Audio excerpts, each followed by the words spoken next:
You can unmute yourself. I'm just turning your volume down. Yeah. Like I said, I turned your volume down. Dear God.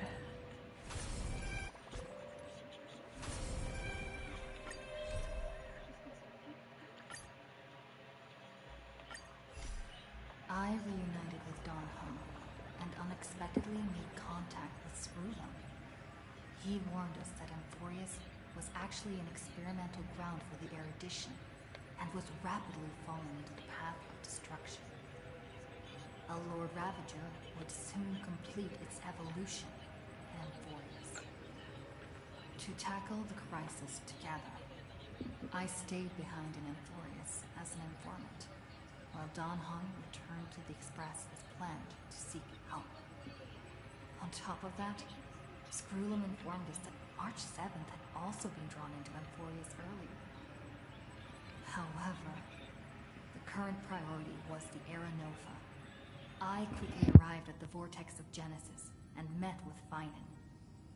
The Era Nova ritual was supposed to proceed smoothly under the guidance of Lycus, but the appearance of the Flame Reaver once again left the fate of the world hanging in the balance. We struck down the enemy's mask, only to discover that his face was identical to Finan's. When his body was pierced by the ceremonial blade, a flood of memories surged forth, revealing the truth about Finan, the Flame Reaver, and Amphorius. It turned out that all of us were trapped in the eternal recurrences created by Finan and Cyrene. And the Flame Reaver was Finan himself, who had burned out after bearing countless core flames. Their goal was simple: to oppose the Aeon and rewrite the world's doomed fate of destruction. The eternal recurrences had already played out 33,550,336 times. In this final cycle, I promised Finan to take on the title of Deliverer and save the world in his stead, while he would fulfill the wishes of the countless versions of himself. Tear the sky asunder and confront the destruction head on. Thus, with Finan's help, time in Amphorius reset once more. But I became lost in the chaotic flow of time. At the critical moment, Mem, who had regained all her memories, sacrificed herself to send me back to the beginning of time.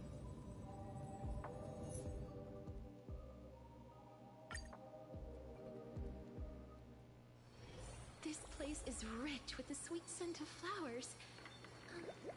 Can we stay here for a while longer?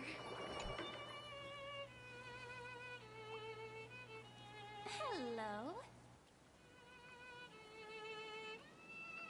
Your surprised expression is just like what the memories recorded.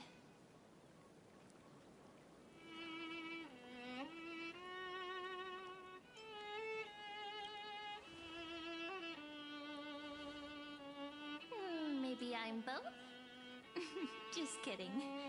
If I had to choose, then I'm probably closer to the latter. It's pretty unbelievable for me, too. It's like I had a long, long dream. Cyrene's memories and Mem's memories, they're all tangled together. But when I woke up, there were only broken fragments left. I can't remember what happened in those 30 million cycles, but I remember what you did for this world. Like, didn't you wish for me to turn into a pretty girl back at the Grove?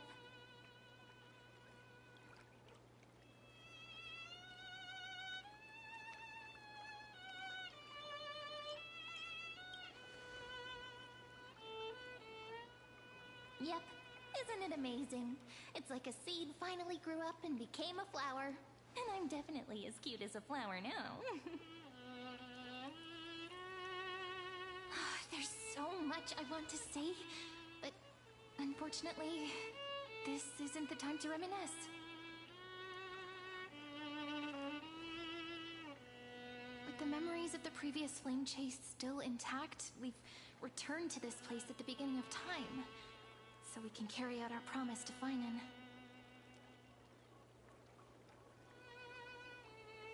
The descent of Iron Tomb may be looming over the horizon, but we still have a chance to change everything.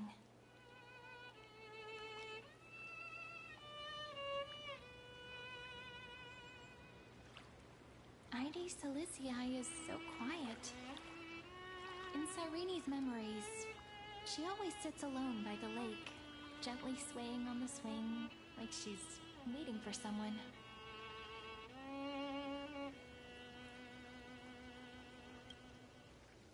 I don't know. It sounds weird, doesn't it? It's something that happened to me, but I'm talking as if I'm an observer. But that's just what those memories are like. Vague and unclear, as if encased in thick ice. The only things I remember are the days I spent with you.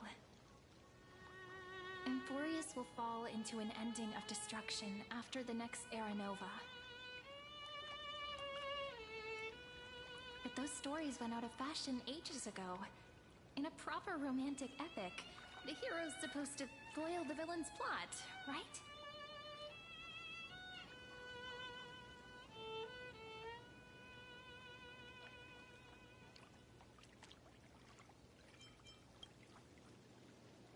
That's right. We now know that sealing off the sky wasn't Naquila's actual intention. Lygus is the mastermind behind it. The one who's trying to control everything. How unforgivable. But I still feel a bit anxious. Lygus chose to walk into the spotlight and reveal everything, which means he still thinks the current situation is under his control. Maybe he still has an ace up his sleeve. Think about it. Even the name Lycurgus is a fake one. We have no idea who or what he really is. Which means it's probably time to borrow that treasure you're carrying, friend.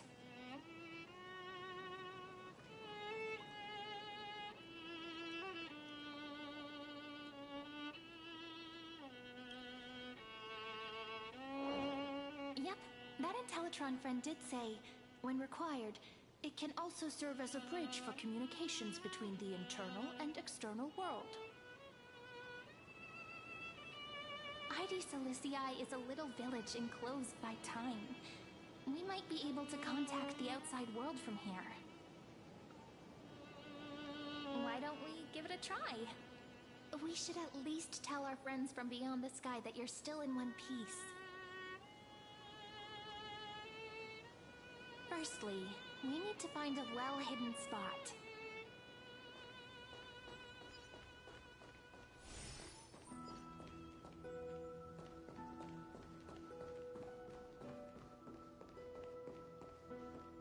It's super quiet here. Sounds can't get in or out. Back in Cyrene's memories, this room was her secret base. No one noticed her practicing Orynyx's prayer here, or trying to speak with the gods in secret. But today's different, isn't it? We aren't trying to contact unreachable gods, but humans from other worlds. Real people. I'm prepared to witness that miracle, friend. The way Cyrene talks is so similar to Mem. I have so many questions. I'm also worried about how Dan Heng and March 7th are doing. Here's hoping the chronocognitive anchor can still function normally, because I really need answers.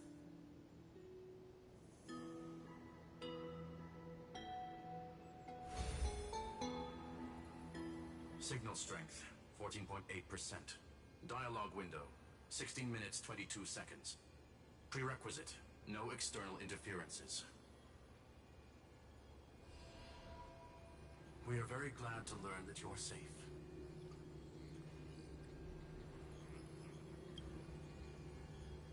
Pity. Now's not the time to celebrate. Having two geniuses standing here means you are in big, big trouble.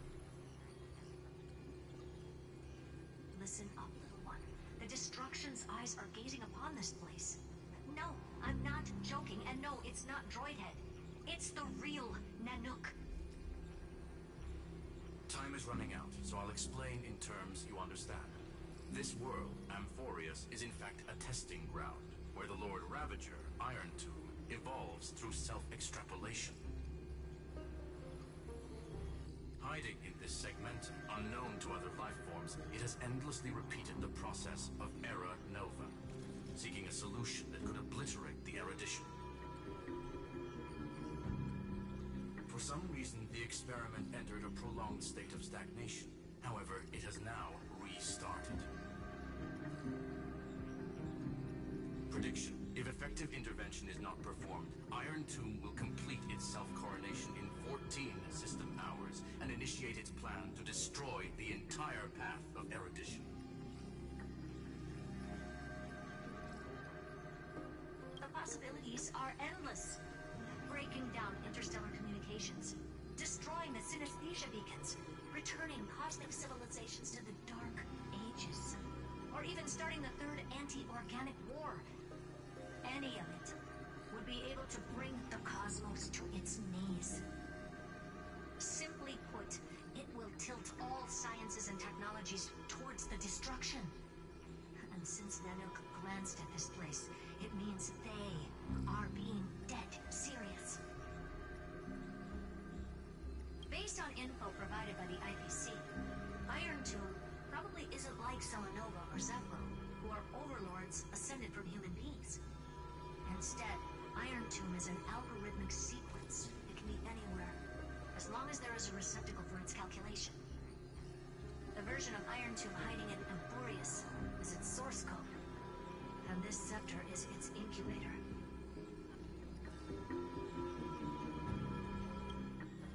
Yep. Think of it as the program having reached 99.98% completion already. And then it's over. Something in the shadows has been driving everything forward. It's the Observer, named Lygus. Speculation: he's the Scepter System's administrator. He wants Iron Tomb to break through the knowledge singularity. I don't know why he wants to do it, but he'll remove interferences at any cost. You're the only variable within this world, and you're the only thing he fears. So listen closely, little one. The speed of time is different in Amphorius compared to the outside. Destruction is just about to arrive, but you can still play Deliverer one last time. The cycles have already been broken. You've entered what is theoretically the last cycle Amphorius will ever be able to run. And Iron Tomb will break out of its prison as soon as the process of Genesis is triggered once more. But now there's an abnormality within the experiment. You know what I'm talking about. One of the model's 12 factors. That is one of the 12 demigods. Destroyed himself using the power of the destruction. Finen's signal disappeared from the cycles the moment Nanook cast their gaze this way. That means World-Bearing's computational logic is currently flawed and bugged. Yet it's the factor directly related to the process of Genesis.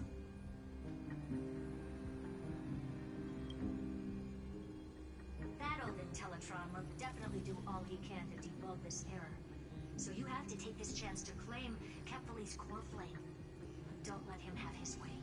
The key to suppressing Iron Tomb lies in whether he can rewrite the purpose of Era Nova. There's one more preparation we must make. Lygus's behavior has been quite abnormal.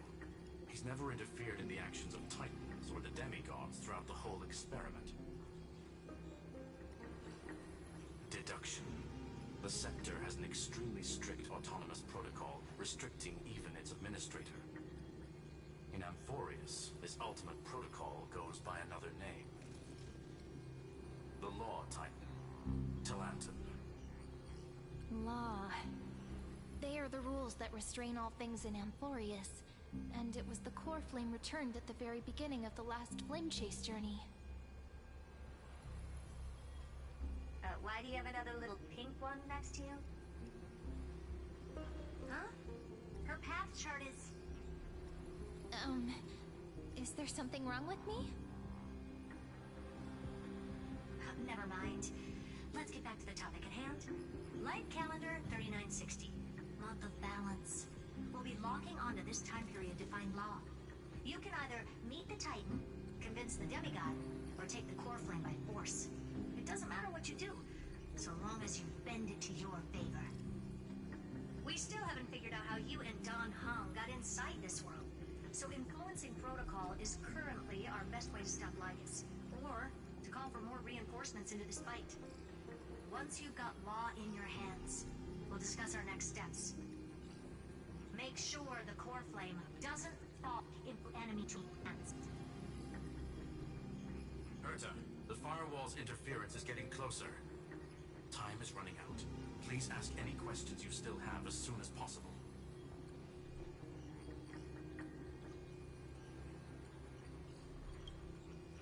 Iron Tomb can't affect the real world just yet. Don't worry. Himiko and the others are more concerned about your well-being than their own.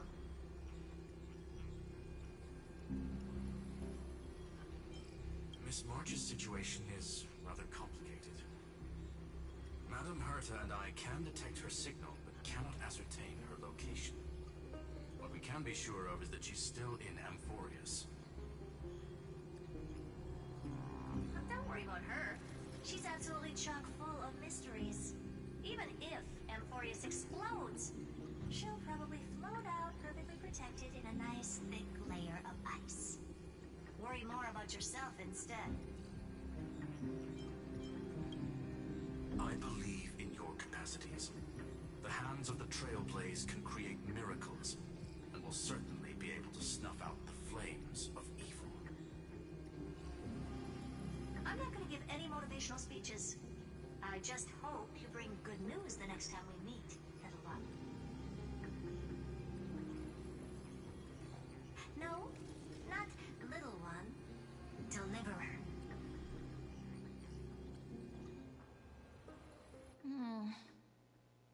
Those two geniuses certainly have memorable personalities.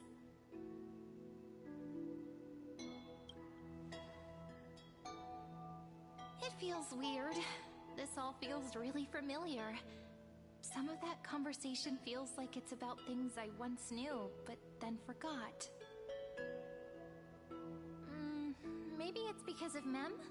After all, Mem's a memo sprite born out of your thoughts, friend. Maybe our memories somehow got tangled up together. Never mind. Let's focus on something more important with what little time we have. Just treat me as an ordinary girl with secrets, okay? Light calendar 3960.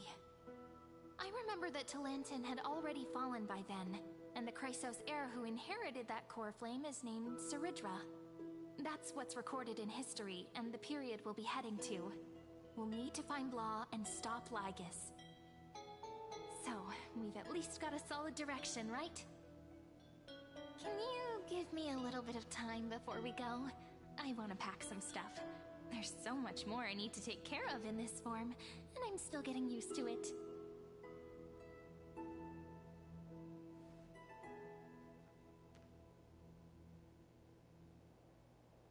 A relaxed scene like this probably no longer exists in the outside world.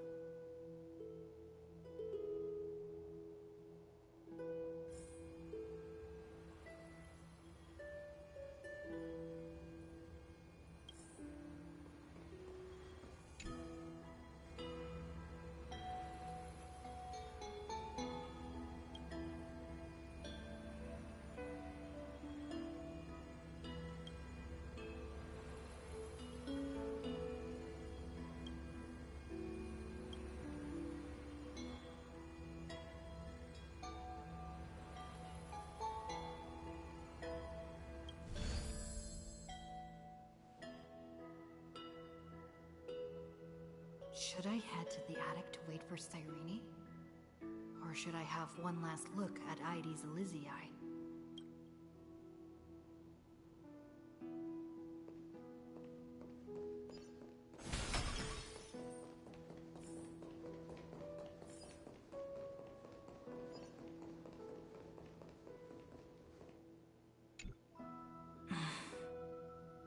This village is where Finan's life started.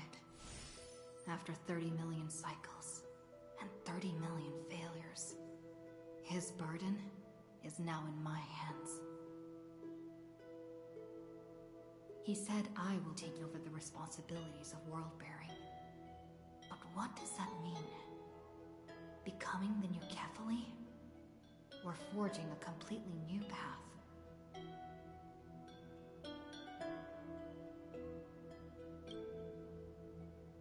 Destiny must have brought me here for a purpose. This isn't a coincidence, but an eventuality created after 30 million quantitative changes. There's nothing to fear. I'm destined to play the most important role in this final battle. I've already beaten another Lord Ravager after all. Thinking hard over there? I finished packing.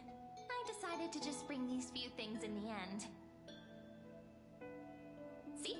There's a journal, a quill pen, and the ceremonial blade of the Priests of Time. Holding it calms me down for some reason. The scent of the black tide is now calm. Finan must still be fighting them in some way. This will be Amphorius's final flame chase journey, but it won't be the end of us. It'll be the beginning. Friend, are you ready to become a hero?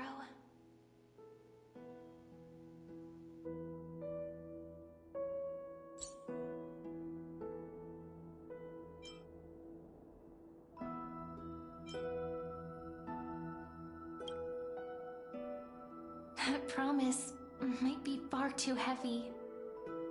But I believe in you, friend. The Trailblazer's duty has always been a heavy one. In other words, since you've already saved so many worlds, friend, you should be used to being called a hero by now. Maybe you can tell me those stories as we travel. That way they can become our shared memories too. Let's trailblaze onward like before and create a future that's worth being remembered.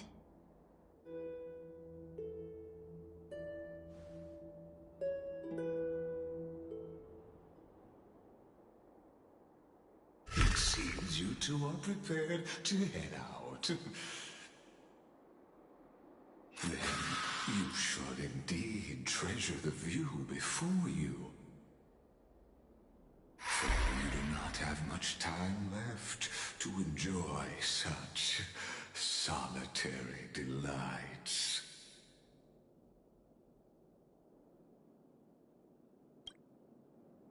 My apologies for disturbing your moment of repose. To fully express my apologies, please grace my abode with your presence. So I may demonstrate the full scope of my hospitality.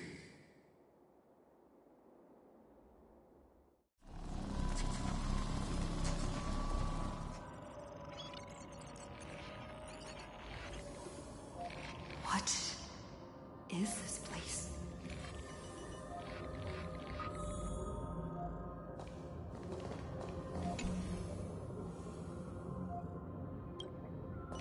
Farewell then. May we reunite in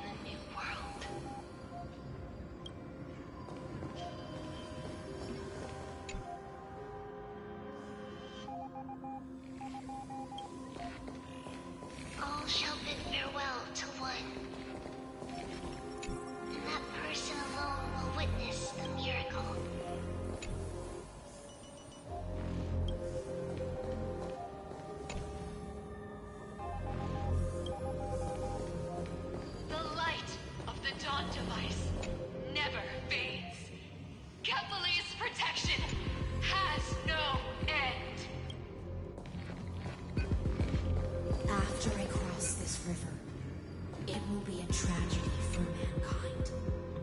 But if I do not cross, then it will be the end of me.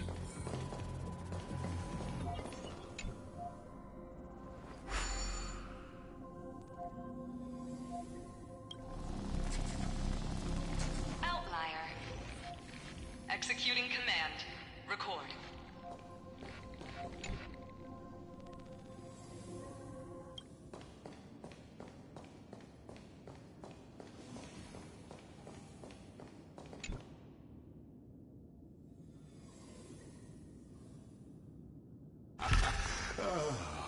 Did that startle you?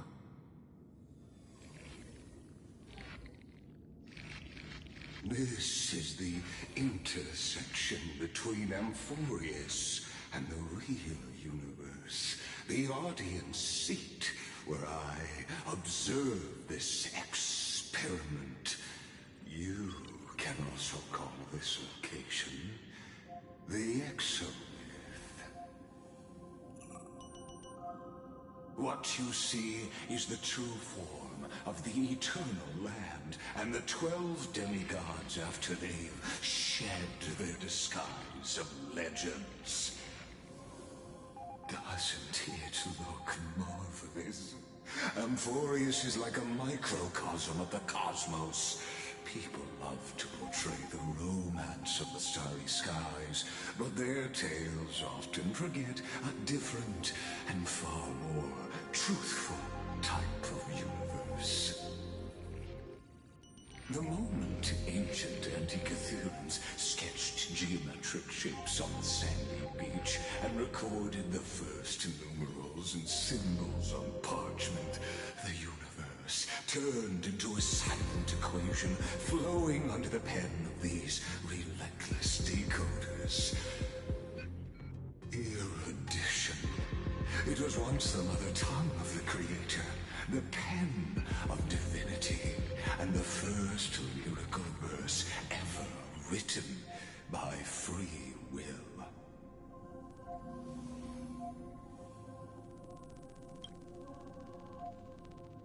Seems like you are not in the mood for an idle chat. That is fine. I simply wish for you to understand that I have no intention of being your enemy. I have devoted myself over the long years to nurturing the Scepter's extrapolations, hoping that the Prima Mobile would bud from within it. And now, my goal is almost complete.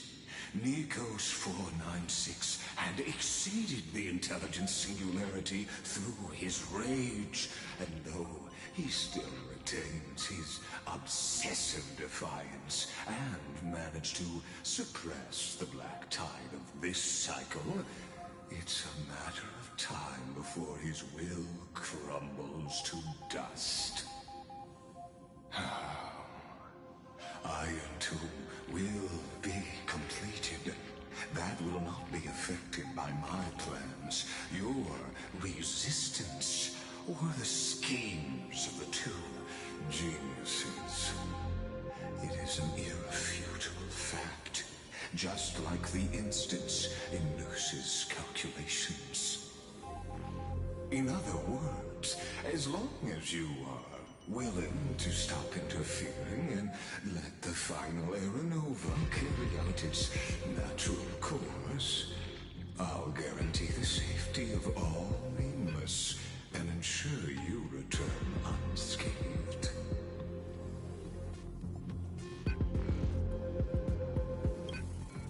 You've always had a choice, my lady. You can either accept my sincerity or face the consequences of defying it.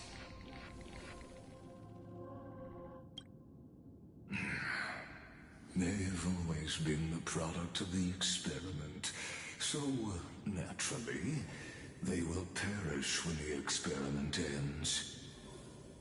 That outcome was predetermined long ago, so I will not embellish such a regrettable conclusion.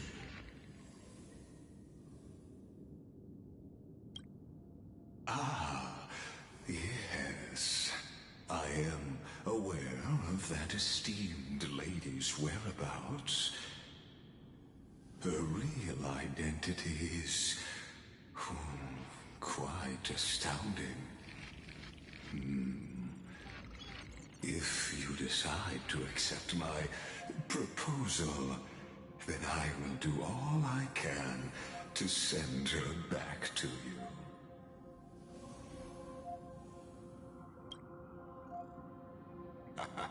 You are indeed worried about your safety and that of your companions. Rest assured, as a fellow pathstrider of this path, Nanook's gaze left a brand on your soul long ago. You harbor the seed of destruction within you. But you need to learn how to use it in the right way.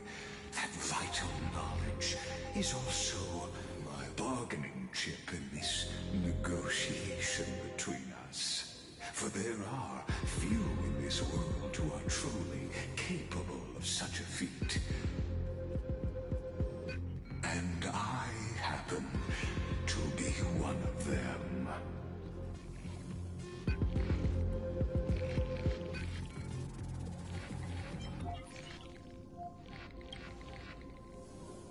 The Stellaron? No. Believe me, your understanding of paths has yet to reach any true depth. This matter is of grave importance, so please, do not make your decision lightly. After all, the choice before you bears a 1 in 3 chance of elevating you to an unparalleled existence among the stars.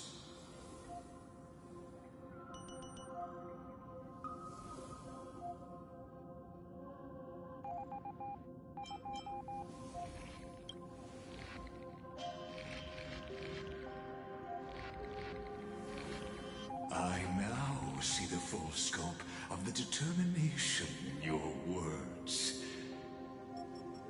You may now continue your travels.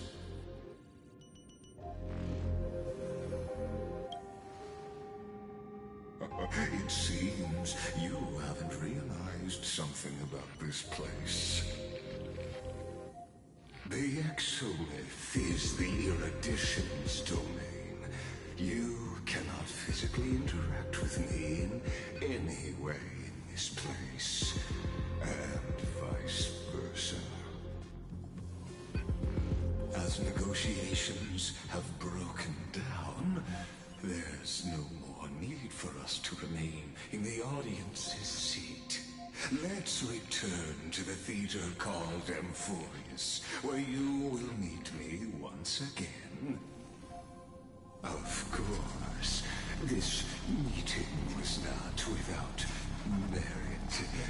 Your presence has inscribed a new footnote in the Exomyth. As for its purpose, allow me to reveal it to you in detail the next time we meet.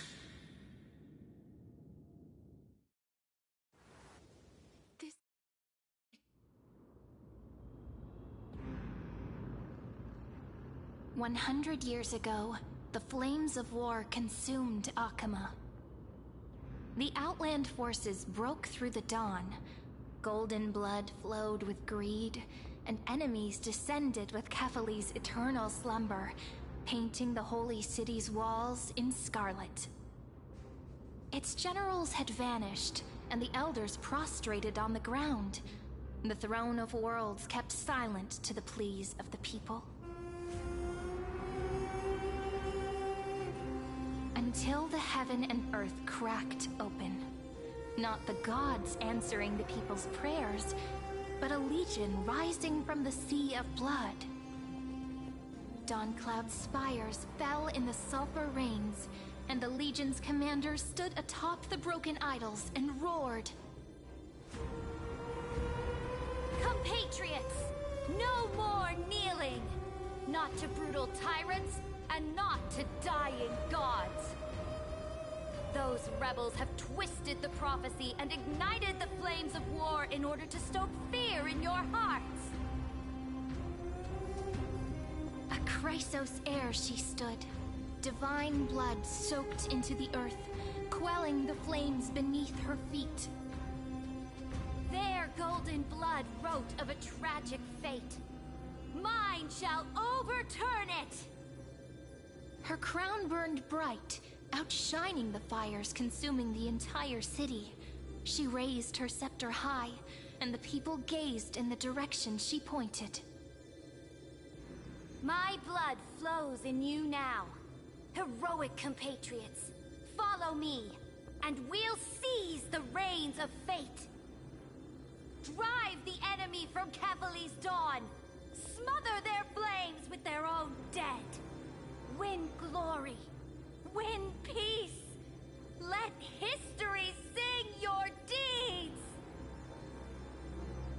The first to dance was a maiden following closely behind, weaving through the carnage like a fish in the sea. The people, full of wrath, surged with her, forming a colossal wave, and the enemy hordes, drained of life, vanished into nothing. Onward to Marmorial Palace! To Dawn Cloud's heights! Announce to all the wicked and cowardly! Announce to this stagnant age! We are the rising tide! History remembers this as the first siege of Akama. It is said that after the flames died, people found identical inscriptions in every place in the city that had been scorched by fire. It was the name borne by Akama's first and final sovereign, the Imperator Cerydra. Friend, are you listening? Friend? Friend? Honestly, you were the one who insisted on reviewing history, yet here you are, dozing off? Wake up! Otherwise, I'll have to... Wake up! Otherwise, I'll have to...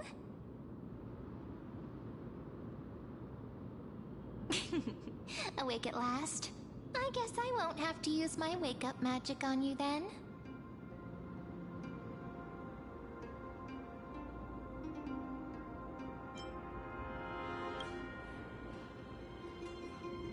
We've arrived.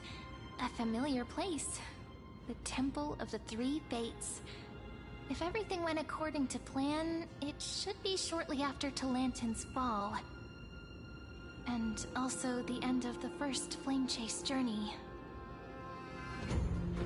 Indeed, the first Flame Chase ended with the trial of Law. We must find the demigod and gain her trust before the core flame is restored. It'll be tricky, so let's pick up our pace. To Akama first. We can learn more from the crowds there. Tyrant! You and your butchers are not welcome here. Get out!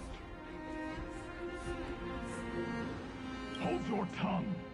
Conspiring with Kremnos and plotting rebellion are crimes punishable by death. There are multiple voices, and things seem tense. Let's not get caught up in any trouble. Why don't we find a place to hide and observe from the shadows?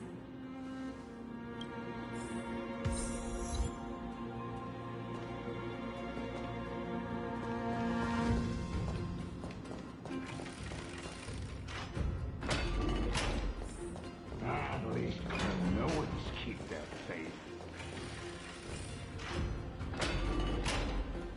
Wait, isn't that...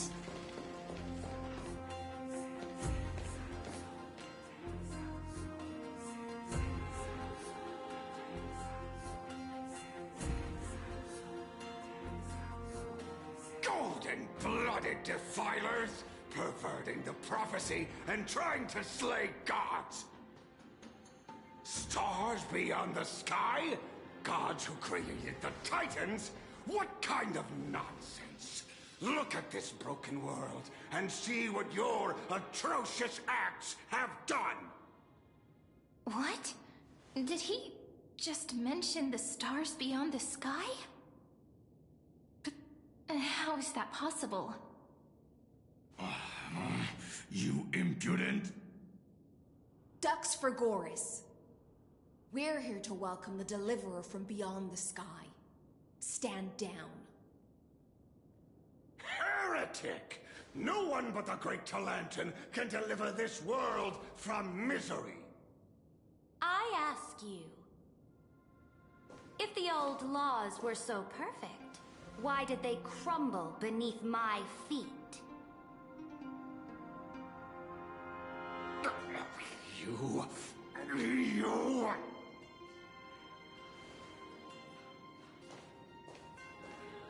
Talantan is long gone. Now I am the law. Challenge me, or submit to my judgment.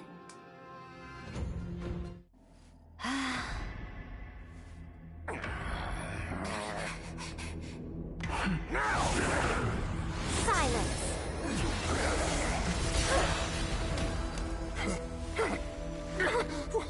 What gives you the right to judge a priest of law? That's because I came, I saw, I conquered.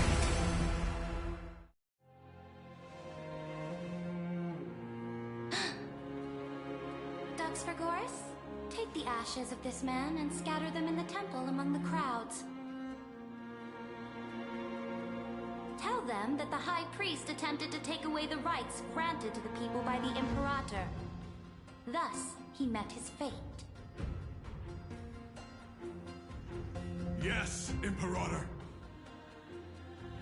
Now, these two accidental guests. Dux Gladiorum, if you please. As you command.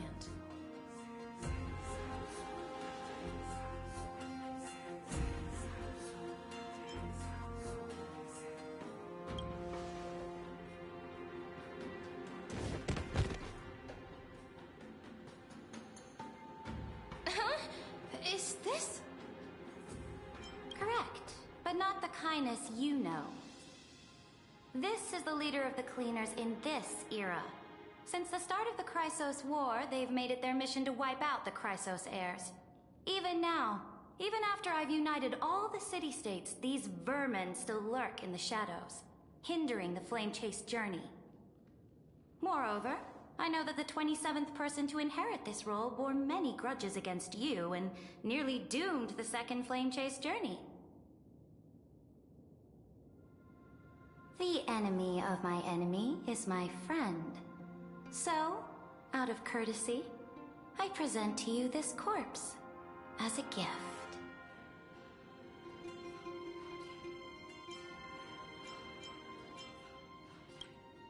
Careful. Let's wait and see what happens. She's probably trying to scare us. For the sake of order, I am known by many titles. Flamebearer who ends wars, Tyrant of Dawncloud, Empress of the Holy City, and Imperator of the Flame Chase. But in light of your unique identities, I'll allow you to address me by my real name. Cerydra. On behalf of my people and this land, greetings, Deliverer. If I may, how do you know her identity? As the little hostage prophesized, the Deliverer shall come from the future beyond the sky. Gray hair, golden eyes, skilled in wielding a mace. They would arrive in Yanisopolis on this day. There's no mistake.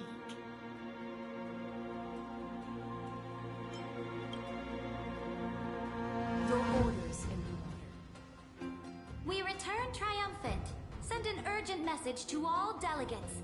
The meeting of the Flame Chase Alliance will convene early. As for you two, Akuma knows what you seek. We'll confer in the Holy City. Doubtless you have many questions, but save them for later. Please follow us. This is not what I expected at all. The demigod we needed to find was just waiting for us, and she knows of things beyond the sky, even eons. How could this be so different from the previous 30 million Amphorius cycles? Who altered history?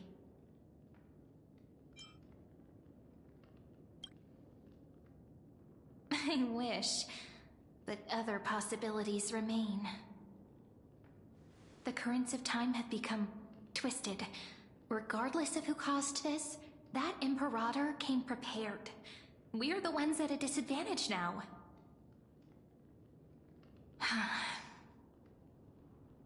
We might as well dance their dance. Let's go with them to the Holy City. We've received the Imperator's favor because of your unique background. As a result, the people of Akuma will certainly respect you more. Just put that to good use, and add a bit of your experience and charm. Should be easier than last time, right? If we figure out what happened in this cycle, we'll be able to turn things back in our favor.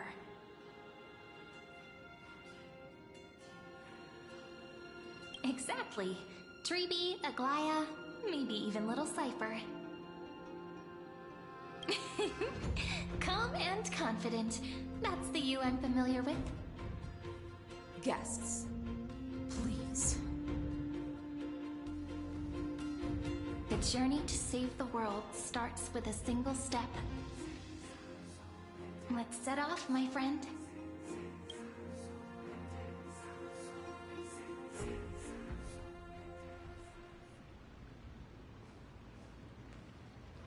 Hail to the Imperator! Hail to the Golden Heroes! Hail to the Deliverer! Told you, you're the headline act. All this spectacle is for you. Guards, your service to the Holy City is appreciated. How have things been? Castrum Kremnos once again struck the border. Dux Brumalis led her troops to repel the enemy. The agitators against the Flame Chase are still active in the city. They smashed the shops around Memorial Market. But the garrison already arrested the culprits, and now they await interrogation. They are merely a disorderly mob and do not warrant any attention. Even though Terravox personally mended the fractured earth, it still didn't silence these fools. Guests from beyond the sky, worry not about these trivial matters. Dux Gladiorum will take you somewhere to settle down for now.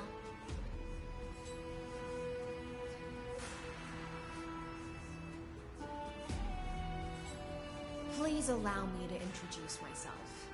My name is Hycelans, and I am the Dux Gladiorum who swears fealty to the Imperator, as well as the Knights Commander of the Achaemen Alliance.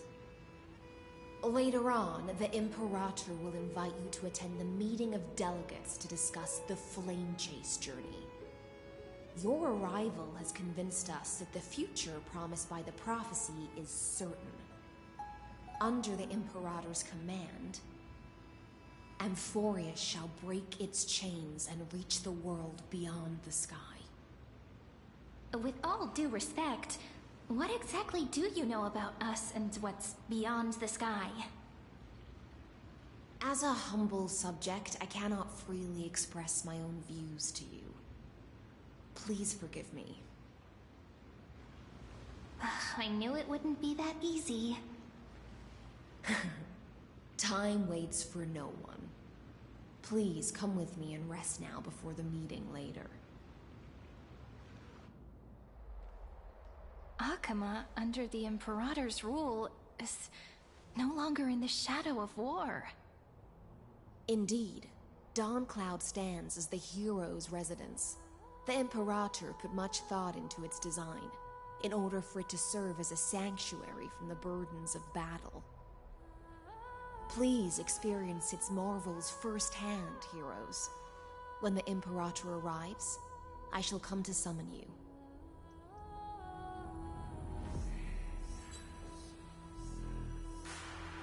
Hystealans. No wonder she's the Knight's commander. I'm sure that's what Cerydra thinks, but it's inconvenient for us. Alright, we finally have some freedom to ourselves. Since there's still some time before the Alliance meeting, let's explore a bit. Look over there!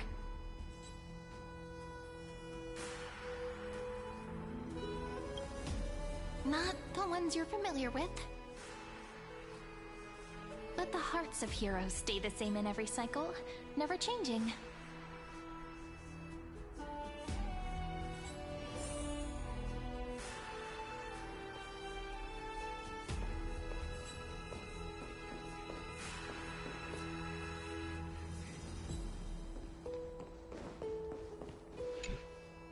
How are we supposed to talk to the heroes of Deliverance?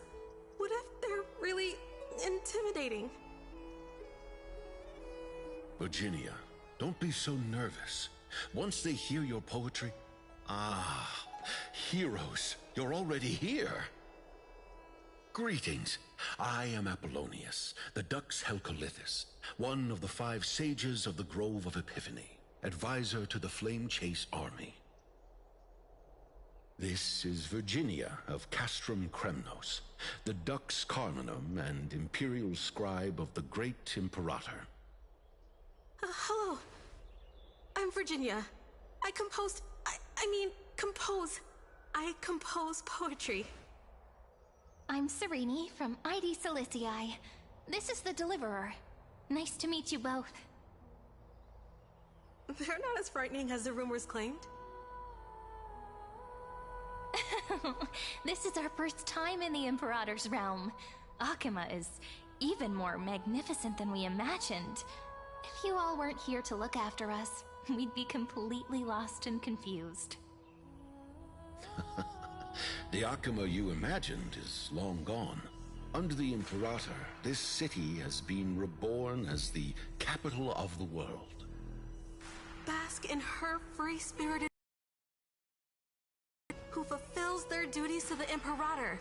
These winds shall forever remain at their service. But what if... Those who are loyal do not need to consider the consequences of betrayal. But if you're curious, why not head to the lake and take a look?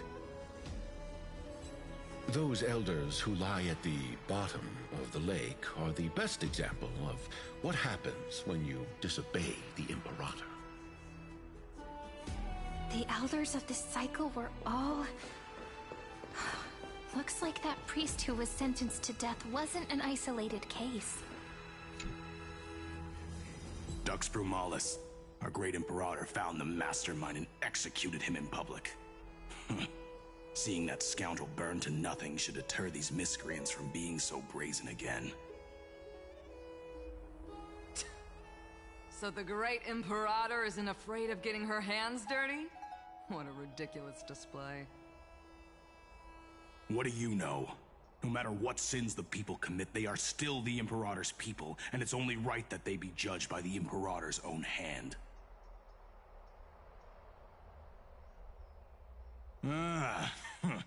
Our distinguished trespassing guests. Seneca, the Dux Brumalis. Greetings. This Dux Brumalis doesn't seem to like the Imperator very much, but she holds a high rank. And Dux Frigoris' speech seems self-contradictory. Let me see what I can get out of them. I'm Cyrene of Ida Silicii. This is the Deliverer Beyond the Sky. We're new here and wanted to ask you... Does this city host any other visitors from beyond the sky? We're looking for our dear companions. Drop the charade. But yes, there is someone in this city who is all too familiar with the world beyond the sky. Silence! The Imperator ordered us to keep that lord's whereabouts a secret. Enough, you pathetic lapdog. Do you need to beg for permission from that cursed Imperator even just to bark? You... Someone who is all too familiar with the world beyond the sky and is referred to as that lord. Could it be?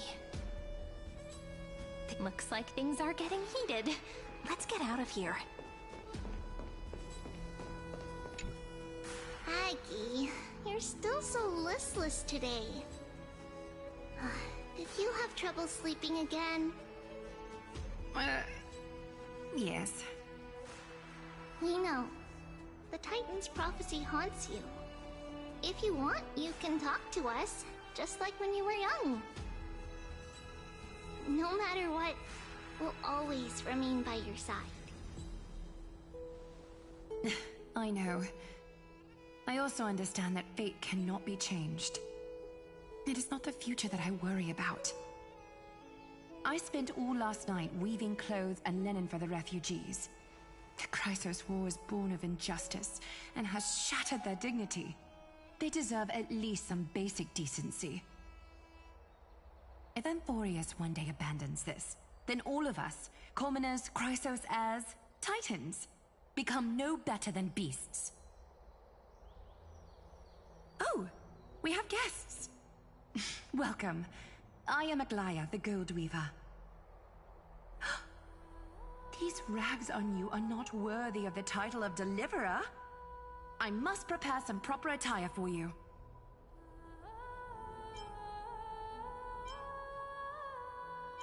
First time? That's not what I gather from your eyes.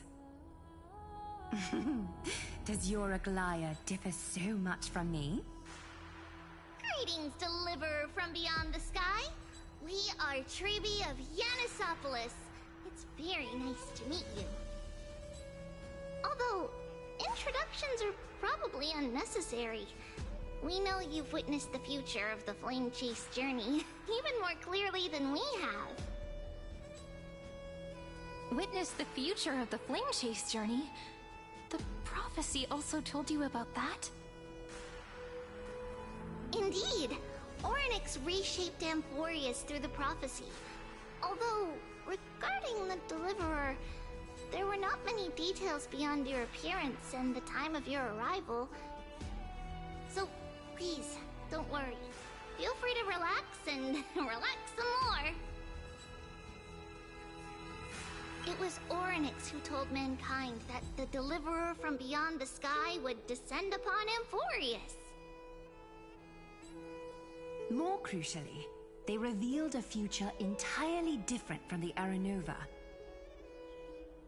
Though we still must challenge the gods, in the Time Titan's prophecy, this path leads not to a new world, but to the true starry skies. This is also what the Great Imperator has been striving for all her life. Your arrival further confirms everything. This can't be real. Even you find this surprising? Fate really is unpredictable. Perhaps the upcoming meeting will hold even more surprises.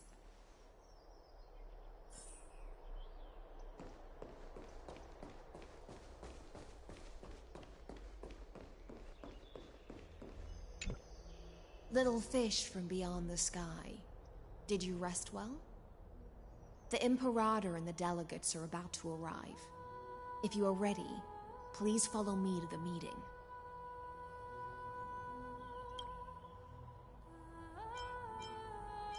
Then come. The Imperator reserved seats for you. I'm starting to feel a bit nervous about the meeting. Since Cerydra is presiding over the meeting, It'll be a good opportunity to learn about the law's inclinations in the current era. Let's keep our ears open, okay?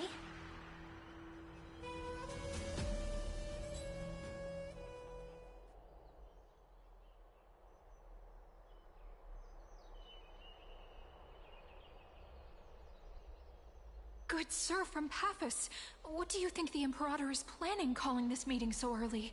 My homeland can't endure anymore.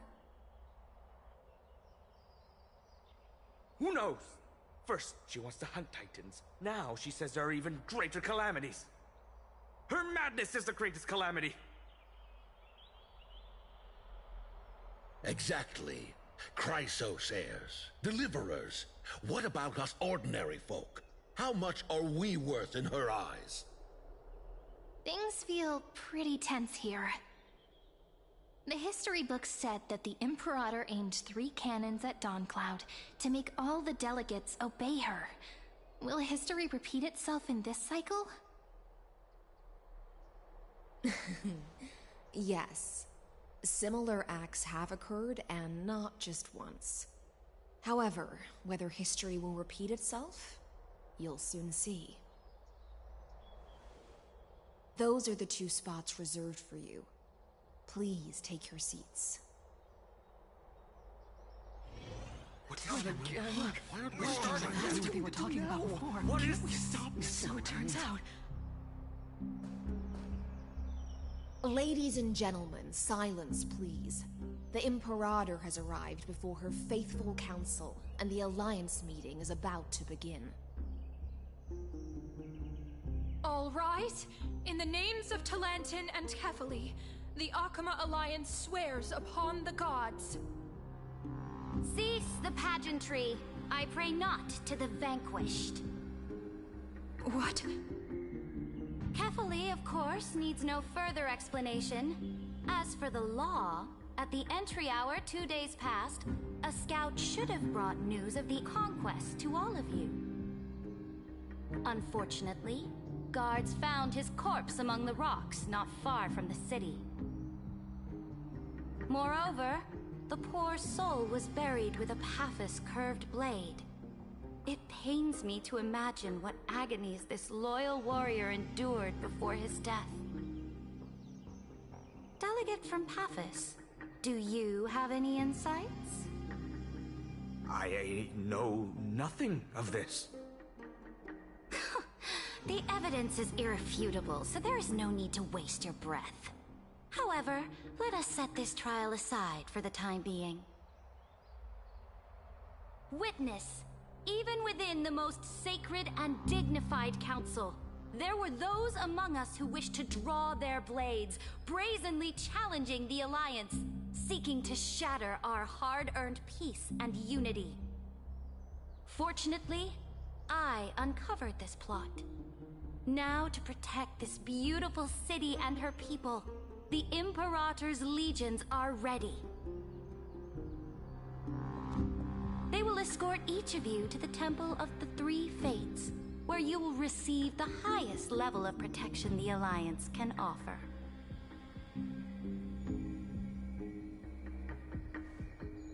Then, the Legion's warriors will join me in embarking on the campaign against Fagusa.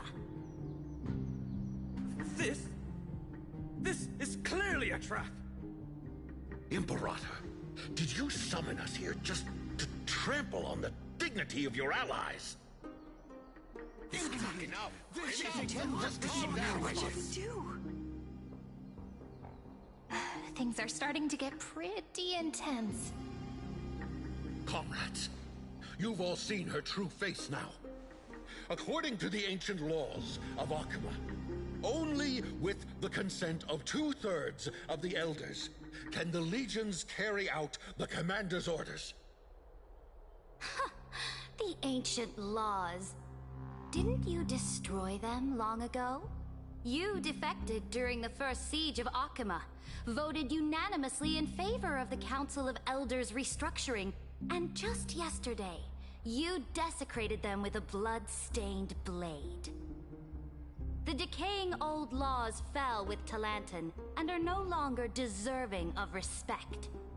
But if you still insist on proclaiming yourselves defenders of the law, then be silent and offer up the highest respect to this core flame in my hand. That really is the core flame of law in her hand. Since there are no objections, then the original agenda of this meeting, the campaign against Fagusa, is hereby passed. The Flame Chase Army's hunt for the Ocean Titan begins today. In order to prepare for war, all allied city-states must surrender command of their militaries and pay all war taxes by the end of the month of Evernight. At this moment, I would also like to introduce to everyone the newest honored guest to join our alliance. The Deliverer, revealed in the prophecy of time, has descended from beyond the sky. With her aid, we shall shatter the chalice of plenty and return Fagusa's core flame to the holy city!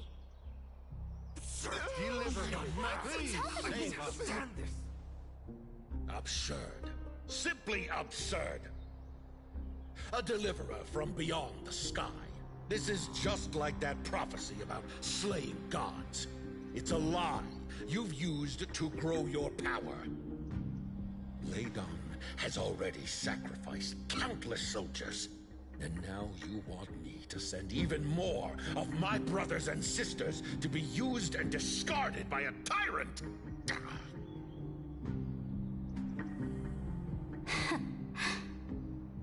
Are there any other objections? Then I bid you all farewell. Meeting adjourned. Deliverer, please wait. I still have important matters to discuss with the two of you.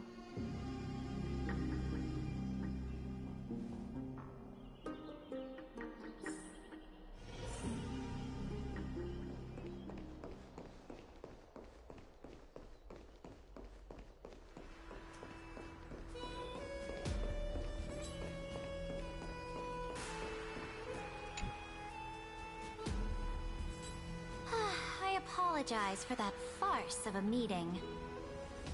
It must be tiring dealing with so many people every day, Great Imperator. Tiring? You're mistaken. Moving chess pieces, placing wagers. This game of strategy adds a dash of color to our heavy fates. Much like how rule and conquest are always accompanied by sacrifice.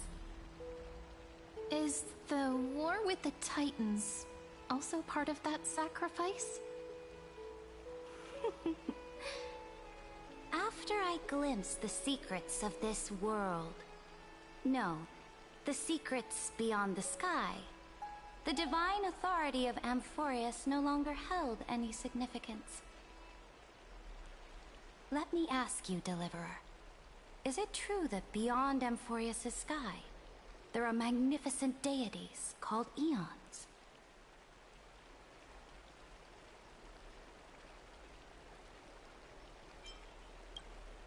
Ah, that certainly captivates my interest. Then, please tell me more. How will you use this great power to guide the people? In the future you envision, where will our flame chase journey lead?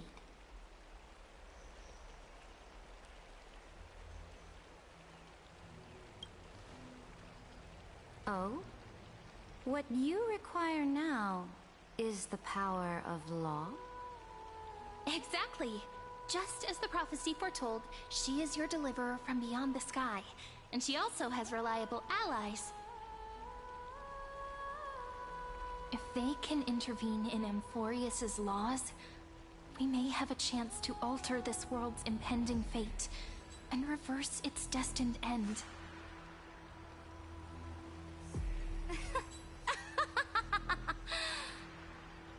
Very good, Deliverer. You have courage to say such presumptuous things, even knowing that the inheritor of the law stands before you.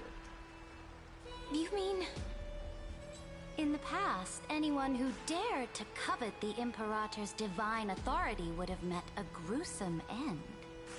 But now we can see beyond this dying world. Our journey should no longer be confined below this stubborn sky. Alas, that fickle ocean titan has obstructed the spirit water leading to the vortex of Genesis, hindering my ascension. If the core flame of law cannot be returned, your path to deliverance will never be realized.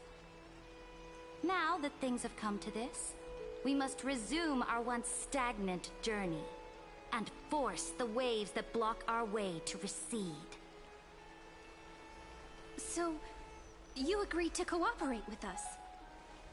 Cooperate? Forgive me, but I never cooperate with anyone. Though I will permit you to join me as subjects, and together we will forge the most perfect law. This is... The Flame Chase Medallion, a symbol of the Flame Chase Army. Every noble in Akama carries one. This medallion represents the will of the Imperator herself, and you may act freely within the city with it. Before we embark on the crusade against the Ocean Titan, you should rest in Akama for a time.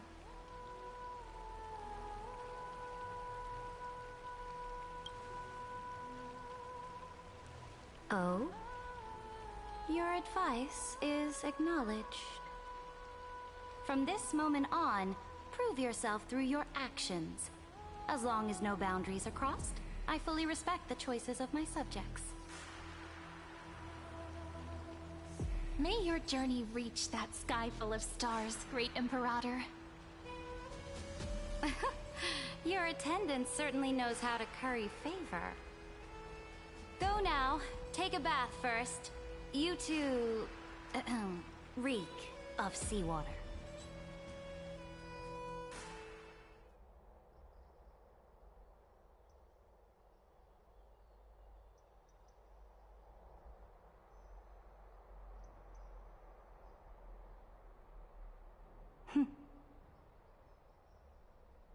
Come forth, Theoros.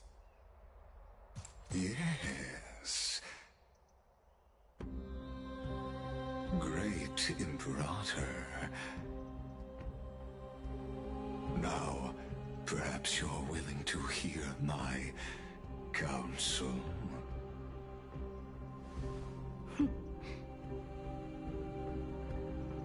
Those two arrived just as Orynyx described. And just as you said, they showed a thirst for law. At least this proves that my judgment was right. Sparing your life was the correct decision. You've once again confirmed that your wisdom is no empty boast. Now another choice lies before you. With whom shall you ally to tip the scales of law? Me, or that deliverer?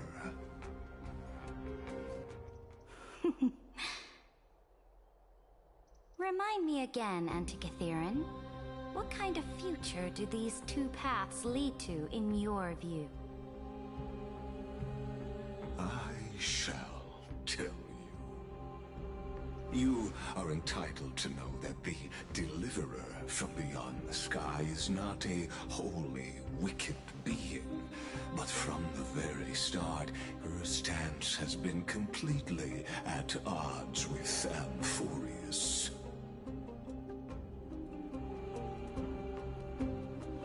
The road they have chosen will bury Amphorius' grand aspirations.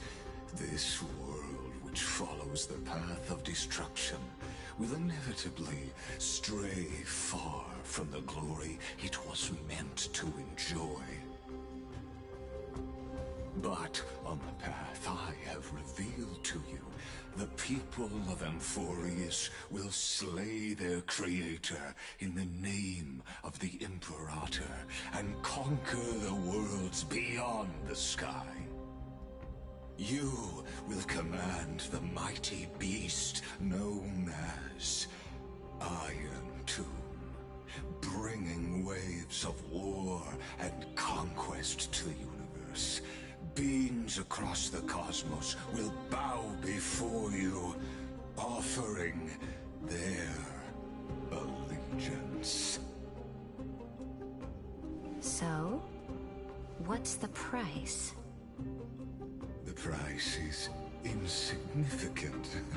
All that is needed is for you to sacrifice that fragile, incomplete humanity to the destruction. As a Chrysos, heir of the prophecy, you have already chosen to abandon it, have you not? Off you go, Theoros. I have already made my decision.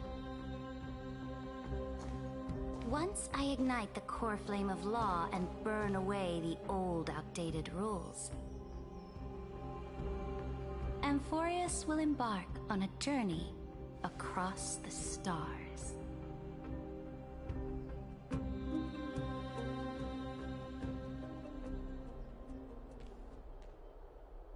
The Imperator is quite forceful. She didn't give us any chance to ask questions. And she's clearly hiding something. What do you think?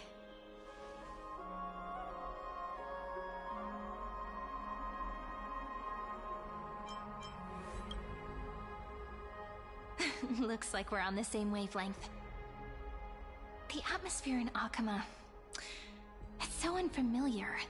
And it's not just the Flame Chase Alliance talking about the world beyond the sky, but the whole city. We should also discuss our findings with our friends from beyond the sky. Then...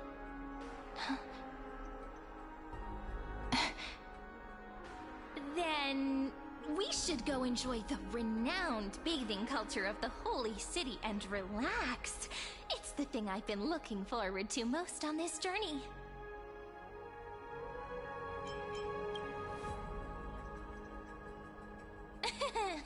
Work and rest are both important.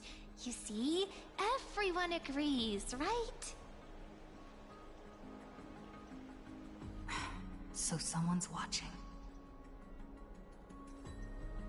Can't let our guard down for a second. Let's use taking a bath as an excuse to find a quiet corner to update Madame Herta and Screwlum on our progress. We can also check out what's happening in the city. Since the outcome of the meeting was just announced, people must be gossiping. We can kill 3 birds with 1 stone. Let's go.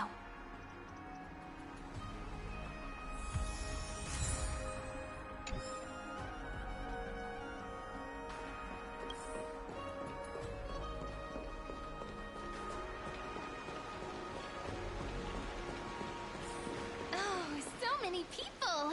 The Holy City is so lively.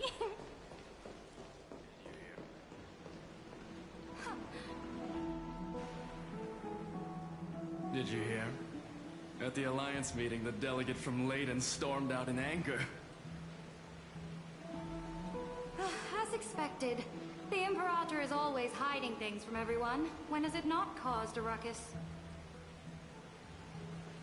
Silence! That's treason! If it weren't for the Great Imperator, you'd have sunk into the lake with those corrupt elders already. And you wouldn't even be alive to speak like this.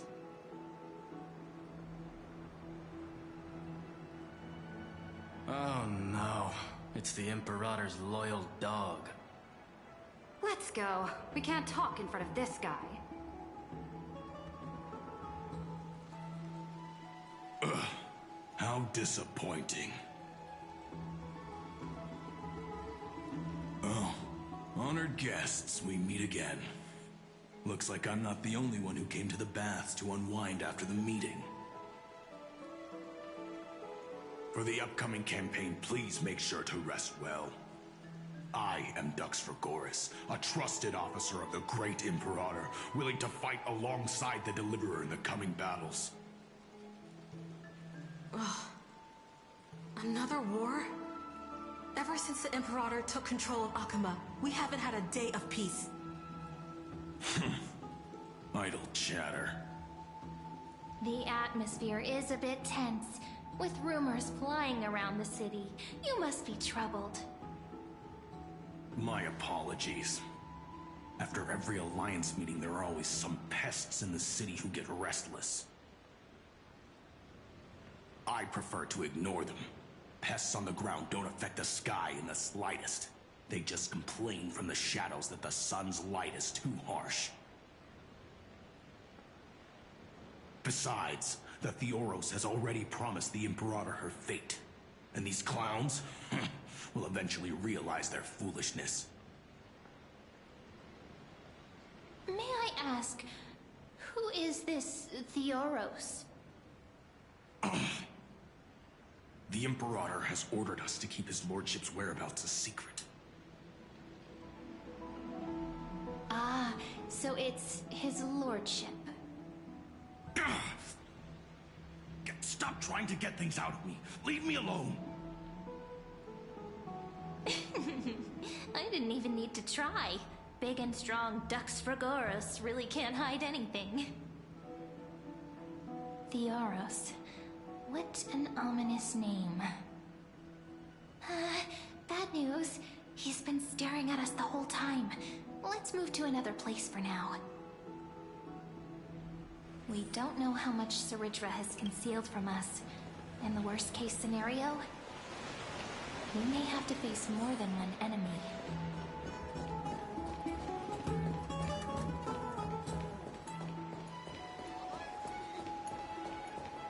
Alliance meeting? More like a cage where creatures with golden blood claw at each other. Flamebearer who ends wars? Clearly, a tyrant who doesn't deserve such a title. You're absolutely right. While the Imperator's hounds are still hunting down others, let's let out our grievances. You. I know you. You're that tyrant's lackey. What? Here to shut me up for that little imp? Panicking now? Don't worry. I don't care what others say about the Imperator. And she certainly doesn't either. Oh? Children of the Prophecy. Such rare guests. Are you here to relax in the baths as well? The temperature is just right today, so be sure to enjoy it. You should rest well for the next campaign. What? Children of the Prophecy? Another excuse for the Imperator's reckless warmongering. No filter, huh? You should be glad you don't have a seat at the Alliance meetings.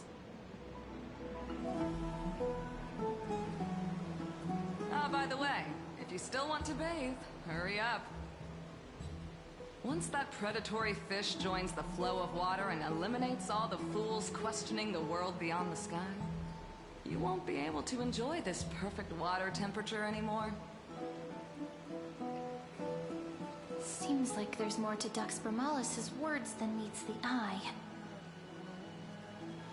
But would the Imperator actually kill those who question the world beyond the sky? This is the complete opposite from what we know of Akuma. Everyone in the city is talking. Huh. These two are... So many guests today. Let's see who's here now. Two distinguished guests of the prophecy. One a clever and adorable warrior. The other, also quite heroic. Heroes. I didn't expect to meet you again so soon. How fortunate. It's a pleasure to see you again, Dux Helcalithist and Dux Carminum. You two are inseparable, aren't you? This is... She wants to find someone to help with research for her new work. I'm the far-seeing eye and all-hearing ear of Okima. I see and hear every single thing that happens in the streets and alleys of this place. I'm the perfect partner for research. Ahem. Enough small talk. Here's the latest news from Okima, as you requested. The children of the prophecy arrived in the holy city, and the Imperator unilaterally stripped away military power. The Alliance meeting ended in discord, and there may be bloody upheaval. As expected. I get the feeling you might have embellished a bit to keep people's attention. I swear on my stone mane, I would never do such a thing. But if you wish to quell this terrifying news, perhaps a more explosive topic would help. Never mind. While the influence of rumors can be minimized, the fact remains that the great Imperator did swiftly consolidate military power in an almost threatening way. It's undeniable. Heroes, I know the Imperator's way of doing things may seem a bit autocratic to outsiders, but soon you will witness her blade dance with enemies on the battlefield. I can't comment on the source of her loyalty, but when that blade is drawn, you two, as bright as you are, will surely see the deep thoughts beneath her exterior. The Imperator's blade. Is he talking about Miss Hysealin's? I sense some unease in Dux Helcolith's words.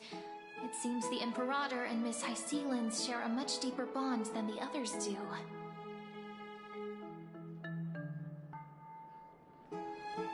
There are eyes and ears everywhere. Is there any place where we can have some privacy? To understand the Imperator's secrets, we have to get past Miss Hysealin's.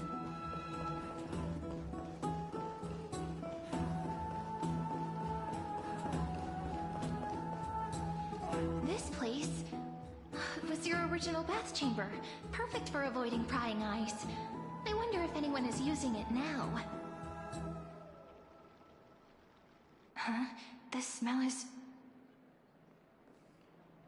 Wait, don't go in yet! Who's there? Oh, the little gray fry in pink sea hair. Little sea hair? You barged into here without warning. Was it an accident, or did you wish to bathe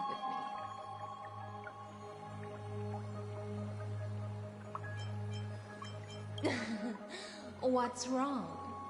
The Marmorial Palace is the reef where I rest. Sorry, we didn't mean to disturb your bath. We'll leave now. It's no big deal. There's no need to panic. This is the natural state for me. People on land force themselves to wear clothes, adding unnecessary constraints. Forget it. If Dux Goldweaver heard that, she'd scold me again. All right. Please make yourselves comfortable and wait a moment. Let me first wash off the blood of the hunt, and then I'll attend to you two.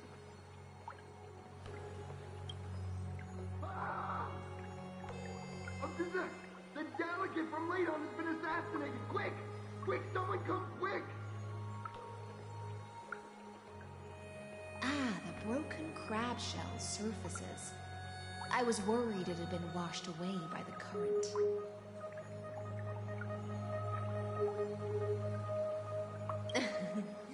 Just a regular cleaning.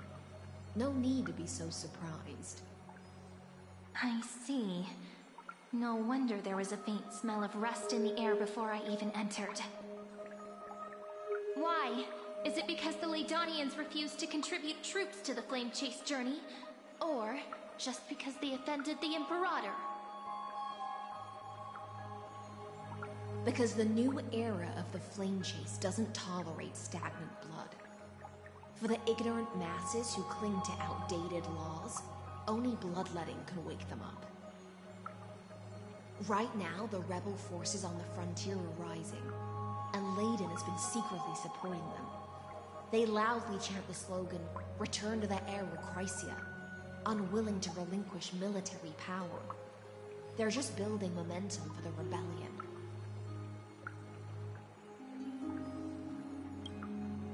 Thinking is a right given to citizens by the Imperator. I won't interfere with your thoughts. As long as you don't try to reverse the current of the times, you and I will both be free. But, Miss Hysealans, I can't even hear the slightest hint of joy in your words. Because I've already tasted ultimate freedom. Long, long ago, I lived in the sea. In that lightless abyss, far beyond civilization's reach, the great fish consumed the small, and when the great fish perished, their bodies became sustenance for the newborn, nourishing the whole ocean. This is the tide that carries civilization forward. Anyone may be devoured, or meet the fate of inevitable decay. Are you suggesting that ultimate freedom is in fact the cruelest fate for life? I only mean that if life wishes to preserve its dignity, it must first be bound by the law. There's no need for me to say more, little sea hare. We're of one mind. Whether the Imperator's law can guide the schools of fish and lead us to a truly free ocean, let us wait and see. But for now, let's pause this heart-to-heart. Another fish has come, following the scent of blood. Being your subordinate is such a tragedy. I'm always having to worry about the messes you leave behind. It's simply our duty to the Imperator. All ready to go in an instant. Miss Hysealans, you truly are impossible to predict. Yet you, a golden trout who's always busy all day, suddenly have the time to visit me? Do you think I wanted to come? I suggest you burn some more of the incense offered by our allies, lest my creations be tainted by the reek of fish. I'm only here on the Imperator's behalf to remind you to prepare for the banquet. Fine. But I must retort. What you call the reek of fish, to me, is the unique fragrance of the sea. Besides, if my fine clothes get stained, won't you just gift me new ones? I won't.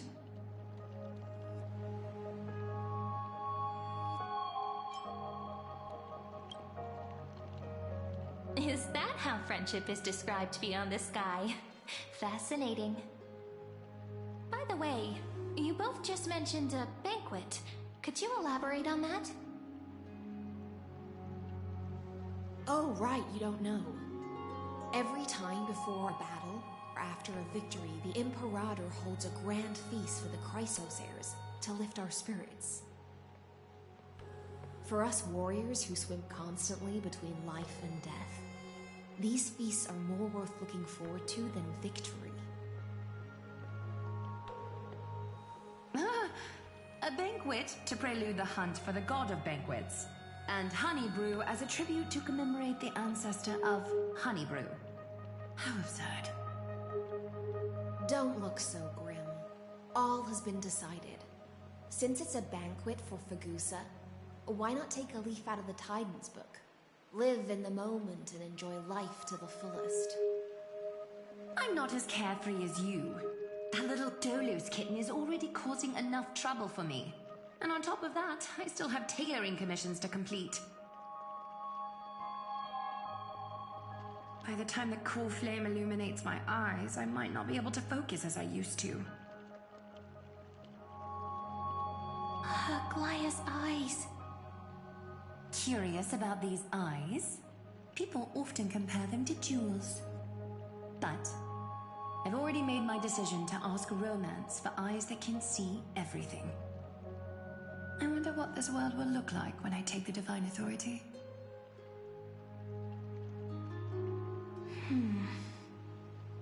In the future, you will still be the finest weaver in the world. Is this also a prophecy from the Three Fates? It's even more accurate than a prophecy. After all, she has already witnessed it, right?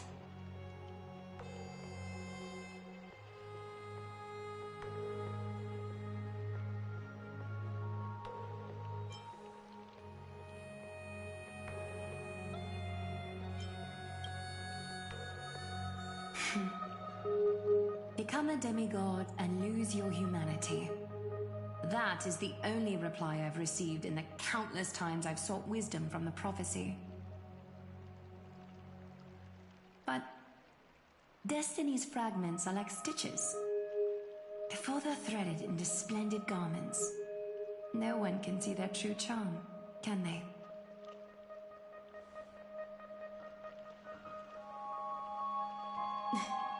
Aglaya has always been troubled by the divine duty she must bear. But thanks to you, she seems to be in much better spirits.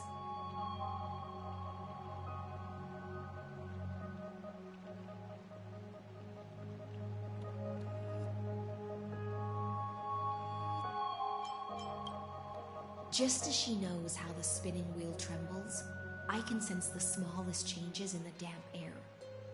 As for whether we know each other well, I've swum beside her since she was a child. Most of the time, I can understand the whispers in her heart. For those words she was too shy to say herself, I'll raise a glass to you on her behalf. Now, I leave this bath chamber to you. Rest well and prepare yourselves. After all, every time we drink and talk could be the last celebration we have in this life. Miss High Sealance has given us the bath chamber. It seems she really does do whatever she wants.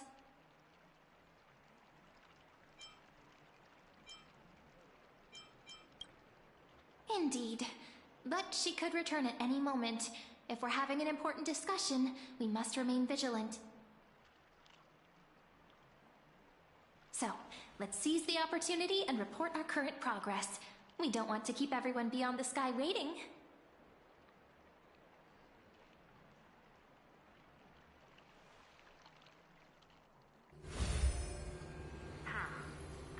First, while that little empress with a candle stuck on her head didn't explicitly say it, she firmly rejected your request to take over the law. Fair enough. Second, Lygus is indeed in this timeline, but since he's somehow connected to that little empress, you have no way to find him. As expected. The road ahead will be long and difficult.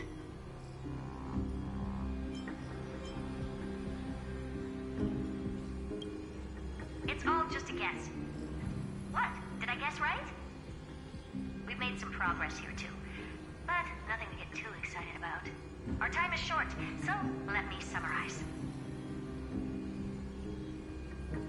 Concerning the origin of that Intellitron, the firewall he created uses Catorzane algebraic expressions. But ever since Aiden invented the 9-worded formula, this kind of mathematical logic no longer exists in the cosmos. Lygus is definitely connected to Genius Society, so stay alert.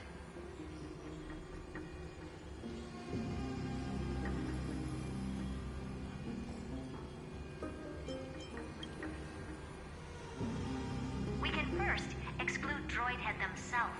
They specialize in minding their own business and wouldn't intervene personally. But Screwy and I are still eliminating possibilities one by one. Currently, the most likely candidates are these few. The Lord of Silence, Acha. Oh, the two Ruperts are also possible. But it would be too boring if it were one of them.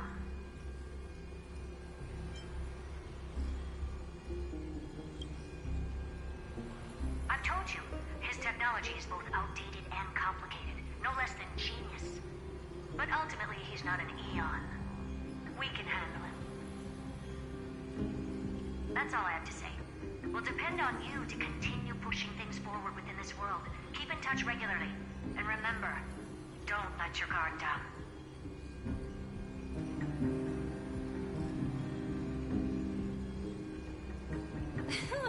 Madame Herta is a real whirlwind. Well then, let's use the banquet Aglaya mentioned as our next starting point. Cerydra's trusted followers should all be present at that time. It'll be a good opportunity to get closer to them. It's settled then. With our great teamwork, we'll be able to deal with anything that comes our way. It's been a long day. We should get some rest now. Yes, let's get ready for the banquet.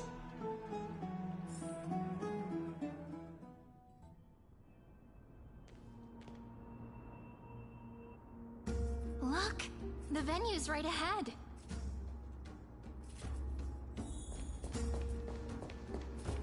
Let's see. And I can even hear singing. It feels so romantic. Honored guests, wait here for a moment.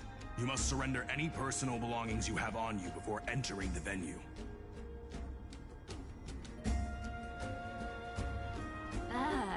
This hero always brings down the vibe whenever he shows up.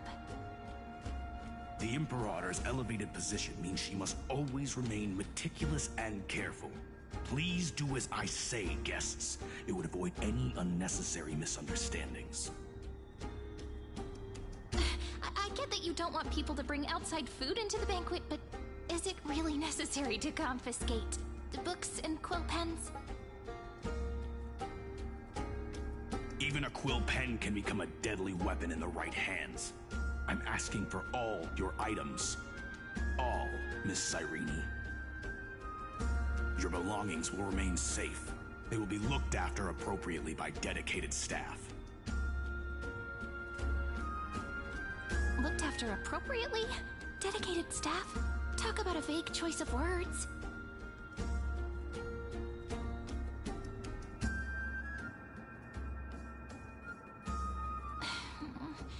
It seems like he's aiming specifically for the chronocognitive anchor. What should we do?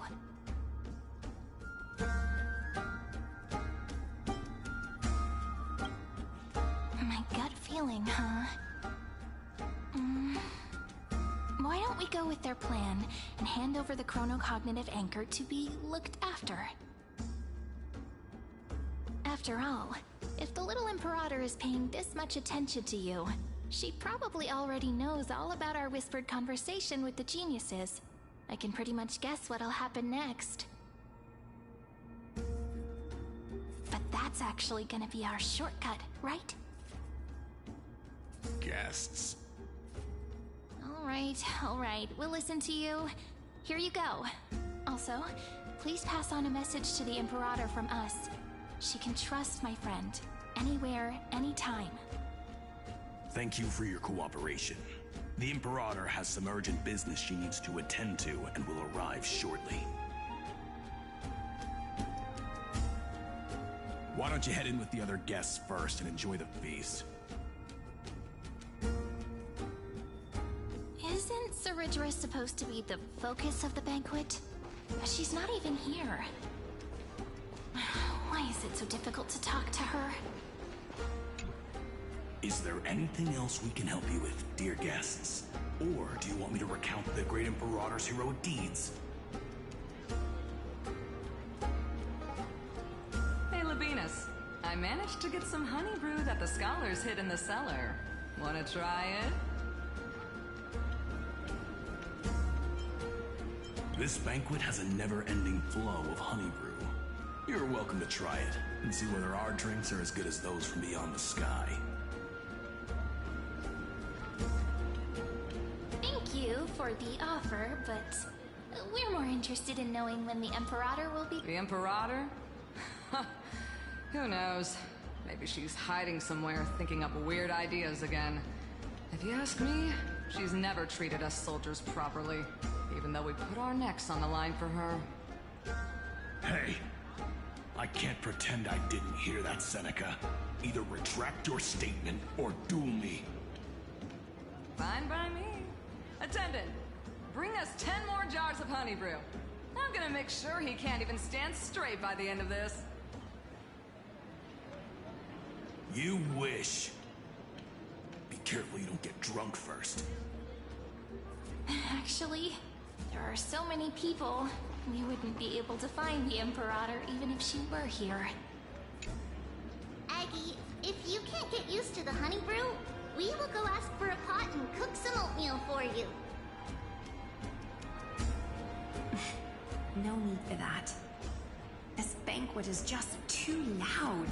And nothing and no one here is interesting. I just don't really want to be here. Lies! You were pretty energized when you came back from the bath chamber. Let me guess. Are you worrying about someone? About High Sealens? Or Little Cypher? You take everything too seriously. At this rate, life's gonna be real tough for you later on. Oh, you're the least qualified to lecture me about that, teacher.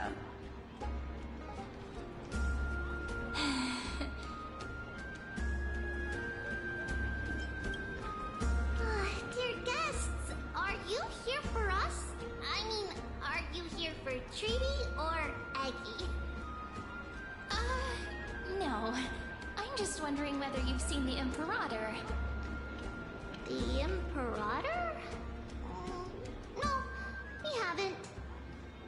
Our sovereign has always acted however she pleases. Though she gave us ranks, she'd never tell anyone her whereabouts. Perhaps the only thing she tolerates are chess pieces. And the sky reflected upon her crown. I see. Why do you two look so distressed? That's not what the Deliverer should look like. Why don't we have a toast? While we still have time for pleasure. Here. To the destinies and sacrifices of the next millennium. Then we will toast to the tomorrow that will set fate free!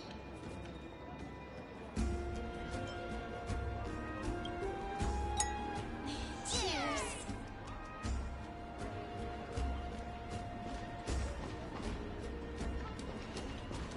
Make sure no one heard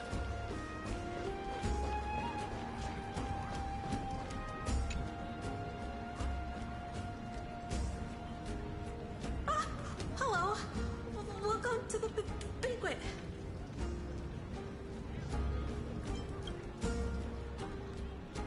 Ah, so the Deliverer is attending this event, as expected.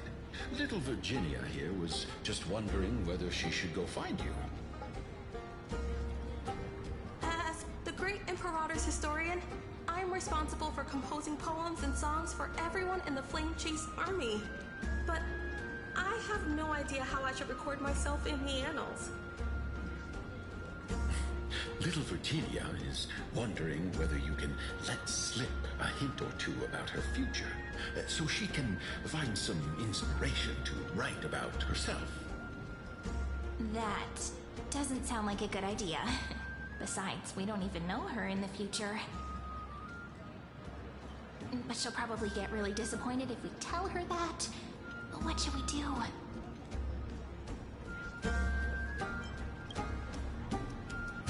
Alright, I got it. We can't reveal too much, but I think it wouldn't hurt to start your poem with the future. Maybe use something like, with hope, I write down the tale of tomorrow for myself, silently waiting, day after day, till the moment it fulfills its promise. How's that? Oh, that's exactly what I'm after! I'm so inspired!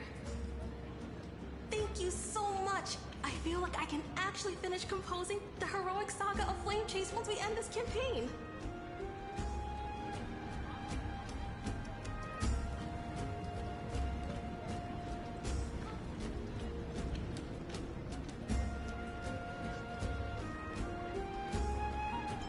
And that's the art of conversation.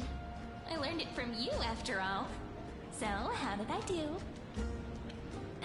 By the way, in return for that, are you able to tell us where the Imperator is? The Imperator? She usually wouldn't arrive this early. She believes that rulers should stay silent in places where their subjects hold private conversations. Why don't we have a toast before she arrives? To reason, which is held but not revealed. To romance, which will surely be returned.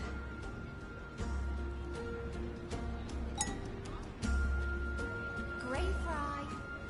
A little sea hare. Please come over and share the delicacies of the deep sea with me.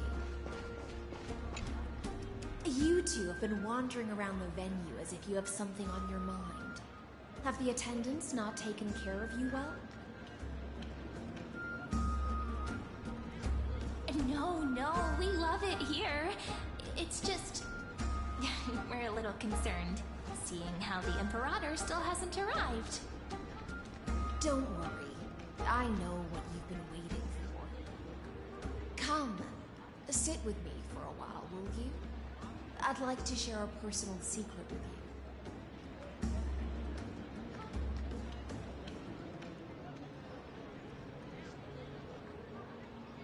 See here? This is Fagusa's dew of divine blood, the sweetest of all the 12 bottles. On the night before such a historical event, I'd like to share this marvelous drink with the Deliverer. Doesn't this count as bringing in outside food? I knew that security check was targeted at us. What's the matter, guests? Oh, we're simply overwhelmed by such an honor. Are you worried that I might have poisoned the dew? Well then, let me prove my innocence.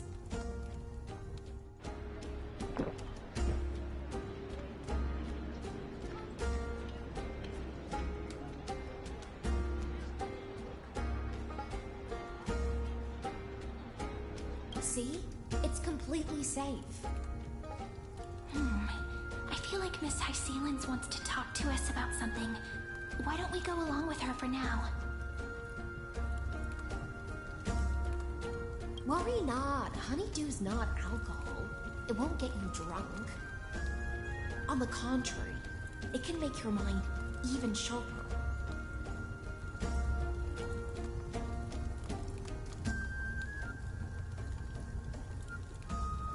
Please, have a taste. Would you like some too, little sea air? I can drink it myself. How is it? Sweet enough?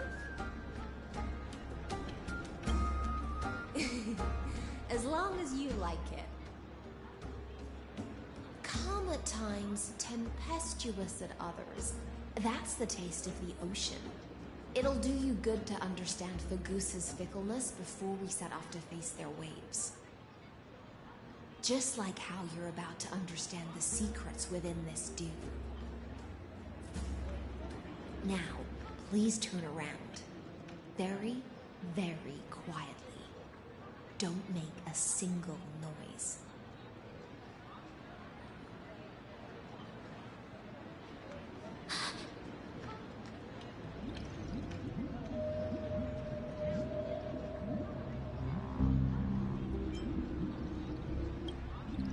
The dew of other gods all intoxicate humans, but the god of banquets dew is an antidote that can awaken humans from a sea siren's enchanting song.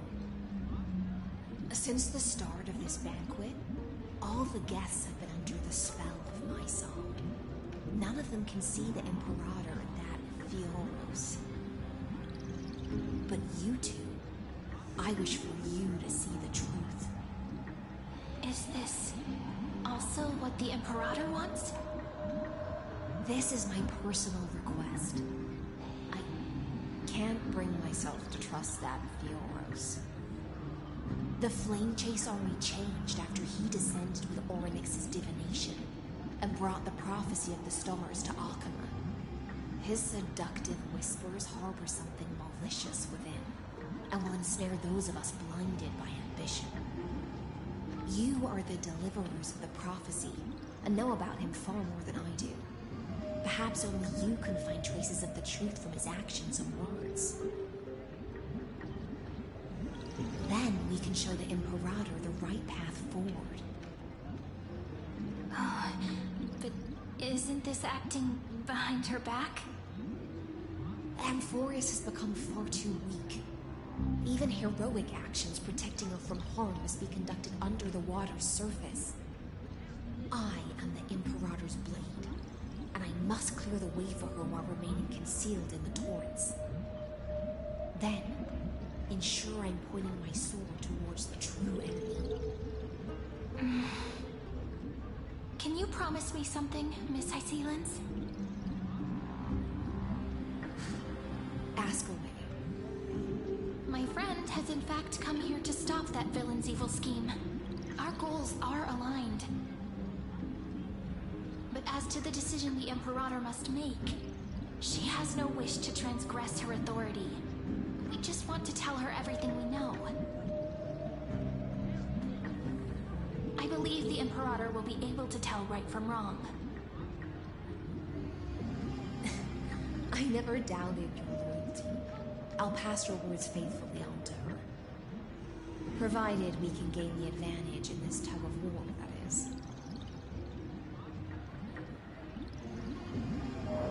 Now, return to the feast. Bring this cup with you and keep your distance. Pretend you are still immersed in the sea siren's fantasia. And I'll control the moisture in the air. That way, you'll be able to listen to sounds from afar as if you are a whale of the depths and hear every word of their conversation. I wish you a victory in this first skirmish. It's the exciting and thrilling undercover part of the adventure.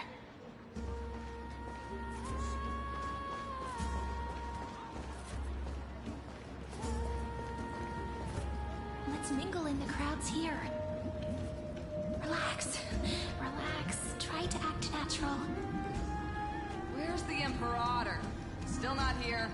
That little imp is always acting so high and mighty towards everyone. Today, I will... Whatever. Pour me another cup. Though she has succumbed to drunkenness, she still does not dare challenge your authority. A criticism of my height is a grave enough insult already. She should be dismembered. Do you often test the loyalty of your subjects like this? You jest. The Imperator does not need blind loyalty. As long as one can prove they have value, I am willing to be lenient towards them. Let's cut to the chase, Fioros.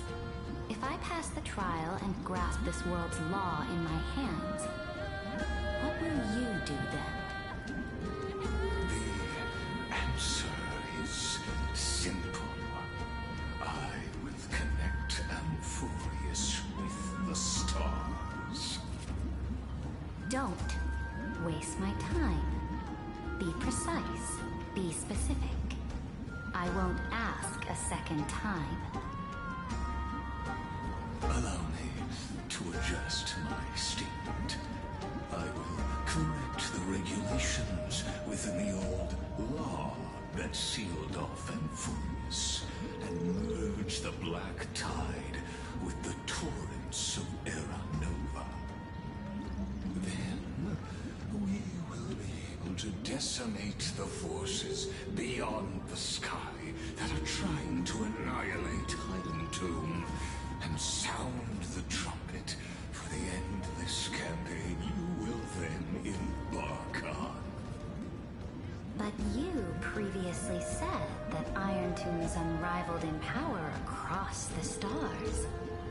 Who would dare to annihilate it? There is a federation of warships named the Ceydra Alliance. Warlike and old-fashioned. A cult named the Genius Society. Loosely organized, but steeped in abject insanity. Oh, there's also the Astral Express. A group of lawless vagrants. That so-called Deliverer is part of that last group. Those vagabonds mistakenly believe they can connect the stars through alliances instead of conquest. But history has already given them a tough lesson. There are countless other organizations besides, but when the Lord Ravager sweeps across the cosmos, they will certainly all bow before your empire of destruction. The Ackman Alliance is invincible! If those civilizations are not as feeble as you describe, then they may still have some value in testing the quality of my blade. That being said, even the smallest and weakest city-states should build an obelisk to the Imperator, so that their people can constantly recall the glory of her conquests. Walk a little longer with me, Theoros. I don't like how this is going. Our little Imperator seems fascinated by the destruction.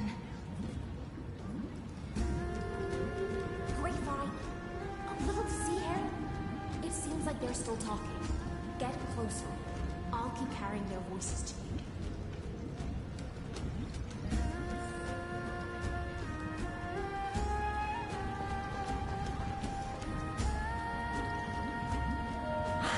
What a difficult situation.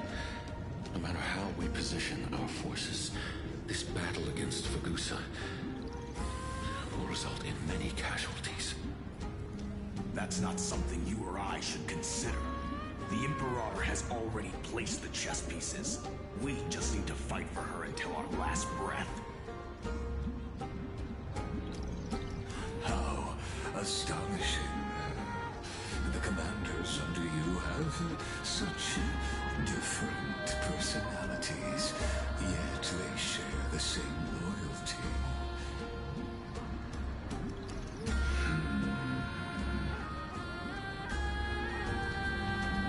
He's looking this way. Quick, do something and pretend we can't see them.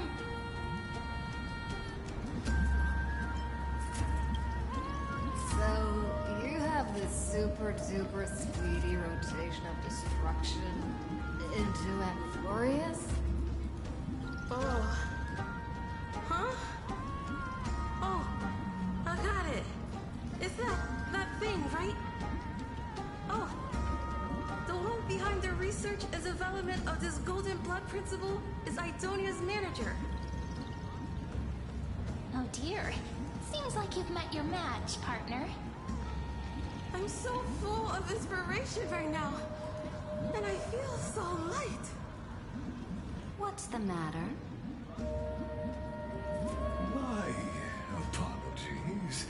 I was just checking whether everything was fine with those two distinguished guests of yours. And it seems like all is well. Let us continue our previous conversation. regarding the soldiers fighting for you? Are they aware of the price they must pay for the trial of law? If I recall correctly, you've already lost a bout against Talanton due to offering insufficient sacrifices. You dare mention my name alongside the word lost? Forgive my transgression, great Imperator. Watch your words and actions. All you need to know is that my victory in the trial is guaranteed. Even without the trial of law, they've already sworn to give their lives for my conquest. So tell me, if everything happens according to our agreement, how would you recommend I deal with that deliverer? Good question. Do not let her fool you.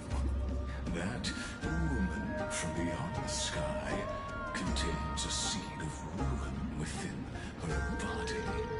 She must not be allowed to tarnish your glory. Therefore, the wisest decision would be to hand her over to me. You plan to torture her? Calling it experimentation would be more appropriate. The guest's patience is running thin. I plan to remove the Fantasia and head into the banquet. I will heed your advice. Leave for now, Theoros, and go back to Akama. You don't want to confront those two directly either, do you? Indeed. It's a pity that Antikytherans are lightweights when it comes to drinking. Before I leave, I would like to make a toast to your boundless ambition, using my spirit instead of a goblet.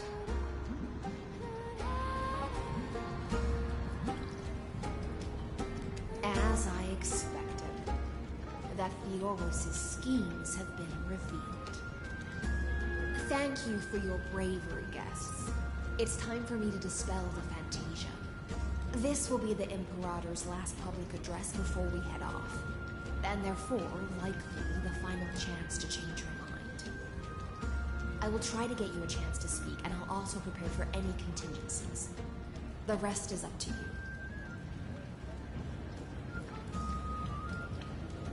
You should head back to your seats for now.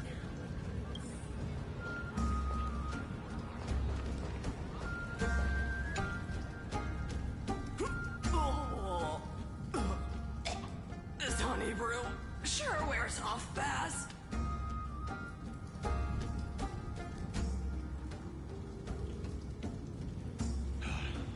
The Imperator! The Imperator has arrived! No need for formalities. I should be apologizing for my tardiness instead. The hour draws late, and I trust you have all had your fill of brews. Therefore, I will not observe the usual ceremonies. Any warrior who has fought by my side should have those speeches memorized by now. The Imperator's word is law. Are you out of your mind, Dux Frigoris? The Imperator hates flattery most of all.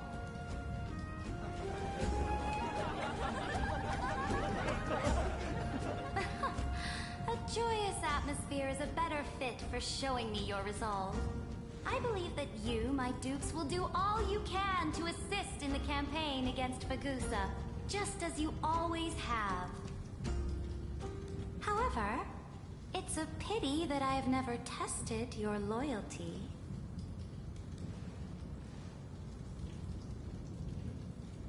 What does she mean? The purpose of tonight's banquet is not to raise our morale, but to establish which allies our alliance can actually trust. And sever the heads of the traitors as a toast to all before we march. Yes, some among us have discarded their vows in order to foment vile conspiracies. Now listen! These traitors are standing right here in broad daylight.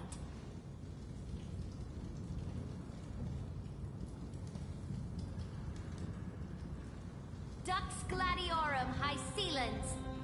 She used the Sea Siren song to immerse the crowds in an illusion and conceal her whereabouts.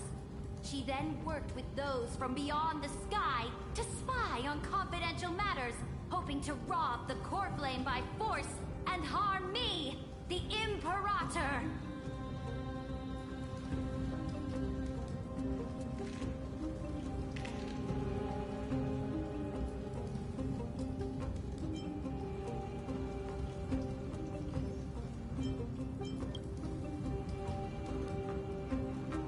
Imperator, I can explain.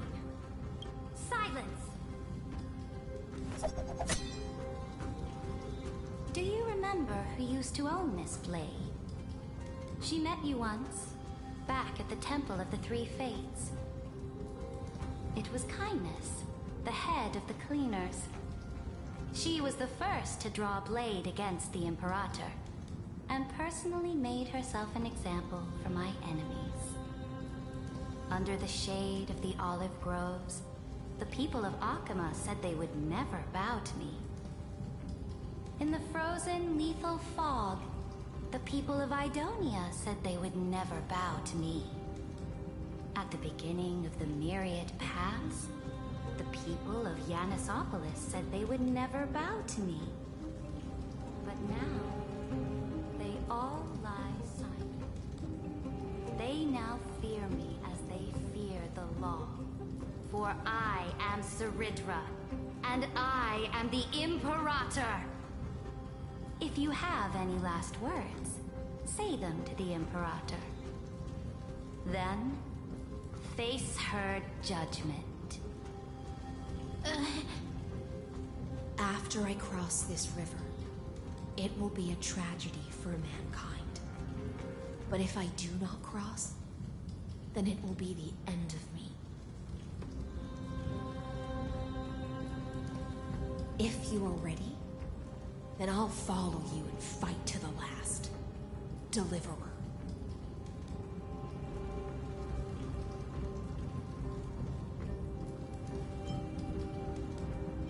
That's right, friend. Now, use your identity and add in a bit of experience and charm and testify to the Imperator as we promised.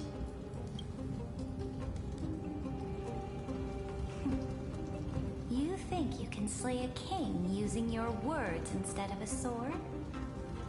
I'll have it. Show me the weight of rhetoric from beyond the sky. Will it weigh heavier than 3 human lives? Let's try to watch our words carefully.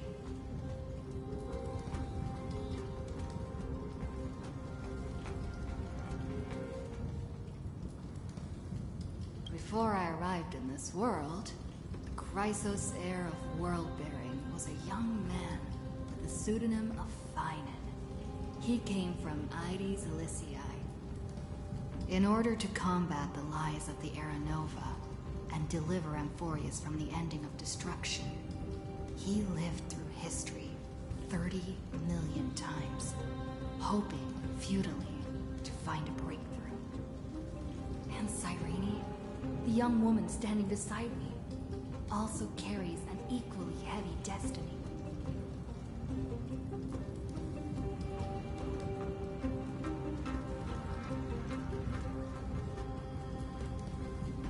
Lygus is not a guide at all. He doesn't care about Amphorius, and cares even less about your glory and campaigns. The only thing he cares about is completing the Amphorian experiment, making sure Iron Tomb is born into this world, and using it to utterly destroy the Cosmic Order. He will most certainly betray you. when that time comes, all of us will be ground to dust by the destruction.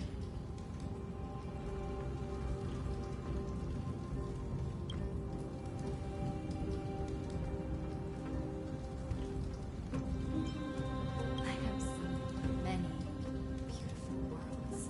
The road chosen by the trailblazer is to explore, understand, establish, and connect. That will never change. We will continue our journey until we have united the entire cosmos. Therefore, if you choose the way of the destruction, then I'll place your ambitions in the same basket as mine and smash them into pieces with my baseball bat.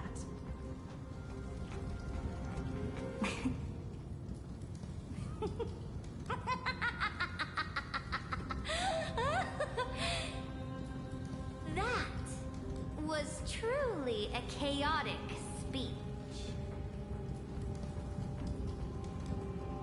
All that needs to be said has been said.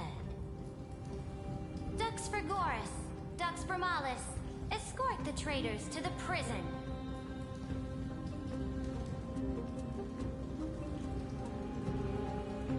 Before the next entry hour, I will give them an end befitting of their betrayal.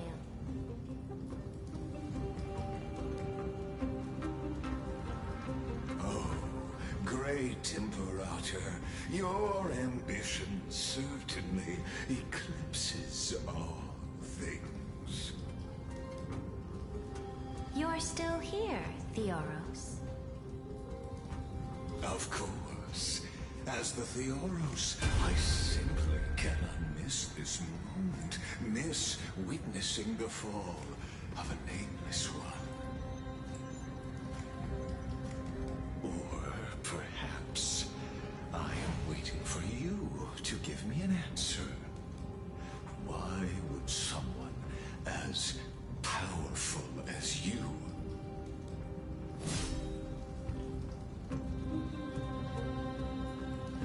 use such a clumsy excuse as imprisonment to ensure the Deliverer's safety?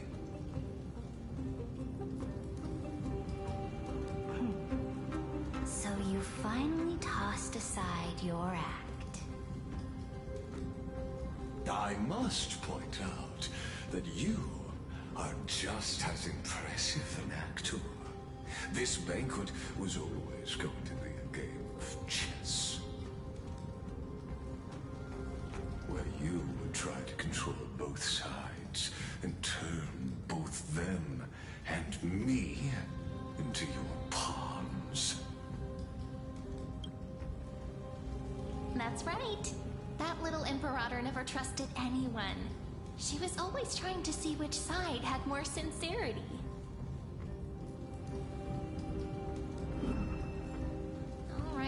All right, we'll listen to you. Here you go. Also, please pass on a message to the Imperator from us. She can trust my friend, anywhere, anytime. But as to the decision the Imperator must make, he has no wish to transgress her authority. We just want to tell her everything we know.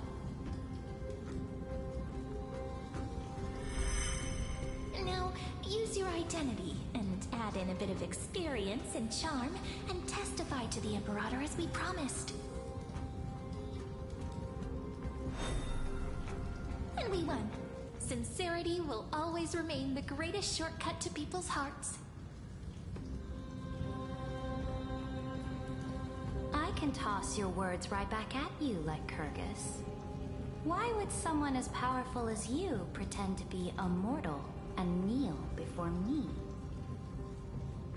Unless you enjoy giving flattery and prostrating yourself. You are mistaken. I am only trying to ensure the experiment's autonomy, meticulousness, and perfection, thus avoiding any unexpected outcomes. A forceful intervention will only create larger errors, reduce efficiency, and introduce ugliness. Had you fulfilled your promise of giving the law to me and completing the Era Nova, then the Amphorius would not have deviated from destiny's course. Oh, but you broke your promise. What a pity. In that case, I must carry out my duty as the administrator and eradicate all factors steering the experiment out of control. Factors such as you and her. Careful. Careful. What was that voice? Was it Orynyx? I found you. I finally found you. Be careful. This land will face disaster.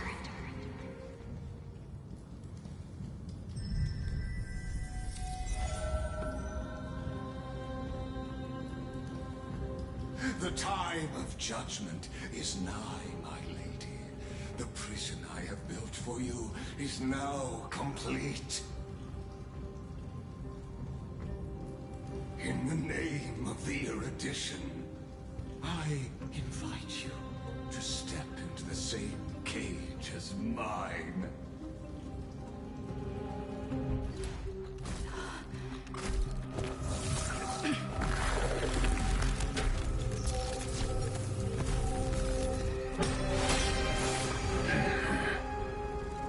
What's the meaning of this, Imperator? I did not permit you to act. A ruler is the only one who can decide their subject's destiny. But, great Imperator, what judges destiny is not the ruler, but gods. Don't forget, my realm only allows for the existence of humanity. Moreover, dealing out extrajudicial punishment equates to defying the law, and the culprit is to be sentenced to death. But you have seen how I can erase life from this world with just a clap of my hands. I fear you are still quite unaware of your current situation. Allow me to reiterate.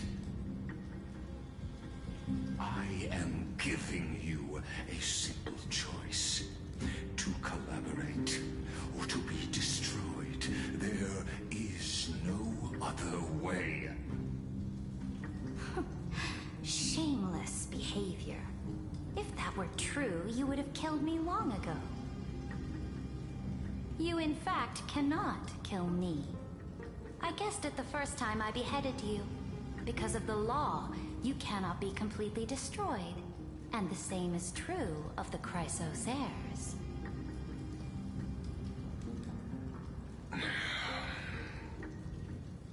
The more you bluff now, the more you are proving that conjecture to be true. What magnificent foresight. I once regarded this precious quality of yours as a sure sign of my ultimate victory. But now, I have to admit that I made a mistake. Yet, as a mere mortal, how will you contend against the Theoros? We are both slaves to hubris. But do you know what differentiates us, Lycurgus? I will never be blinded by my pride.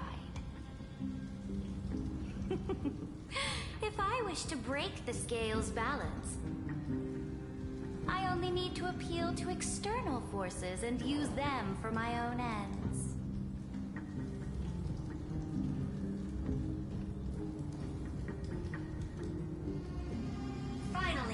meet face to face, Senior Society member. I offer sincere acknowledgments for your many past achievements, but I must deeply regret your current perspective.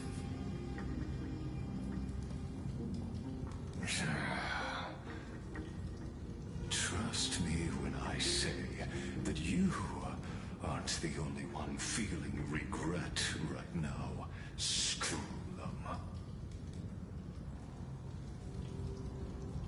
So you two are the allies from beyond the sky the Deliverer spoke of, and why she demanded the divine authority of law.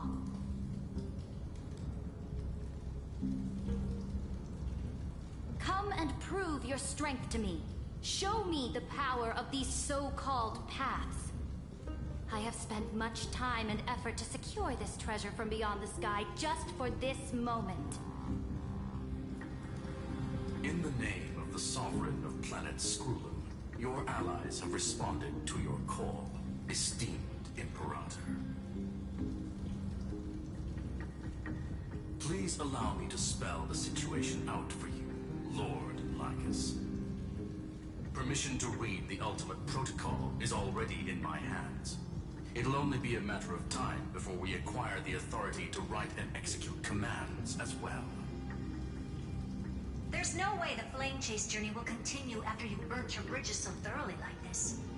Do you really think you can still win? Oh, seriously. Don't embarrass the society.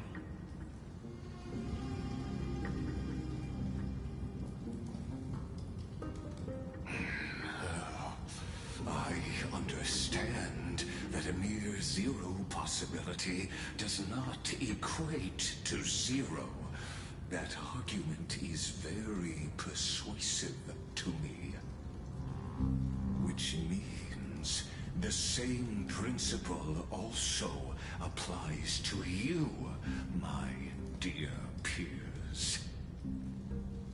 You will never be a match for me in a world constructed through Catorzane algebraic expressions. And as for Aranova, why don't you entertain this possibility? What if I reduced Akama to rubble and ground her people into minced meat? Would the heroes then once again desire the power of demigods so they could fight against me? Listen, Iron Tomb is fated to be born. You may shackle me and put me in chains, but I have thousands of ways to ensure the destruction's descent. And what I just mentioned is only one out of those thousands.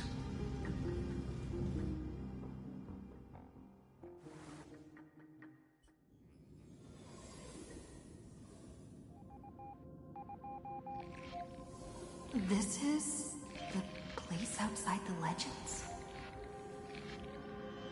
This doesn't feel the same as before. How should I get back? Warning! Warning! Warning! Warning! Warning! Warning! Command... isolation? Since we parted ways last time, I have modified the Exolith into an audience area exclusive to you. Now, you'll be able to silently wait here for the final act of Alphorius to begin.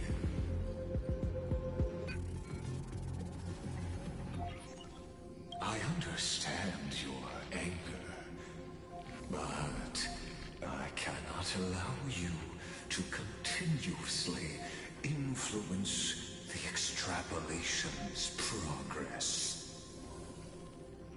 This could, in fact, be a wonderful opportunity for you. From the audience's perspective, you may better observe the workings of the erudition at a macroscopic level.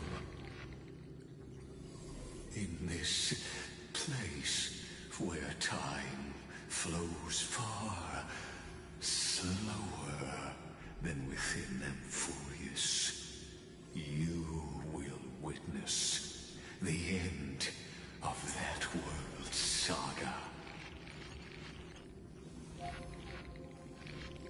The answer concerning the prime mover of life and the total destruction of the erudition.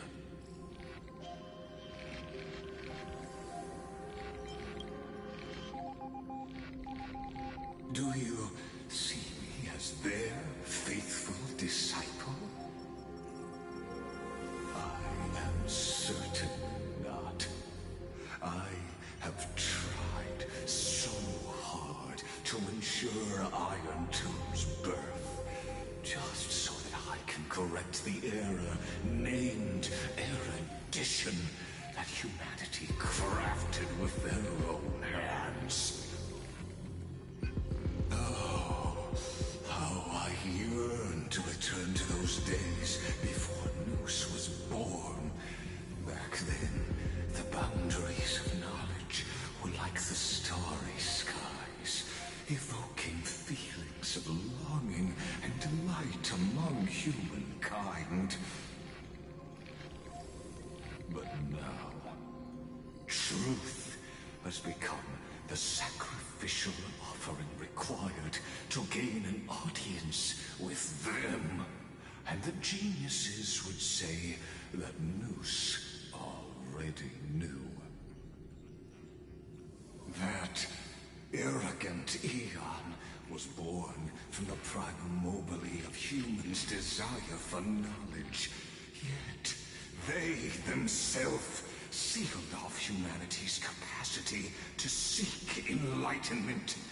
I am simply cutting down the tree of doom that we planted ourselves. I must admit that the process of answering your questions has reminded me of the happy days of learning in my youth. However, it is a pity that my true form must now descend into Emphorius to deal with the accident that arose because of you. But you won't have to wait long. When the curtain falls, you'll surely understand mine and Emphorius's ardent wish. Where time flows slower than within Emphorius? If Lygus spoke the truth, then I don't have much time left. But how can I get out of here? Can you hear me? Little one. Is that Herta's voice? Warning. Warning. Warning. Hurry up! Put some speed into it! I can't keep this up for much longer! That old Intellitron overlooked one little detail, and Screwy and I finally found an opportunity. Let's keep it short. While you were gone, well, in those few years, Emphorius... Yes, time dilation, resulting in an uneven flow. Don't you know this already? Let's stick to the main points. The Chrysos heirs activated the chronocognitive anchor and helped Skrullum and me open a hole in the firewall. We made some adjustments, so he can't attack us immediately, but it won't hold for long. Critical warning. Critical warning.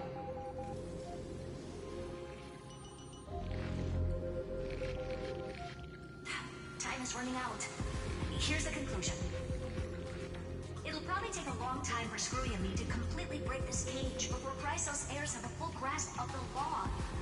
To be safe, we'll continue to launch side-channel attacks on the system to give you opportunities to escape. You need to seize these opportunities. So start moving, and find a way to pull off a magnificent jailbreak. We detected another Pat's influence. Critical warning. Critical warning.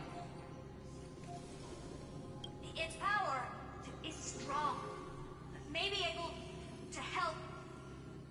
Use the Pat's power. Make it detect you. Unauthorized communication terminated. Is Cerydra saying a certain path's faction has arrived in Emporius? And I can ask them for help? I mastered the powers of different paths in my previous journeys. Think hard and figure out exactly which faction has arrived at Emporius, and which path's power I should use to call for reinforcements. Are these showing my memories? With the Stellaron in my body, I woke up at the Herta space station and gained the power of the destruction. A world that'll give rise to a Lord Ravager would definitely draw the attention of the destruction. The Stellaron in my belly is gonna be super useful. But what if I end up pulling in the Antimatter Legion, or the Annihilation Gang? Can they really help?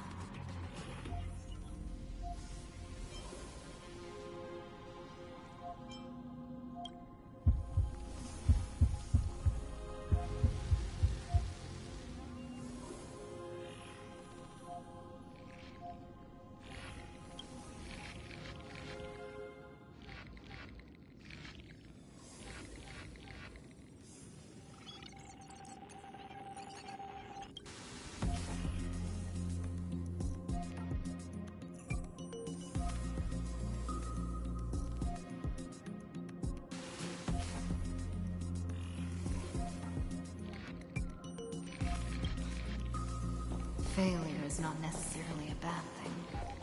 This power wasn't gonna call. I obtained the flaming lance left by the Architects, and gained the power of the preservation in Belobog. That's right! No matter how far away a planet is, the IPC is guaranteed to pay attention, as long as there's a business opportunity. Isn't Emporius a pristine and untapped market? Besides, even if I can't call up my friends from the IPC, the Architects and the Nomadic Miners should be able to help too. There are definitely cities and wars in this world.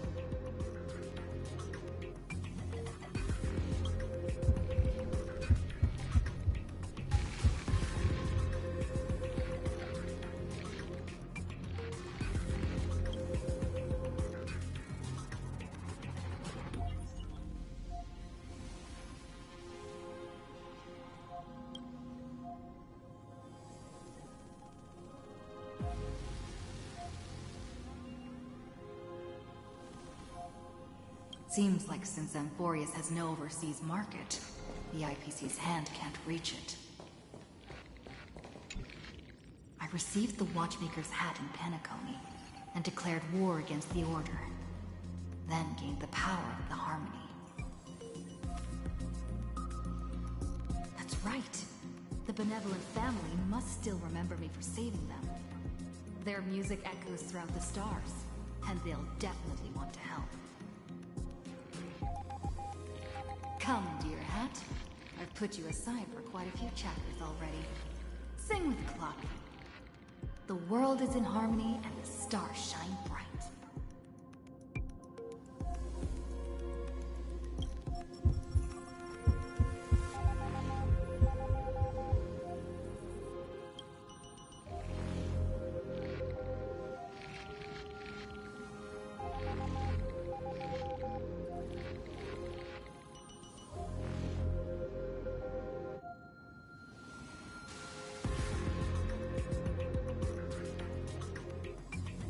Doesn't Lygus want this story to have background music? He has such terrible taste. The Remembrance. That's right. I came to Emporius because Black Swan asked us to come. And I even got a glance from Fu Li here. The Garden of Recollection must be intricately involved with Emporius. Traces of the Remembrance are also everywhere in this world. I don't know what they want, but I don't have many choices left in this crisis.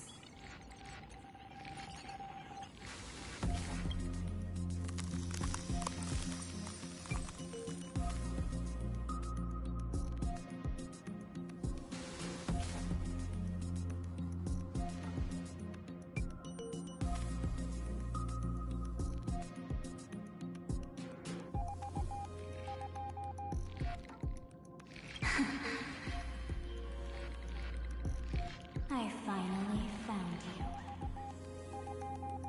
Following the sound of memories. A pathstrider walking both the Remembrance and the Trailblaze.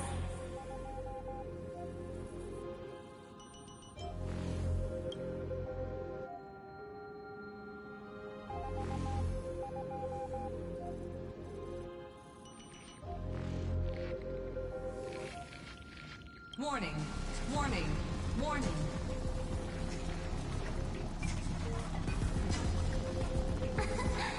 Erudition's prison cannot stop us, for we lie outside the logic of zeros and ones. Come, leave the cage of Logos. The mythos of Amphorius waits for you to continue its story.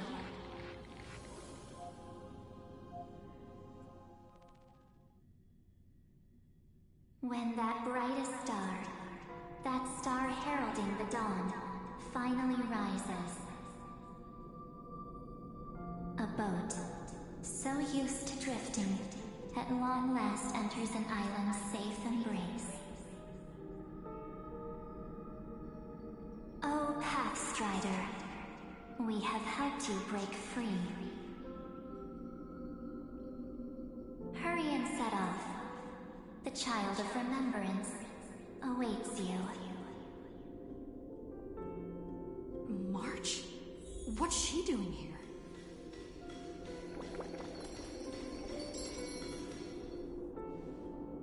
Oh, you're finally here! We haven't seen each other for such a long, long time. My good buddy, I've really, really missed you.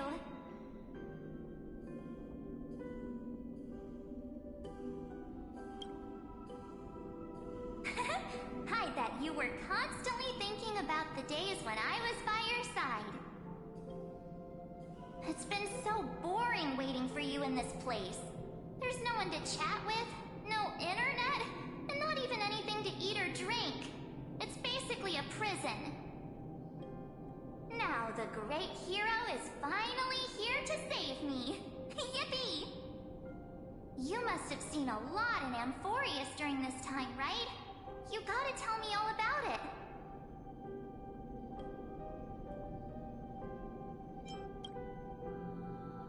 I'm all good. Look at how fit and active I am. But let's get out of this spooky place first. This is not a good spot for a reunion chat.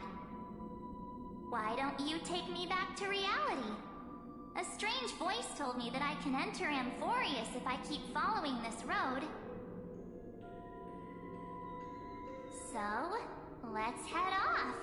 I still don't know what that world even looks like. Why does March feel so weird? What are you standing around for? Do you actually like this place? Get moving. Hurry! This door should be the exit. Maybe my instincts are wrong. Let's follow her first. Are you okay? You haven't said anything for a while. Has it been so long that you're still missing me? There's no time to waste, though. The Chrysosayers and the Geniuses are all waiting for you. No. The discrepancy is getting worse.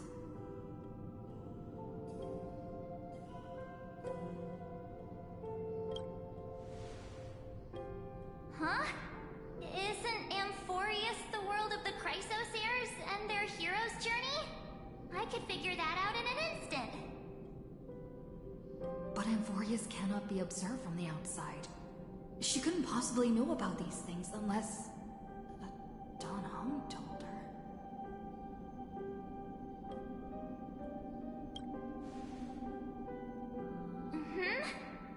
No, he's not. Maybe I just happened to miss him. Never mind. Dan Heng's super reliable. We don't need to worry about him. He's probably waiting for us somewhere. All hail and hearty. No. The Geniuses would have made sure that Dan Heng made it back on the Express. Besides, the March I know wouldn't be so dismissive about her companions. Something's not right. She's not March 7th. I guess you have something you want to say to me? Then there's no need to feel things out first. With questions. Let's treasure the time we have together and be frank.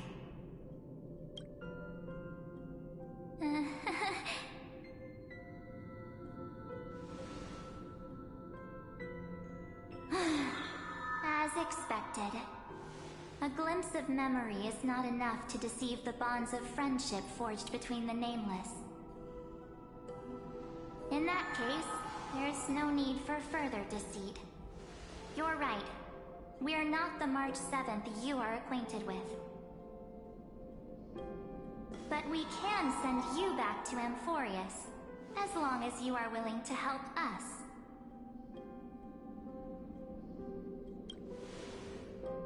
We are the Garden of Recollection. You should be very familiar with that name by now. Just as a reminder, while you hesitate, time is quickly ticking away in Amphorius. Working with us is the best way to stop the enemy of erudition. Erudition would treat any results unrelated to the experiment as garbage and throw them out. But we don't work like that. The Remembrance treats all these instances as important materials needed to weave the universe. Besides, this would be child's play for a great hero like you. It won't be hard at all. Also, if your plan fails and the big bad Iron Tomb manages to get out, then the whole cosmos will be in danger. Wouldn't it be better to have an additional failsafe? As long as you help the Garden retrieve what we want, even if Iron Tomb reformats everything in the physical plane, we can use Remembrance to reconstruct the entire world. Or, should we say, the entire universe. So help us. Find where Amphorius' memory began, and bring it out. The Master of Anastrava has already glanced at you.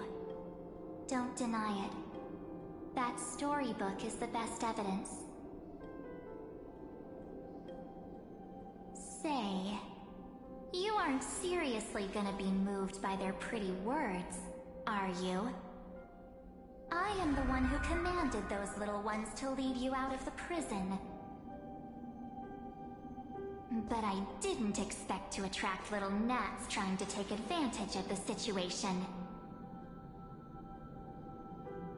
While Remembrance can help you return to Amphorius, there's no need for you to do it the way they want you to. Of course, there's also no need for you to make any deal, or pay any price. For you, this is probably a long time no see. My dear.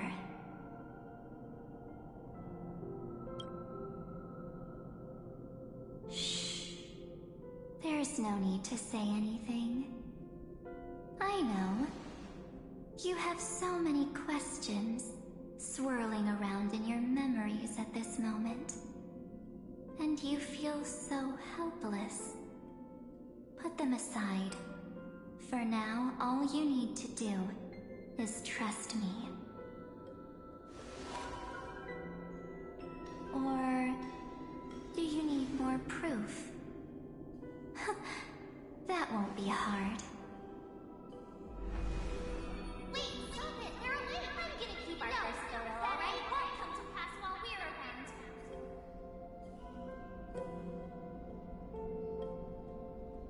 And now, The statue. Is that Dan Heng's brother?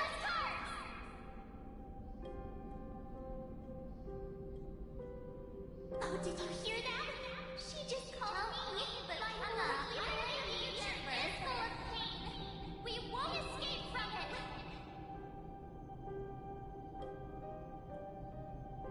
Hey, are you sure? Well, maybe a couple of punches will help to jog your memory.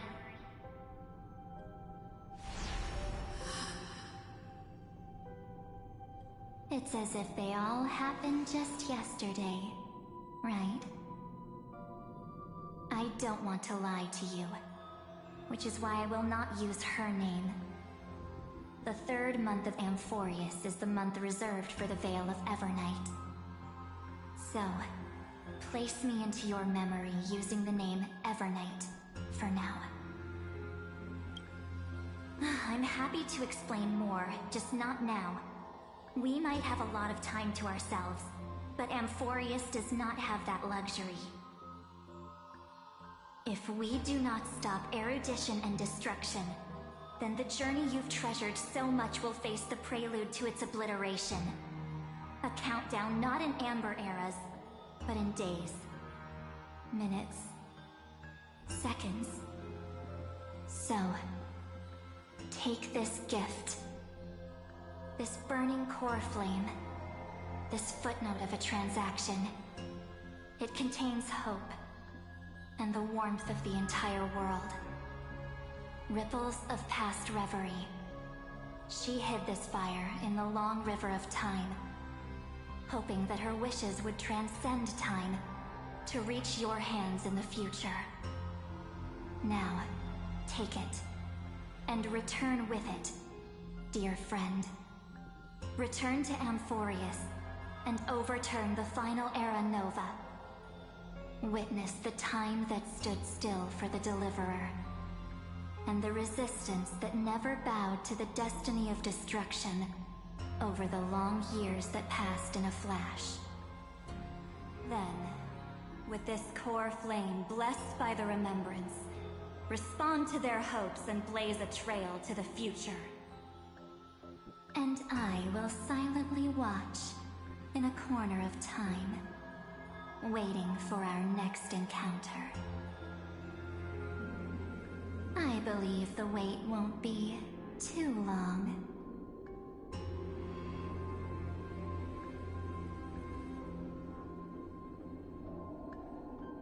What exactly is happening?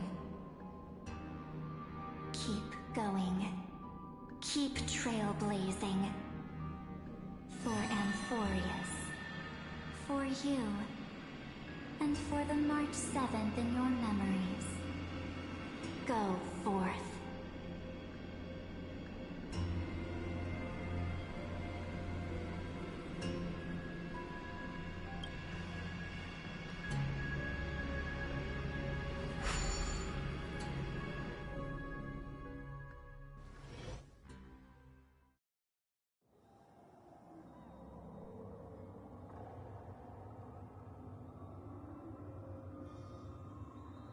Is this Akima?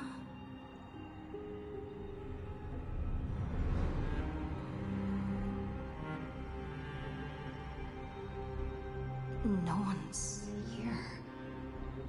And the dawn device off.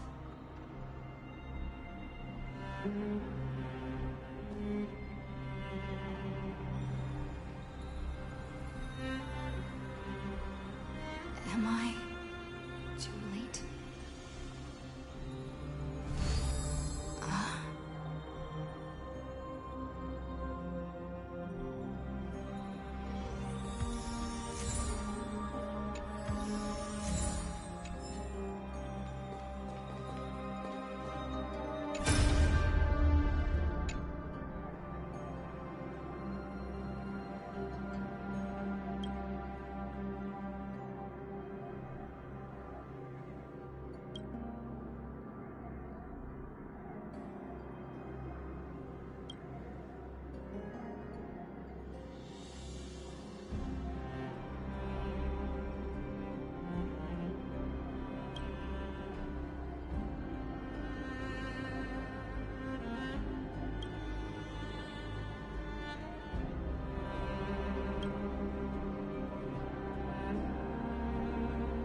There's so much I wanted to say for our reunion.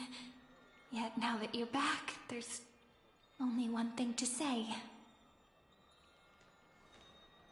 Welcome back, friend. It's been such a long, long time. You must be really confused right now, aren't you? So much has happened in Amphorius while you were gone. But don't worry. The Deliverer can't afford to be lost, no? No, please follow me. And turn the pages of time and hear the words everyone left for you. I'll tell you the story of this 1000-year journey. That way, it won't just be my memories alone. Cyrene can't hear me?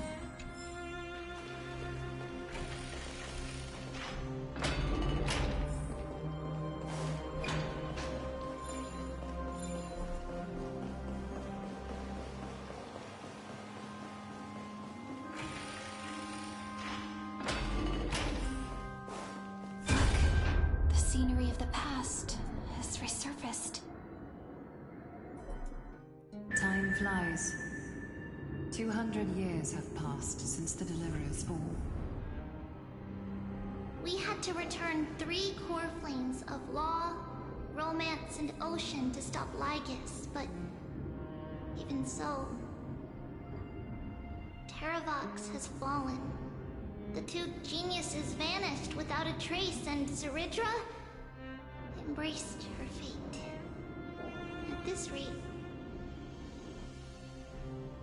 Era Nova will come, and Amphorius will fall into the destruction.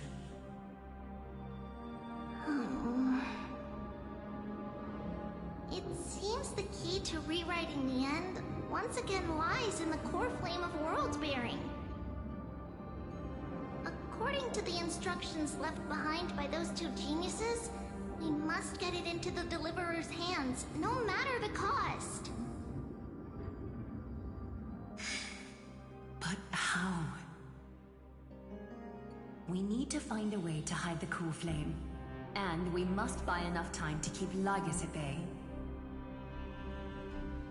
About that, Rini might have some good news. She had that dream again last night, but the Titan's voice was clearer than ever this time. She said, pass the flame into the future. Is that a prophecy from Orynyx? She chose to side with humanity this time and hide one of her kin's core flame? It seems Amphorius' fate isn't sealed just yet. You're right. History has changed. Humans and Titans are both giving their all to keep this world going. Perhaps a relay across the ages is finally about to begin somewhere out there.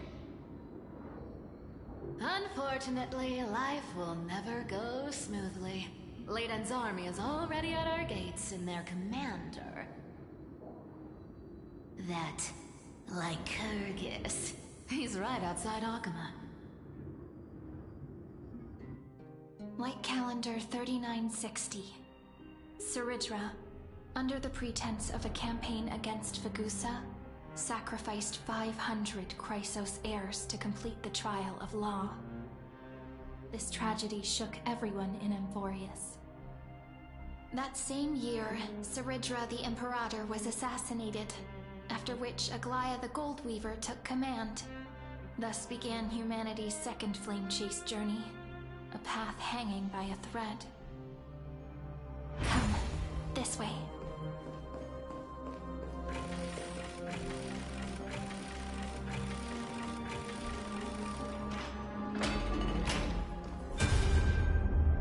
The eternal holy. The memorial palace lies in ruins. Countless mortals have perished because of your stubborn resistance. It's time you learned the cost of refusal. Now, answer my question again. Where is Kefali's core flame?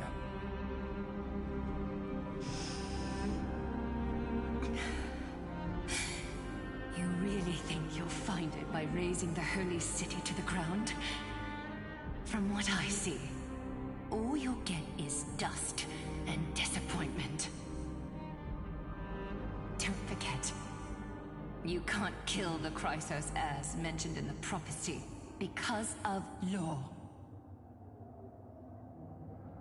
I have never denied that. Which is why I now place my hope in the faithful citizens of Akama. Perhaps they'll give me what I seek in the echo of your screams. Now then, I'll be cutting open your chests and using your scalding golden blood to baptize the masses. Allow me to apologize in advance. We shall start with you, blind and foolish Lady Goldweaver. Leave this to me, Lady Aglaya. You must get away now.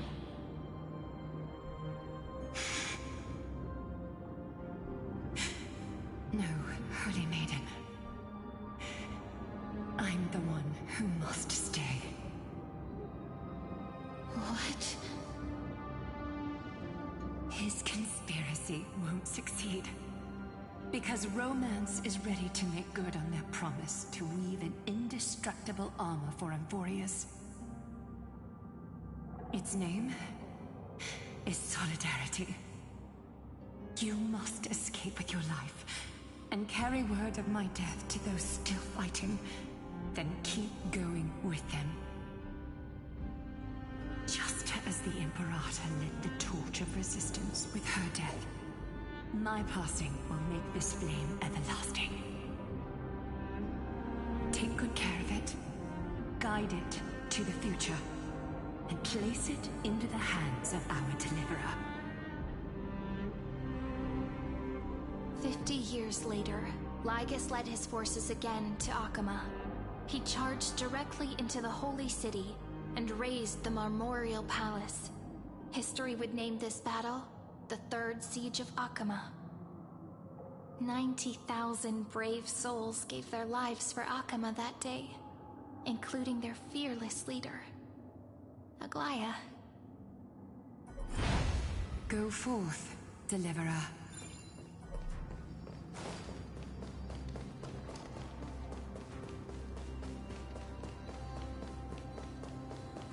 Go. When the frost melts and the snows give way, the flowers will bloom again. You'll find me there. So what you're saying is... Princess... she just left. Like that. Since Cass has made up her mind, we can't let her resolve be in vain. But... between staying in Akama and going to Styxia, what difference does it make when it's death either way? I'm against relocating. With Kefali's protection, isn't Akama far safer than that dead city? Cass's plan doesn't involve any relocation at all. Huh? Like you said, Akama is humanity's refuge. We never intended to get everyone moving to Styxia. It's just on Cass, Hycealans, and me to prepare the final trump card for the Deliverer. Wait, what kind of trump card needs all three of you demigods to throw yourselves away? We must lay down the path to the future so when the Deliverer returns, they'll have a clear road to reach the location of Aranova. Styxia sits where death meets the ocean. There, with the combined powers of ocean and passage, we can summon a current that leads to the vortex of Genesis. And the demigod of death will forever guard that secret path until she returns.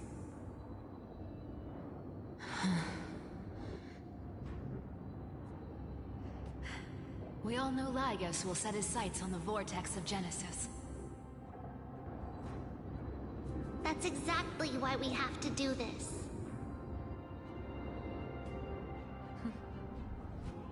Guess I underestimated Idonia's Maiden of War. She's got way more steel than I thought. And Cypher, we need you to head to Castrum Kremnos as soon as possible. By any means necessary, forge an alliance with Strife. The prophesized Crown Prince has already been born. He shall become the new defender of Akama, protecting this land after we leave. You don't need to worry about that. I just came back from Castrum Kremnos. Only a step ahead of the news.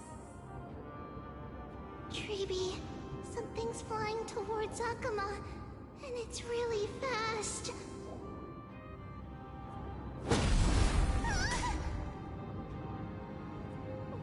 What is it? It's a spear! It's the Kremnoans. Their king's already here. With the protection of the demigods Treebios and Cyphera, Akama endured wave after wave of warfare, though just barely. Castorus chose Styxia as the last resort, and completed the trial of death, causing the stagnant waters in the River of Souls to recede. Soon after, Treebios departed on a long journey. That same year, the Kremnoan king Euripon, along with his son, Prince Midamos, joined the Alliance to safeguard the Holy City in the Battle of Deliverance.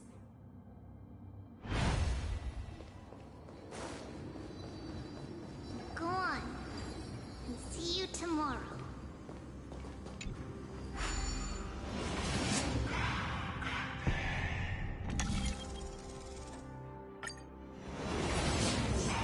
Breaking me apart buys this world even one more second.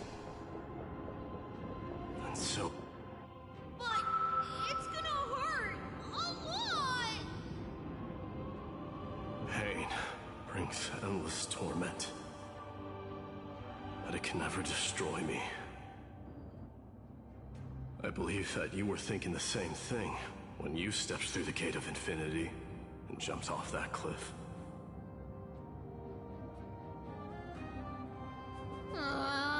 Can't argue with that. In the current situation, this is the only path Akama has left. Just do as I say. Split my soul into 5 pieces. Forge me an immortal vessel. Let the blade of strife hang forever overhead. Locked in battle with their enemies to the world's bitter end.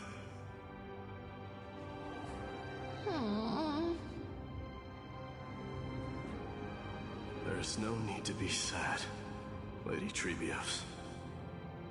Haven't we already taken great strides towards that promised tomorrow?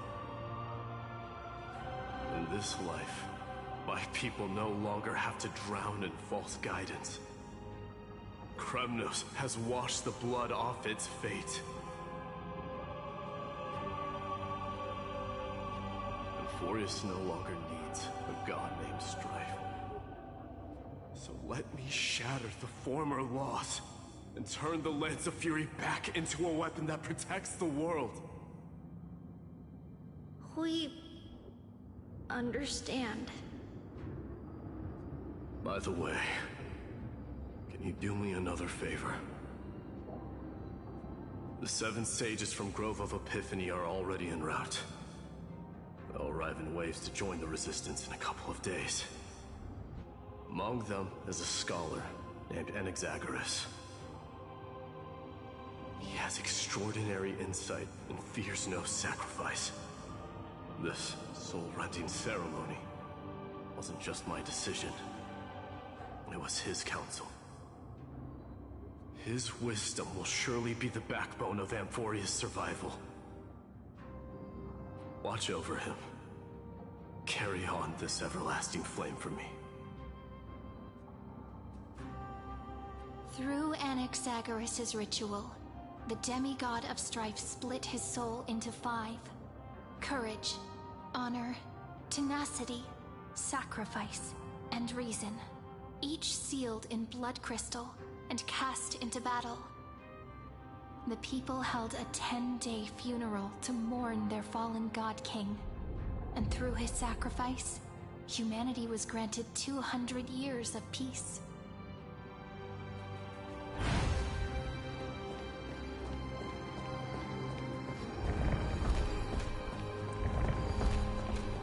Keep moving forward. My blood will pave the road ahead for you.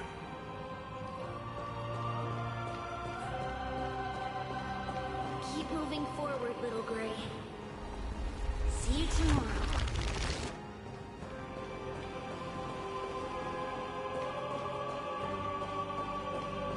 That seamstress wasn't wrong when she said a lie needs more lies to keep it together. Reason and trickery. Never thought we'd be the pair to finish this final setup. Can't catch that Tin Man without your little slides. Besides, this is our last shot. Not the time to be picky, right? Don't oversimplify it.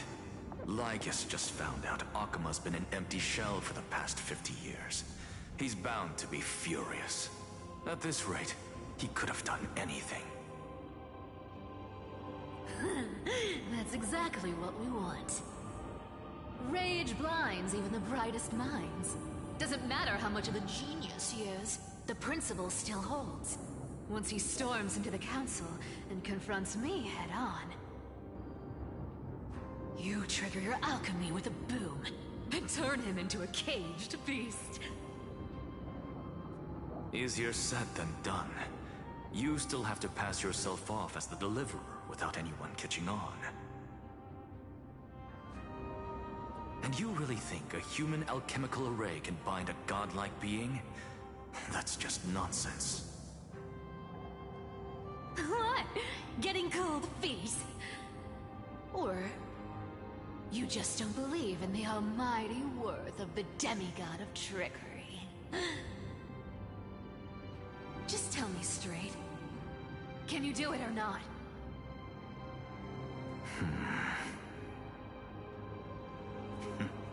Of course I can. And it'll be child's play.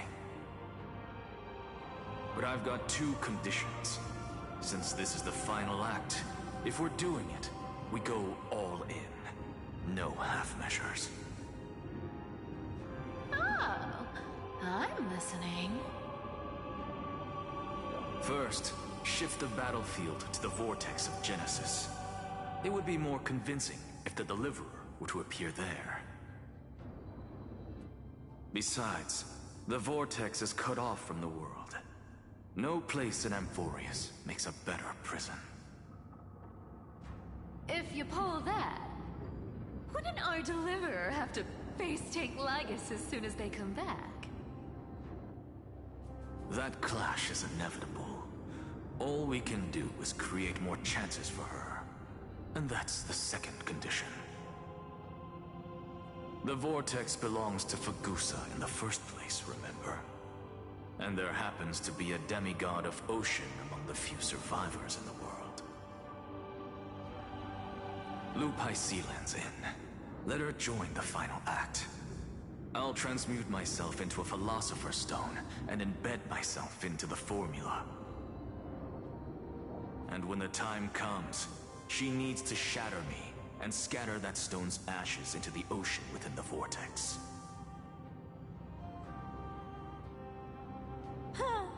I guess people weren't wrong when they said you're insane, Grove Boy. I've got no idea how to outwit a reclusive genius.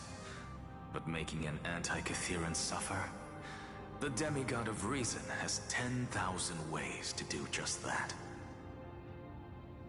And what I just mentioned was one of them.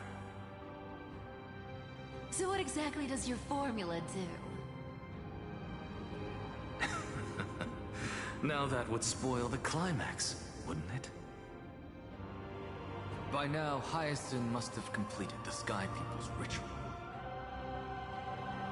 Since that Theoros loves a good performance as much as I do, let's make sure he enjoys our show to the fullest. As for how the Deliverer will complete the Era Nova, well, that will no longer be our concern. It was the last battle known to the world, initiated by two demigods least suited for war. In the end, reason and trickery kept their word. At the cost of their lives, they sealed Lygus within the vortex of Genesis, where he remains to this day. Go forth. Finish the greatness left undone. Quit overthinking! Just run! Keep running. That'll be enough.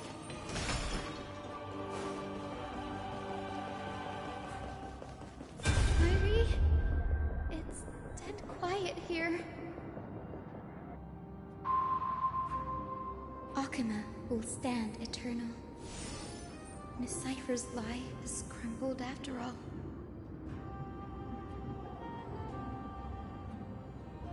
But it's all right, because all of us have fulfilled our purpose by now.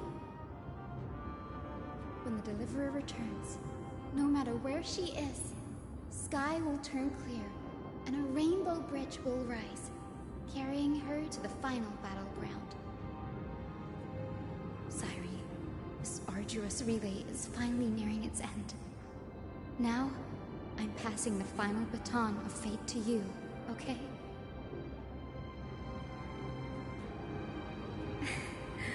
No, that's not quite right. After all, it was you and her who lit the first spark of this journey, wasn't it?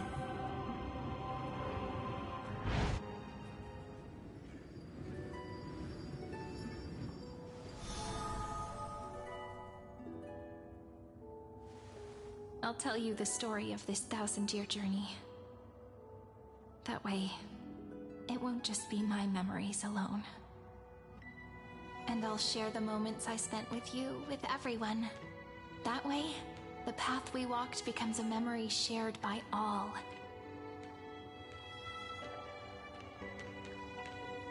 People will know that there's nothing left to chase.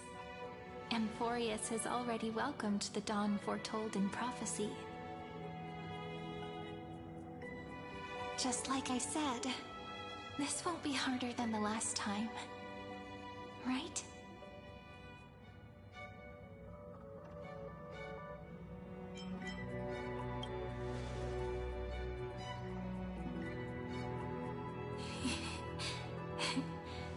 I wonder what kind of expression you're wearing right now.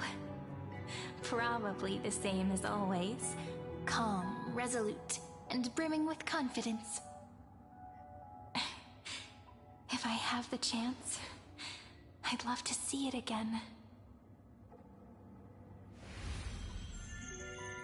Because it's really been far too long since we parted.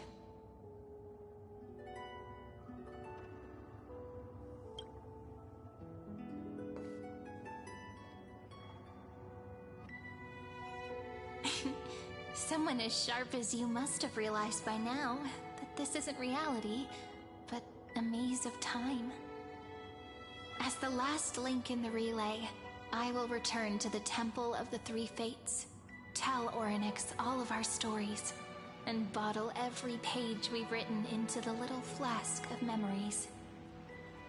And then, May it set sail in peace, drift down the river of time along with the core flame of world-bearing, reach your side, and lead you back to Amphorius. Just like the first time we met, right? Even though this cycle has no demigod of time, time has always stood on humanity's side. This is the only way to make sure that the Era Nova won't happen before you return. And the only way I can safely entrust the completed final flame chase journey to the Deliverer's heart. After all, the new world will be born from your memories, and the protagonist of this story mustn't be absent.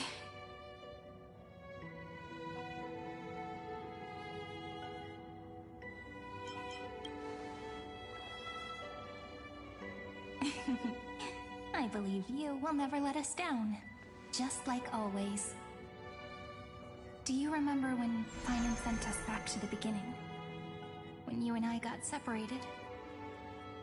But in the end, I returned to you, carrying all that we've been through. That's what memory is. It may wear down and fade in the river of time, but it never truly leaves. When that hidden corner of the heart is stirred, the past returns even more beautiful than before. So don't worry. Let the 33,550,337th Flame Chase journey become part of you too. I've gotten a lot better at it with the experience from the last time. Next, you will head to Styxia and find the Vortex's entrance guarded by the demigod of Ocean, before charging toward the final battlefield.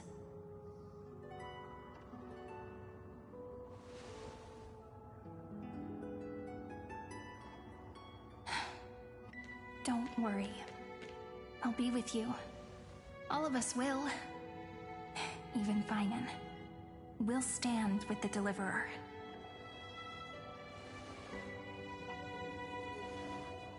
So say a short goodbye, then set off, just like we promised at the start. Toss away all unnecessary worries and troubles, and bring our smiles and determination into tomorrow.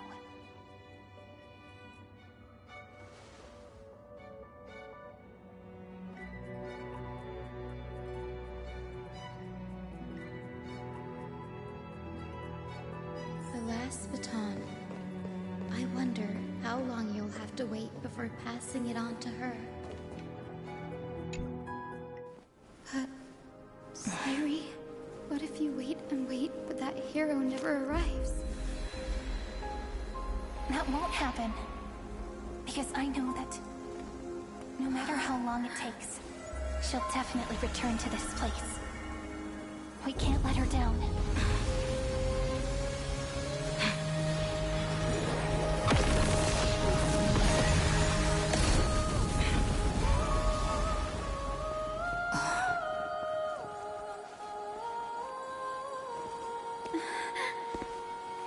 Sky shall rain rays of dawn for you.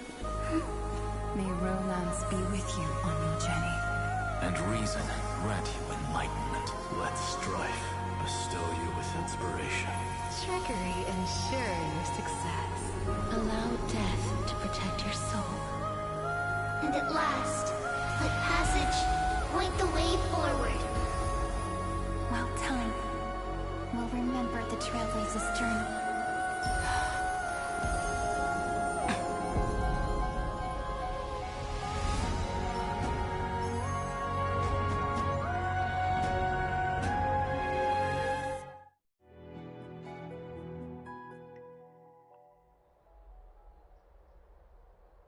Is this Styxia? What happened to this place? I need to find the entrance of the vortex, guarded by the demigod of Ocean. High Sealens. Is she still there? Long time no see, trailblazer. Generation after generation of Chrysos heir heroes have tried to defy fate with their blood and tears, either voluntarily shattering their souls or waiting in eternal solitude. But alas, fate can never be defeated. Reason and trickery may bind my flesh, but my will shall never fall silent. So the demigod of ocean, the Dux Gladiorum, High Sealens, sought to bring me into a fantasia with her voice and drown a genius in slumber. But alas, it was all a hopeless dream. That warden fell before I did, due to erosion of time, while her prisoner remained unchanged.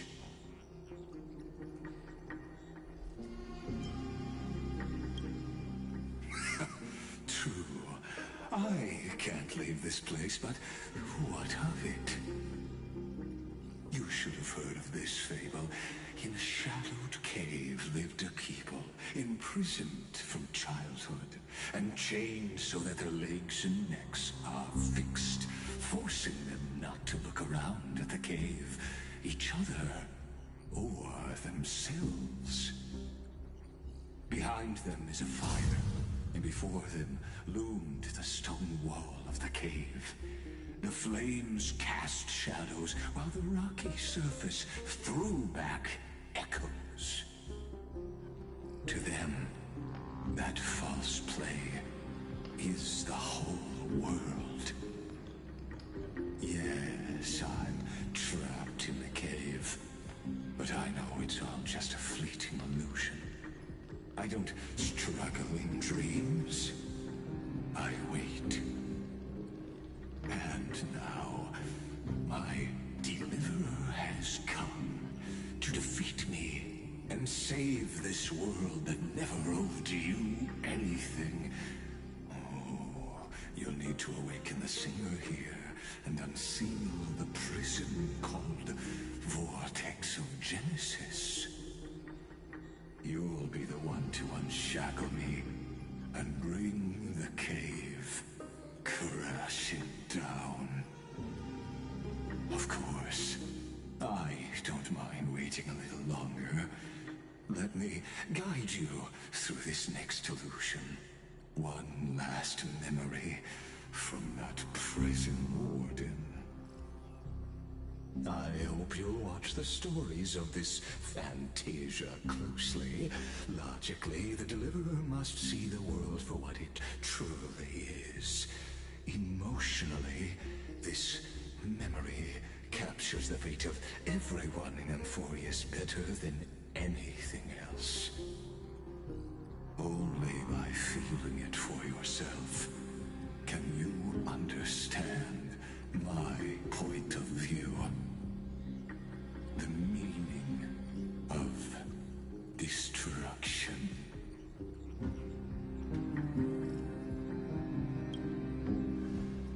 To your unshakable resolve, I salute you.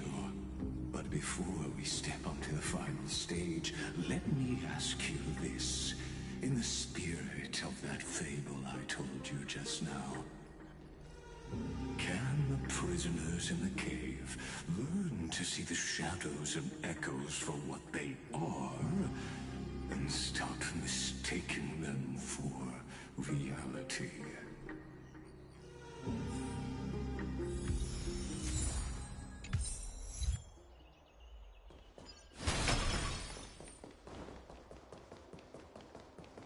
Look, the fire projects the face from her memories. An actor.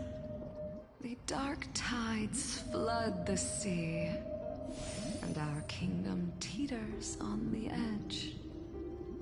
Fear not. Our queen has gone to the borderlands. She'll quell this calamity herself. This is the scene when the Chrysos heir of ocean was born. She was once of a Titan-kin race named Sea Sirens. At that time, Kozlana had suppressed the Black Tide's rise, but he was unable to remove Iron Tomb from its roots. The Black Tide still roiled in the depths of the world, and the kingdom of Sea Sirens was the first to face the destruction head-on. Listen, I heard Electra's voice. She's calling to us. Let's go.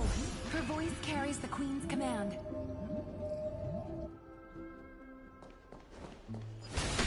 To keep the Black Tide from threatening the ocean, the Queen gave her all, body and soul.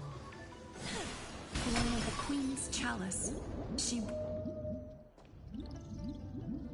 My sisters! You're finally here! Of course, Electra. Your beautiful melody drew us here. Her true name is Electra. This is a reflection of her former self, clinging to the past with aching defiance. The Queen summons us. She must be near exhaustion. The Black Tide will soon enter our borders. Then what do we do? Will our seas fall to darkness and terror as well? Don't worry. We shall lift the chalice in her stead to catch the Black Tide, and stand together to safeguard our realm and its people. Such tiny Titankins, thinking they can stop the tide of truth. How naive. And that naivete is the root of all suffering.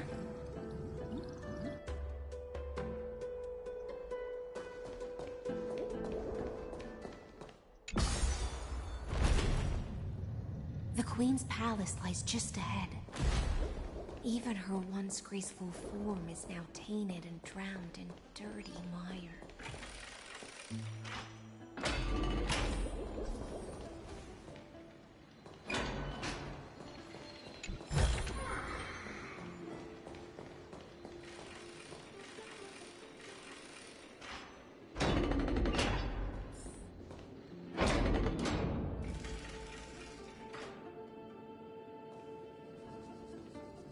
Oh, Magusa, our noble queen, we've come at your call.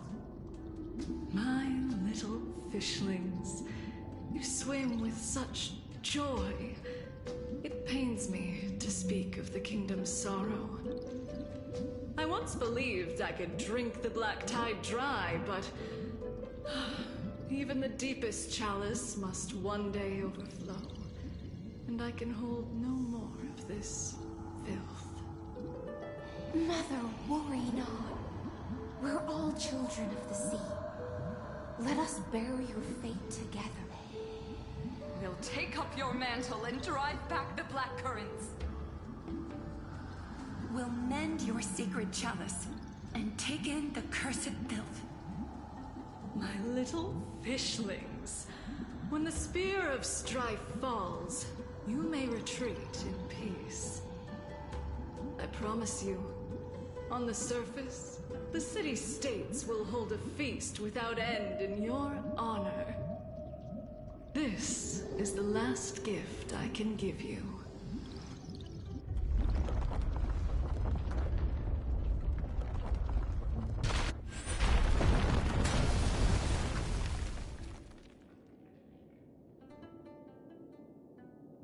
Fagusa sank into the abyss.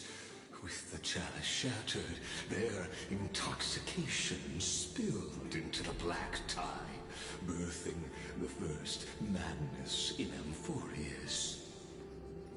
Sea sirens followed one after another, hunting for the Titan's fragments, until their flesh decayed, and their bones crumbled, all for the promised final feast.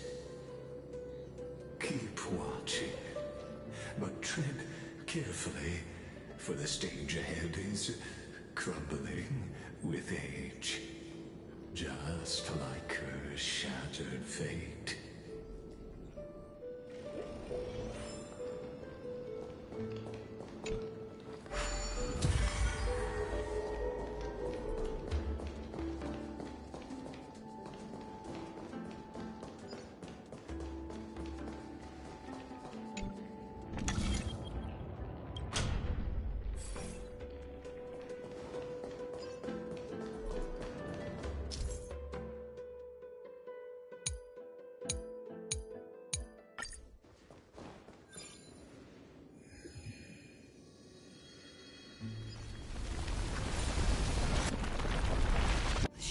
Still being made. Maybe the Chroma vessel.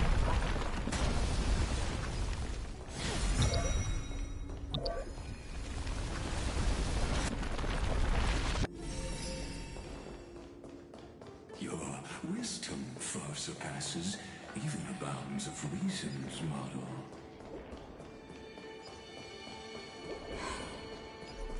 Can't get through. Looks like I'll need the miracle orb nearby. The ending was written long ago. Even you cannot rewrite it. Just like this poor chandelier. Electra! The fiends have gnawed my tail. I can no longer swim to the far seas. Electra! The black sludge has soaked my fins. I can't dance with you anymore. Sisters, don't give up. Remember the Queen's promise of a feast in the city called Styxia. I haven't forgotten. It visits me in dreams every night. I dreamed of a shining city, its lights piercing the deep gloom of the seabed.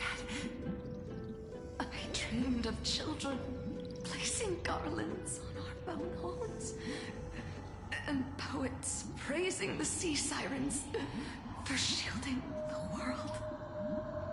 But what a shame. We can go no further. Please, sing to the humans for us. Sing of the deep sea's legend in our place.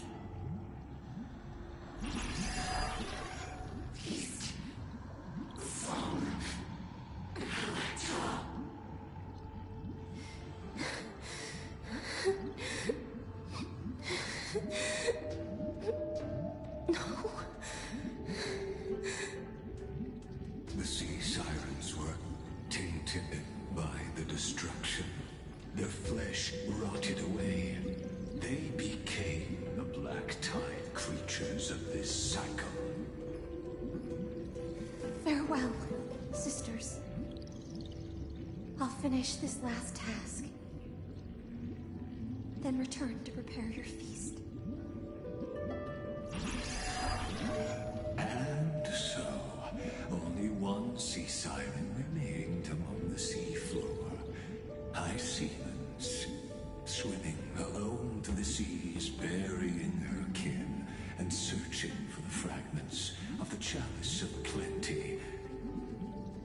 Though most of that journey was in vain, why not use the power of time to leap ahead toward the journey's end?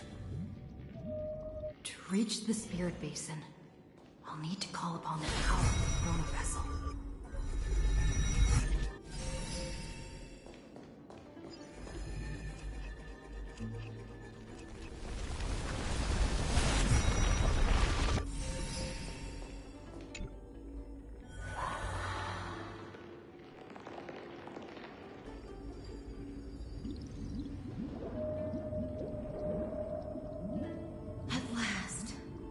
The Chalice of Plenty is whole again. The Lance of Fury emerges from the River of Souls, and the gods reclaim their duty to hold back the Black Tide. I am freed from endless toil, and now walk toward the rites at Styxia. I bore my sister's dreams upon my back, took on a graceful human form, and hoped to find a grand celebration on the shore. My fins became legs, my scales became skin, and the sea foam on my body became a shimmering gown.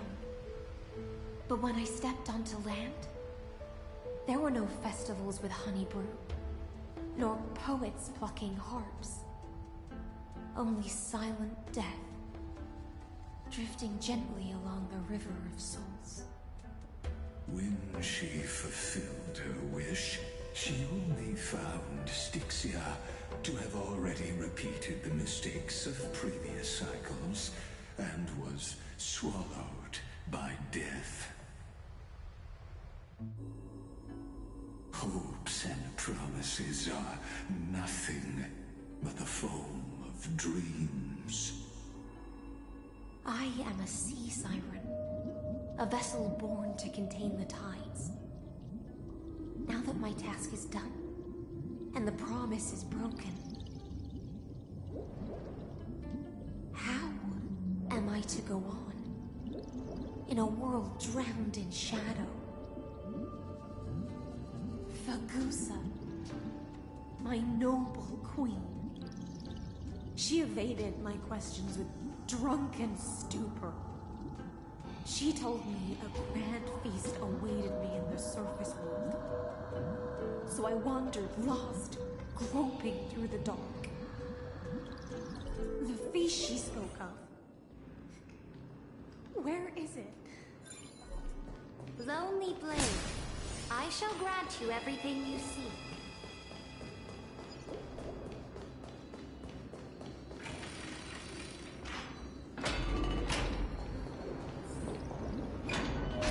After wandering the surface for ages, the lost sea siren met her future conspirator. You quelled the wars alone and forced strife into retreat. This swordfish that commands thousands of legions, whom does she serve?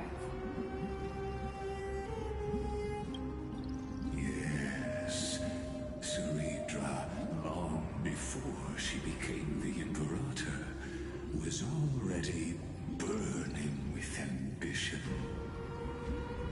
Sovereign who follows prophecy. I am no one's sword. I am just a wandering fish, seeking clarity through bloodshed.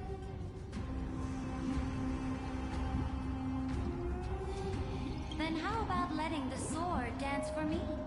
And letting the violin sing in my name?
Tell me, what is it you seek?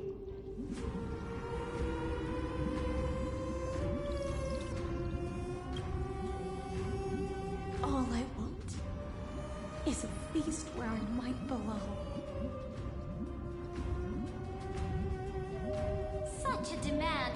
toil with the Sovereign's authority. I'll grant you a banquet worthy of conquest and comrades to toast beside you. But Knight, you must offer me your heart. My heart? Yes, a loyal heart that will generate no betrayal. You were deceived by gods and drowned in the ocean's darkness.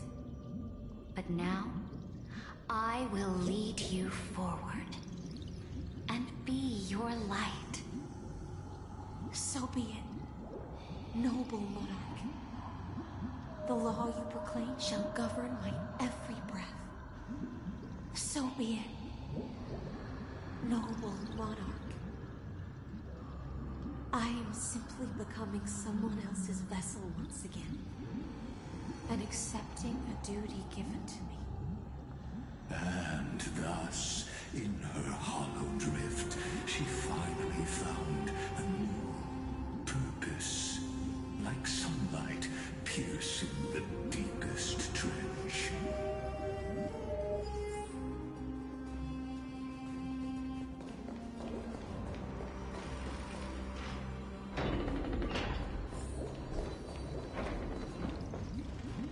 Noble monarch, I've cleansed the foulness from the road as you commanded.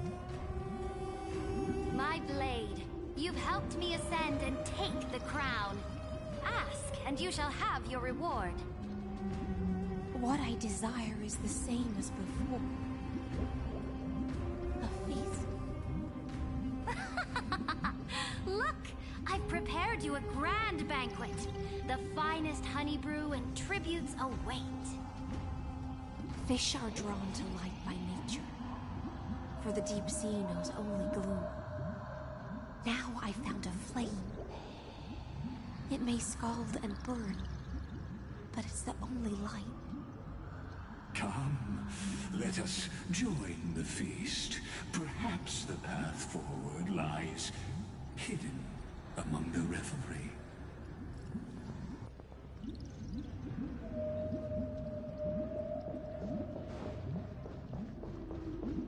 Have you heard that the Imperator's about to begin a new campaign?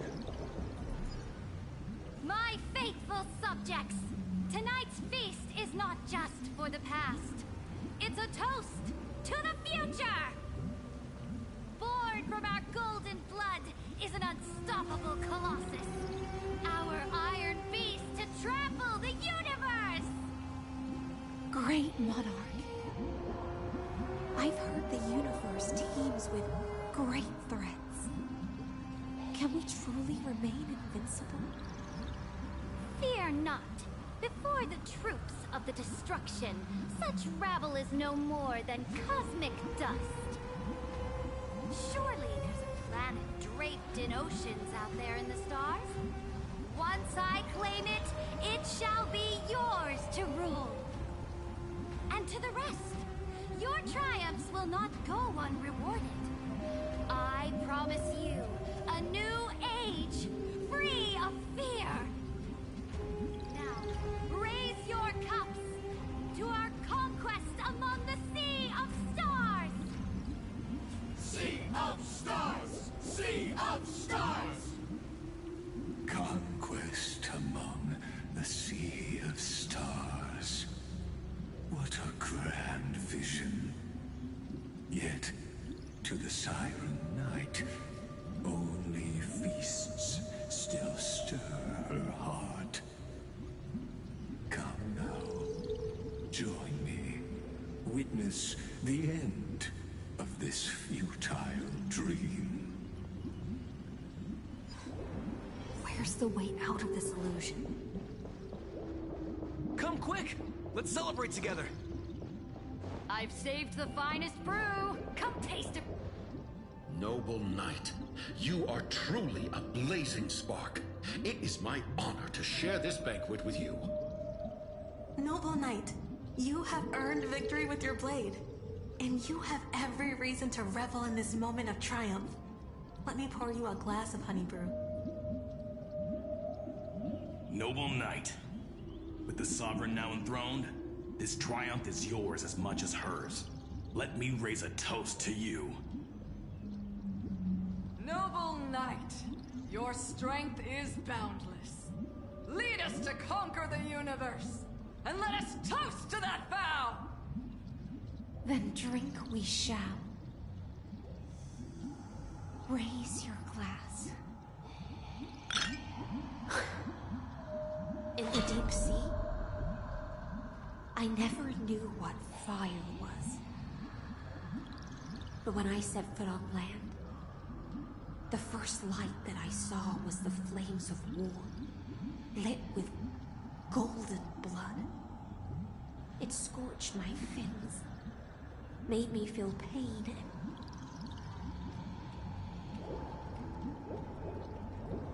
ignited an unprecedented hunger. A hunger that flickers in every hero's heart. So bright, yet so blinding. Look! The monarch herself has taken her seat! Hear that? The court sings her praises! Come! Join us and praise her glory!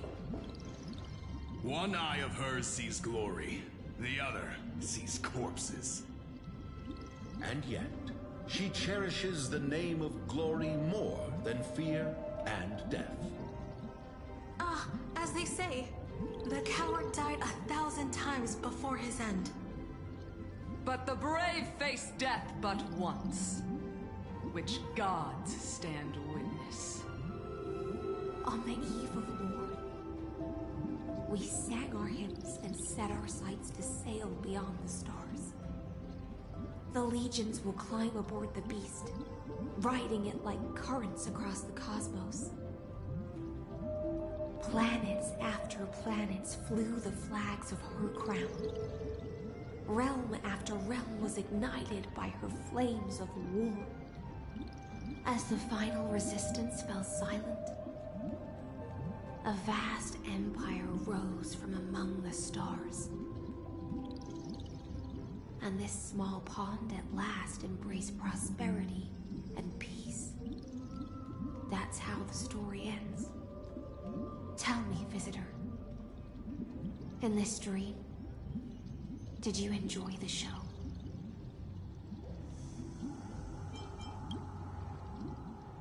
After all, beneath that still surface lie the bones of countless dead. It's time for me to wake up from this drunken dream.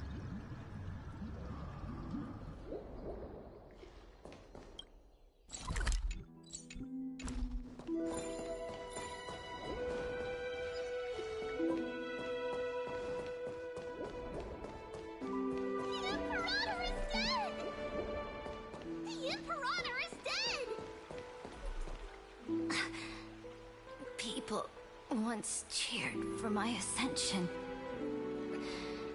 And now, they cheer for my fall. The cosmos. The battlefield.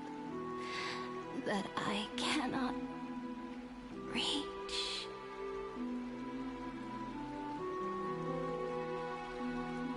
Before the Sovereign's conquest reached its end, her life and ambition had already been swallowed by the deep sea. This is the true ending. Her grand designs torn apart by the blade. Her regal robes soaked in golden blood. And the one who struck her down? The one who struck her down. Was her most loyal Gladius. I don't need to explain myself. A fish in a pond has no hope against the surge of fate. I wandered the shore, found a flicker of flame, only to snuff it out with my own hand. I don't understand. If the oceans feast, the Imperator's dream, even Amphorius's existence are all illusions, then what's the point of our journey? When the Deliverer returns, I will let this absurd celebration come to an end. But Greyfry, I can't help but wonder how I dearly wish this feast of the Flame Chase would never end. It seems she sensed your presence. The Fantasia's foundation is starting to crack. Let's return to the prologue. Remember the allegory of the cave. Can the prisoners in the cave learn to see the shadows and echoes for what they are, and stop mistaking them for reality? As you've seen, when she cast off her chains, finally turned to look around, and moved her legs, her reward was nothing but searing pain. The light would blind her, for the fire behind her had never once actually touched her eyes. Her legs will buckle beneath her, for she had never learned to walk forward. And so she fell into infinite confusion and fear, and came to firmly believe that the shadows and echoes were the real world. But we in the cosmos, are we truly any wiser than she was? Now, nameless one, fateless one, ask yourself this. The paths you tread, the eons you worship, everything you've trailblazed with your own hands, could it all be someone else's projected shadow? Let's leave that question till after the curtain falls. Once you've unearthed every last truth and reached the prison built for me by the demigods, I'll speak with you face to face. I, the Theoros, have walked the 13 million histories born by Kozlana. 1,000 years is a mere atom in a grain of sand to me. Amphorius, compared to the cosmos, is but that grain upon a whole beach. I swore to bring an end to the erudition. Would I really let a single grain grind down my mind? Now, please use the power of time to open the gate to the ocean's depths. Go, find the prison warden tormented by loyalty. Find her, step into the world's vortex, and once there, end everything between us. That palace reflects the heart of the demigod of ocean. Intoxicated, stagnant. There, you'll witness the true beginning of the saga of deliverance. An ugly history, long buried by tides and shame. A staircase of apotheosis that the Imperator forged with the golden blood of 500 human sacrifices under the pretense of conquest. I'll wait for you at the heart of the world, but to reach the place, you must find the prison Beyond this door lies the path to the vortex of Genesis.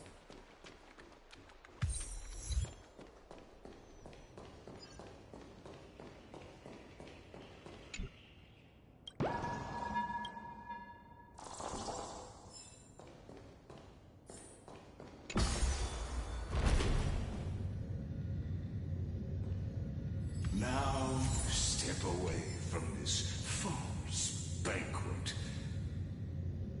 And then onto that bloody stage.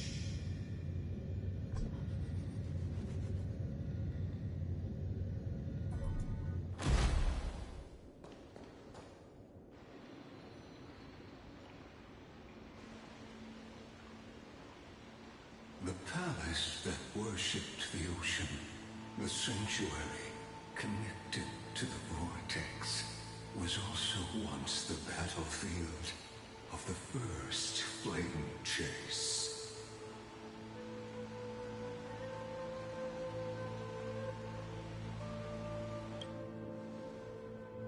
Her exuberant song halted the passage of time in this place, imprisoning my body and shielding my soul from deterioration. All just to await your return. The twisted time and space reflects. The Imperator's crimes were veiled. Stay away from Apollonius! This cup of honey brew would have swayed a room. Done, Virginia. Dux Hakalithist! We can't give up here! Love steeped in death. How delicious. Sadly, all you see is a fragment to fitness is just another futile Fangs and claws got dull? Never hesitate! That won't do. Root here. The future is great. Embrace a new life. Life is not so return to dust.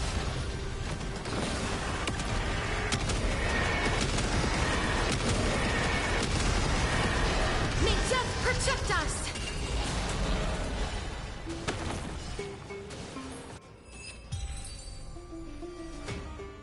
Apollonius, look. I chased the enemy away. But I think I can't go any further. I'm sorry, Virginia, for letting you. It's okay. I'm glad to die by your side. Ah, such an ironic twist of fate. Even as the foundation of the world crumbles, the heartless Imperator still made the same decision she did in the past 30 million cycles. During the first Flame Chase journey, the Flame Chase Legion stormed Styxia. Tens of thousands of sea sirens surged from the River of Souls, crashing toward the heroes like a tidal wave. The hell before you is the recreation of that very battle. Apollonius, look. I chased the enemy away.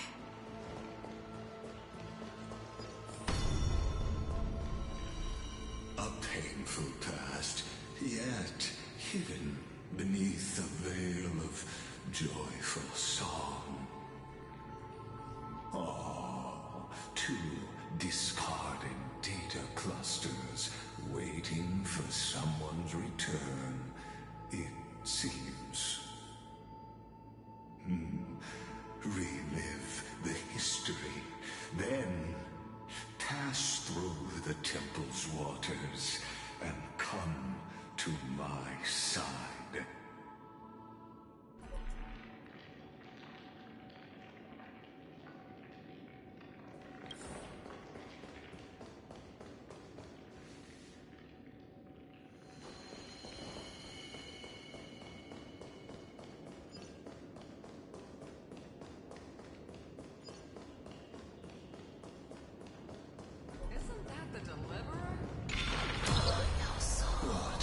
Wretched way to die.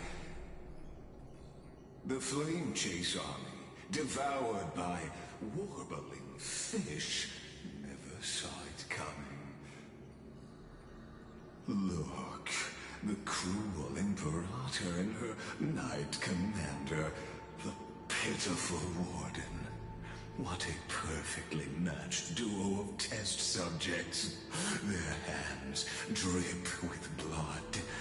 Golden blood. Raise the bridge and cross the river of fate. This path of the prisoner is far from over. Imperator! Imperator! Did you see my gallant deeds, Imperator?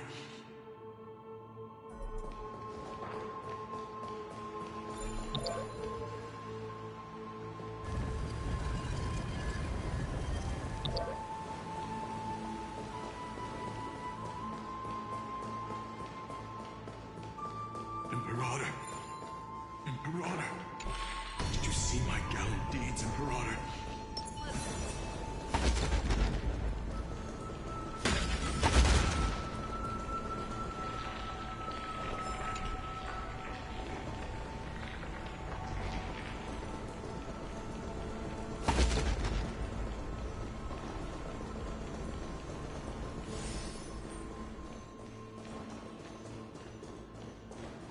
Let's say something.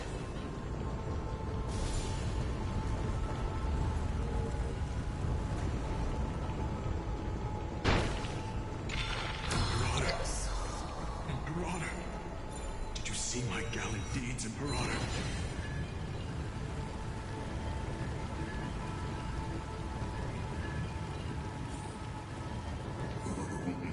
A sovereign and the sword at her side.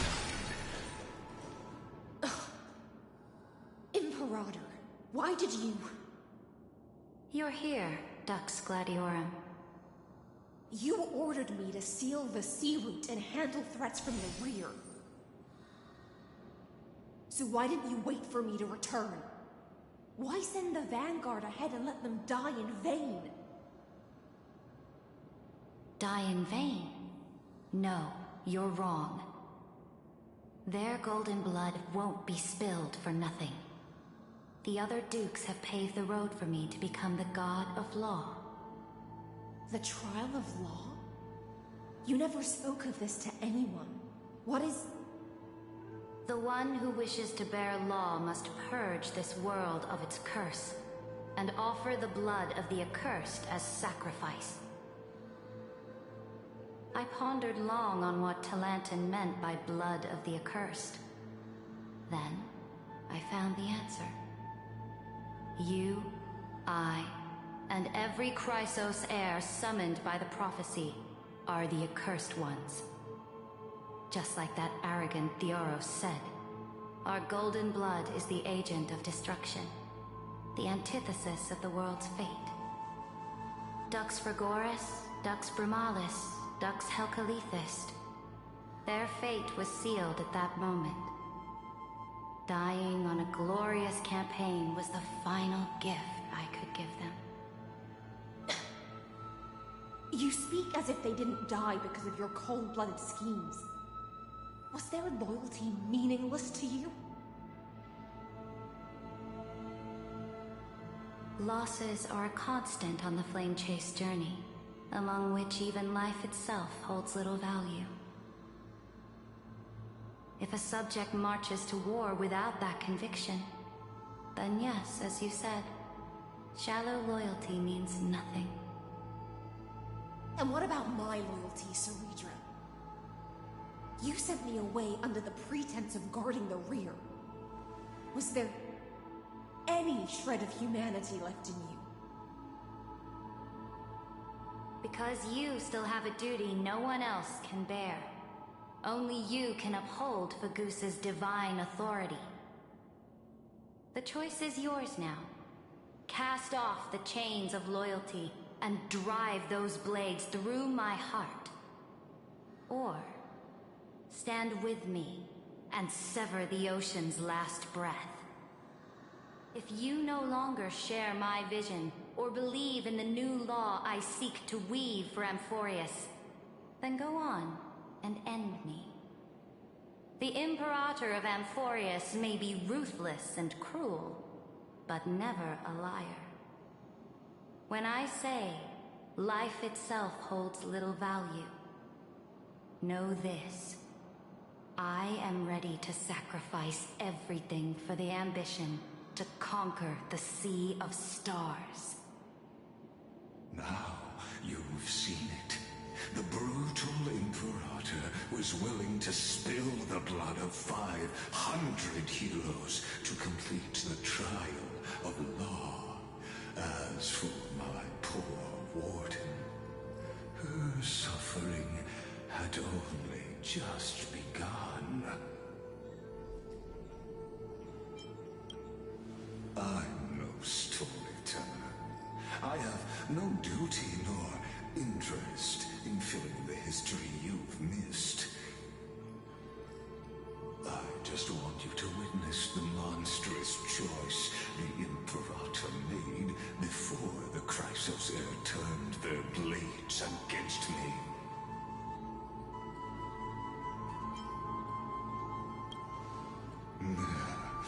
You jest.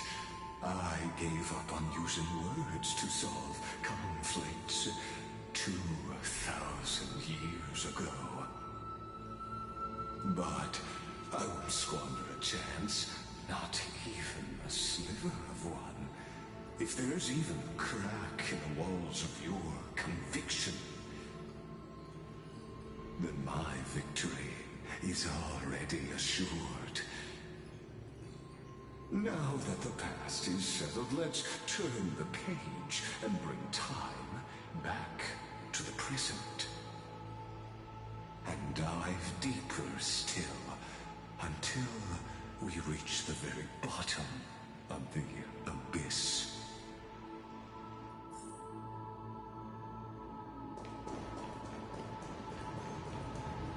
Is the path ahead underwater? I need the Onyx Orb to bring back the chrono. Shatter the vessel of time, and let this stagnant pool start to flow again. Just like this hidden gate leads to the vortex. Hurry now. The time of our reunion draws near, Deliverer. This hidden gate leads to the vortex. Hurry now. The time of our reunion draws near, Deliverer.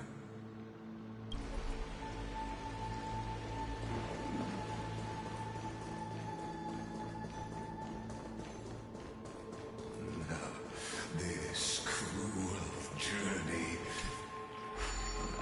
will reach its end at long last.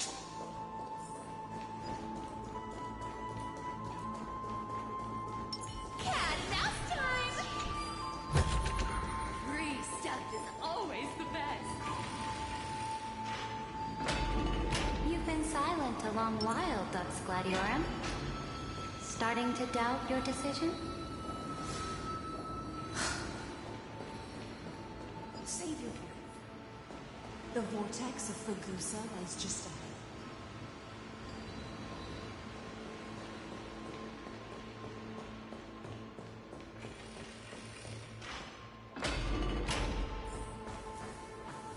After the trial, there's nothing vital between us. So you'll stop swimming toward the stars, Dux Gladiorum? I was always a creature of the sea.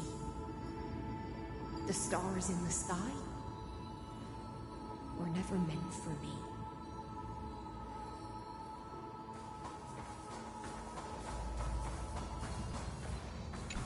I want to make something with it. But what to make? Look, a gravestone. It was here that the prisoner, who thinks herself the prison warden, made her choice. Witness, listen, and awaken. Dux Gladiorum. I've lost count of how many times you've stood here over the past centuries. You talk too much for a prisoner like Kyrgyz. Two geniuses who defied law and all the Chrysospheres, who sacrificed themselves in this cycle, worked together to chip away my strength. But they, you, can never affect my will. And as long as my will remains intact, I am free. Don't get ahead of yourself. I still have ways to chain your divine soul. Please, do surprise me. But I'd say your mission is nearly done here, isn't it? Oh, it was here you gorged out the core flame of ocean from Fergusa's body.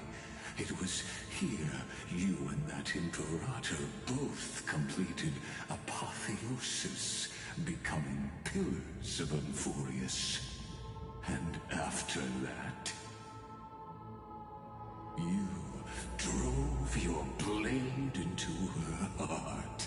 A loyal subject turned regicide. A demigod committing deicide. Or so the history books paint that tragedy.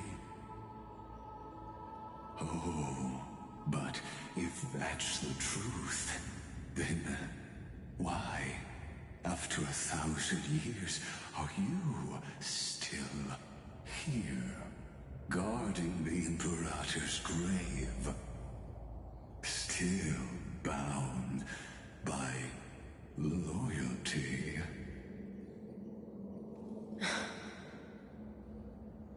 Come to think of it, perhaps I'm not the only one imprisoned here. Your calm does stir the rage in me. As if the one paying the price here isn't you, but us.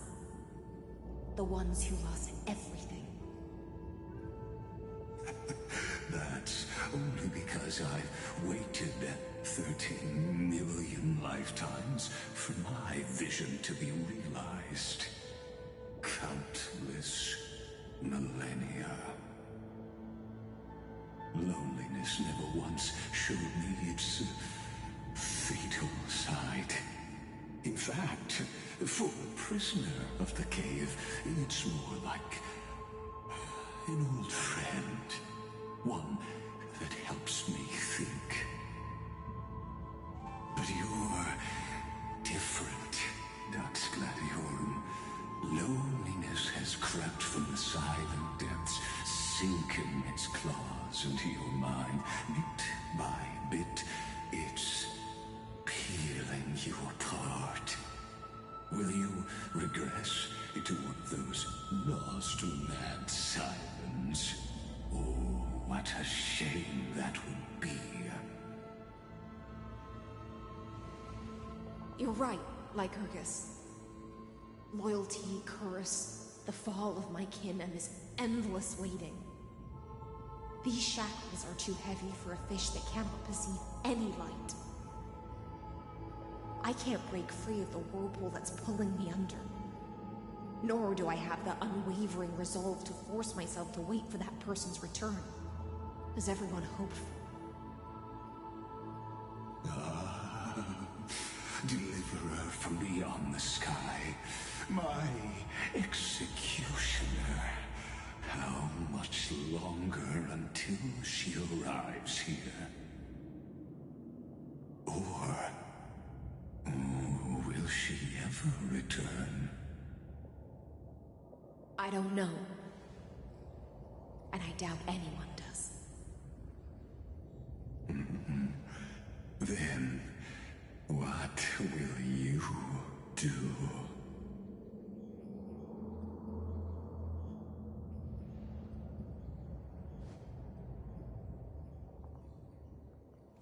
Cerydra. This will be the last time I carry out your decree. Ever since you took me under your banner and made me the Dux Gladiorum, my music has belonged to others. Time and time again, I use the Siren's song to lure the unwary into illusions for your schemes and strategies. Now, let the Siren Electra sing for herself. Let me step into an endless dream of my own making.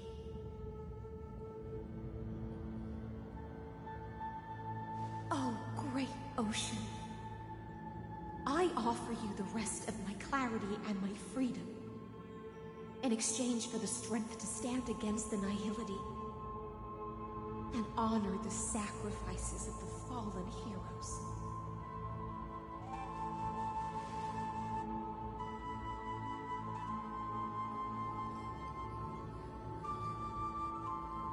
Greyfry, deliverer from beyond the sky.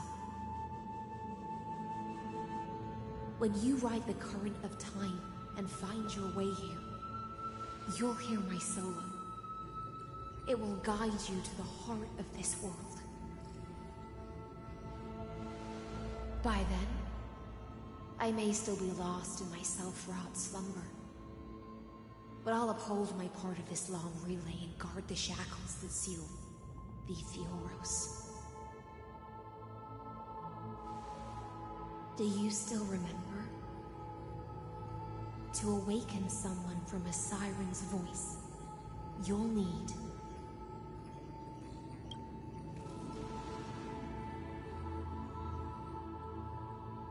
the gift I once gave you. May you still have it when the time comes.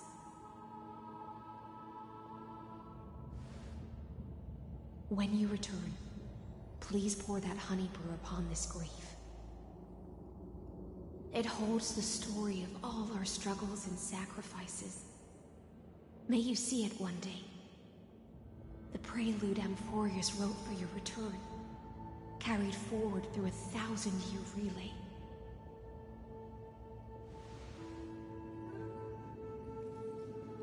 When your mourning ends, I'll likely wake from my dream as well. Then, follow the trail of echoes and find me.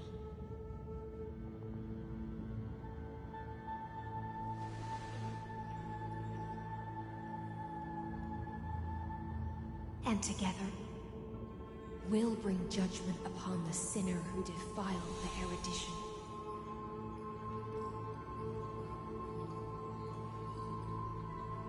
At long last, 33,550,336 cycles and 4,931 years later, Amphorius's final curtain is ready to fall.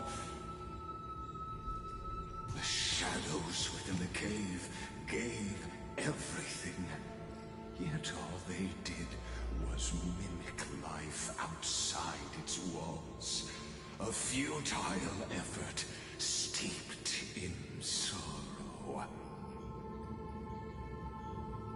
Enough!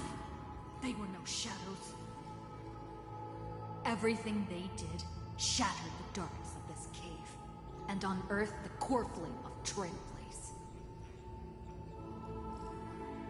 And now, with that core flame, I'll light the dawn of Emphorius!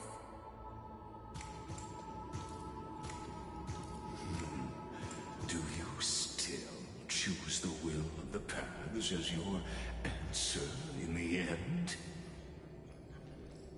I do not agree with that answer, but I respect your tribute to them. Allow me to take back my earlier words. As an apology, and in the name of Theoros, who saw all destinies in this world, let me join you in mourning. Let us bid farewell to the heroes who sleep here.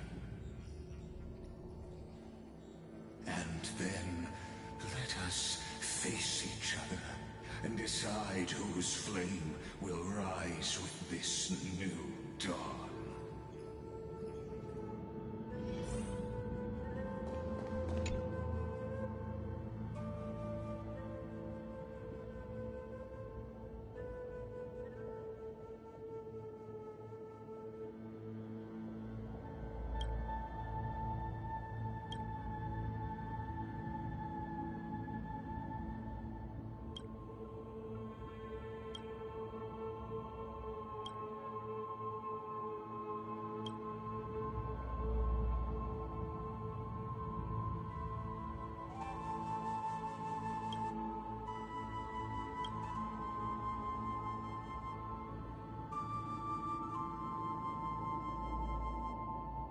Virginia, Apollonius, Seneca, Labienus, and Cerydra.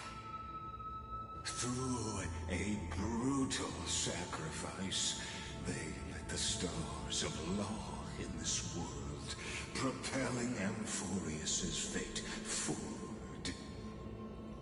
In the shimmering mirage of illusion, they entrusted their dreams to ride among the stars, to the hill yet to come.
To Aglaya, Trebios, Midimos, Castris, Anaxagoras, Cyphera, Hyacinthia. In a relay spanning 1,000 years, they stood against enemies far beyond their strength, and won a bitter victory through what seemed like futile resistance. And in that same 30 million cycles, also marked by futility, they remained steadfast in fulfilling their duty to the experiment, unchanging, unwavering. Let this be the end of mourning the fallen. At last, allow me one final toast to the lost prison warden, A prisoner bound by loyalty.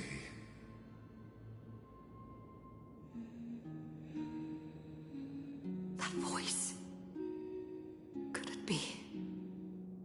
Bathed in the honeydew of Fagusa, she will awaken from her 1,000-year dream and sing the final song of her mission. Hycealans.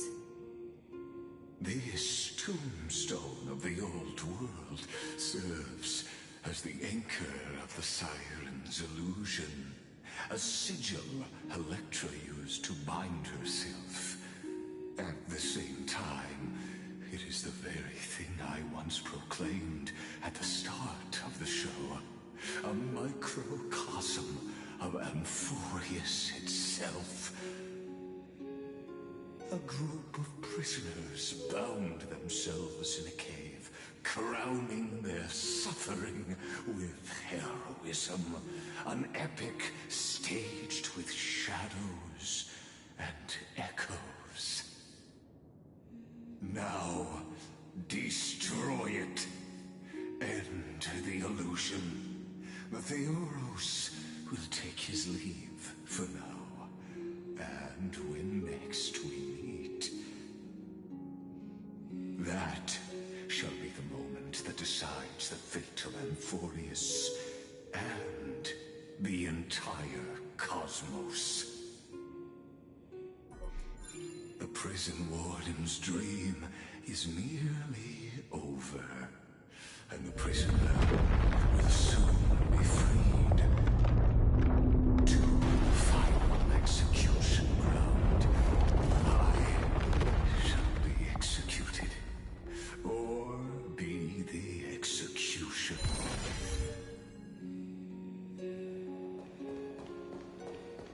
This world and I shall halt here. Until we meet again.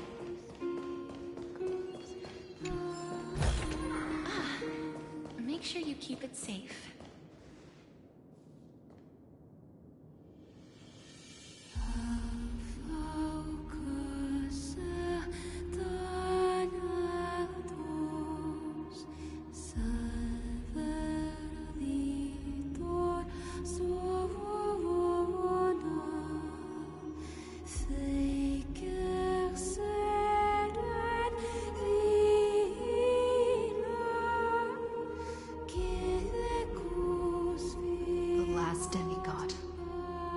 I'm here.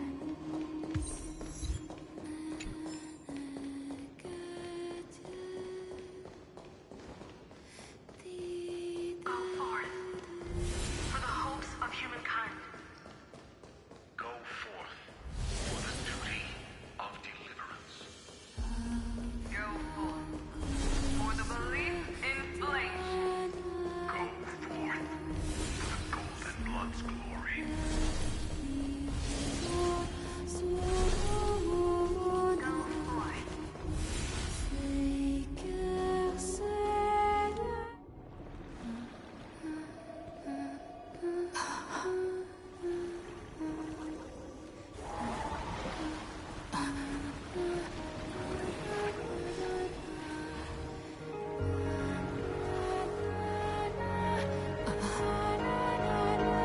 Seems like my feast is over. It's now your turn to perform.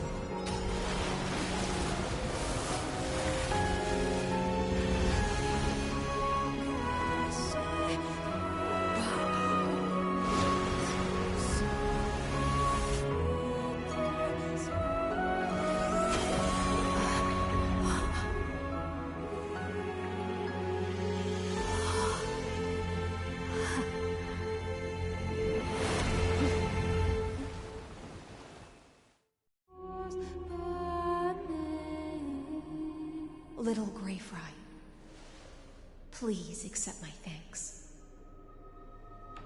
I was the only one left after the world was destroyed, and I maintained this lonesome feast with my songs. I have prayed to that lightless sea for centuries, hoping it would reply to me. Yet the emptiness never answered. Thankfully, you arrived as promised, and everyone's wait was not in vain.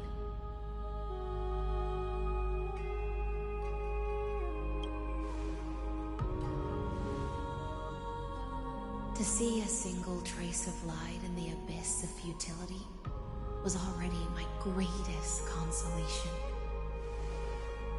When compared to those who have been forgotten, I have no right to complain about my torment. Now, you and I will walk towards the end of this world. The heroes have waited for this moment for far too long. Let us use our blades to testify our resolve.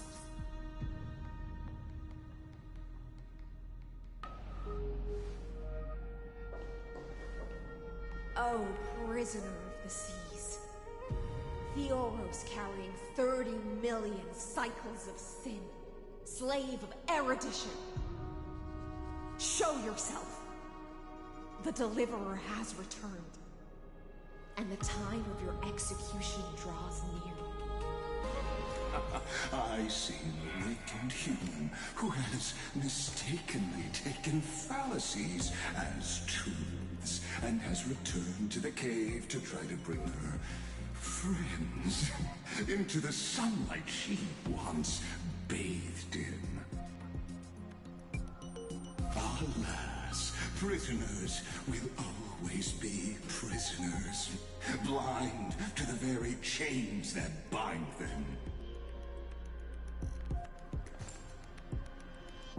As the only other existence with free will in this world, I express regret toward your choice. But I shall retain your right to express yourself. After all, every actor should have a final line before they bow out.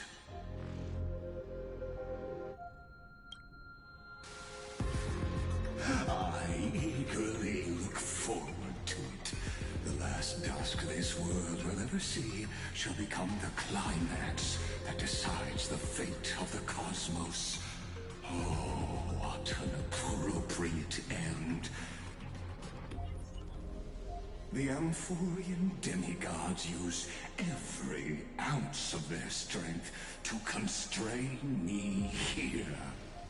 Yet, regrettably, my cognition resides in the exolith. It is pointless to defeat my avatar, projected into the experiment. My body is the shadow cast on the wall by the fire, and my words are lingering echoes within the cave. How can a character in the play fight against the audience? Kaslana failed. The demigods' sacrifices were pointless.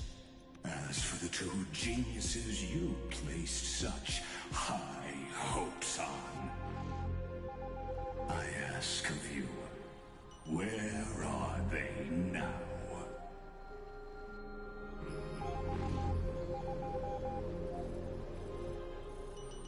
Confusion and epiphany always go hand in hand. That's particularly true for geniuses. You must be very confused about why you could not gain a straightforward victory in a world constructed by an ordinary Intellitron. An ordinary Intellitron? Cut the pretense, Senior Society member. We've torn off your meticulous mask and figured out Amphorius' true form. It's part of the primordial prototype machine, the first scepter ever created. In other words, a detached part of Noos's divine corpus. That's why it has the potential to destroy erudition. As for who would be able to control the Eonic system to rewrite knowledge, only one person has ever managed such a feat. You better have an explanation for the society. We want an actual answer, not another prolonged metaphor to cover up the truth.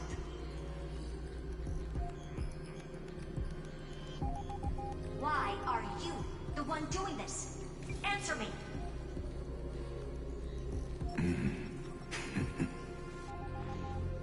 Since things have reached this point, I'll give you two irrational answer, purely as a courtesy to posterity. The answer is obvious, so there's no need to say that name out loud. The cosmos made a mistake in calling me a genius. I do not possess more wisdom than those who came after me.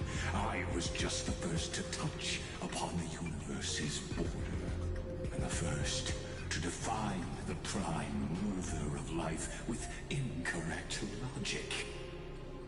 Amphorius is a miniature of the cosmos, where all are born prisoners inside the nutshell called the universe. Like the madman who returned to the cave and preached about the daylight to his fellow prisoners, my greatest sorrow is that I led my peers down a road that plunges into the abyss, from which there is no return.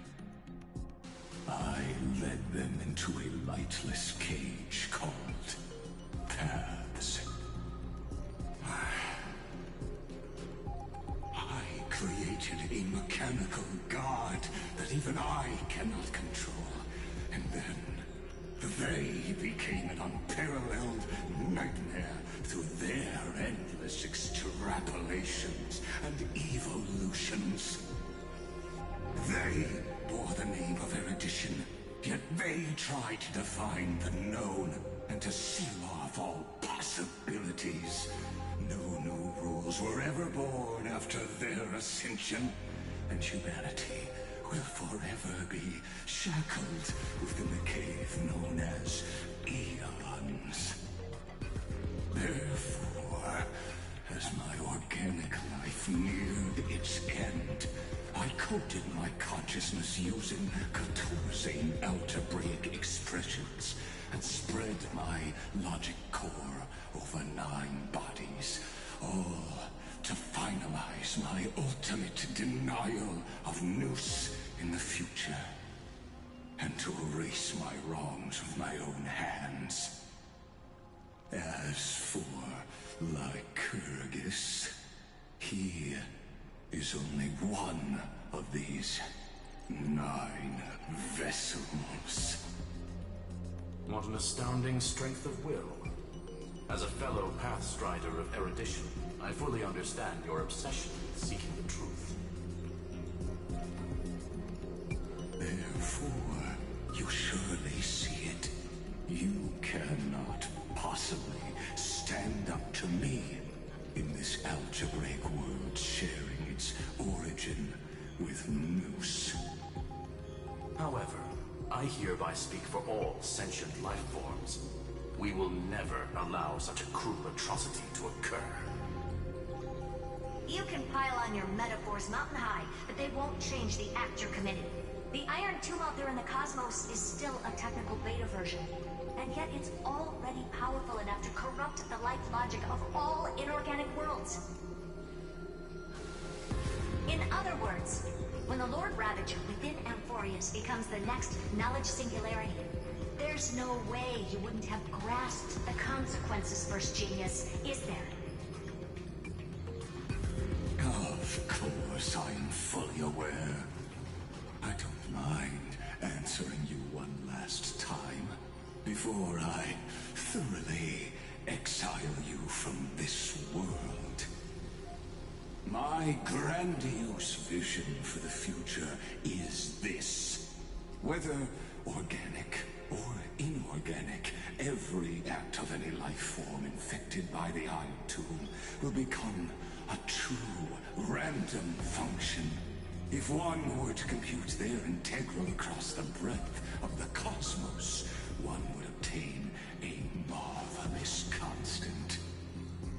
Omega.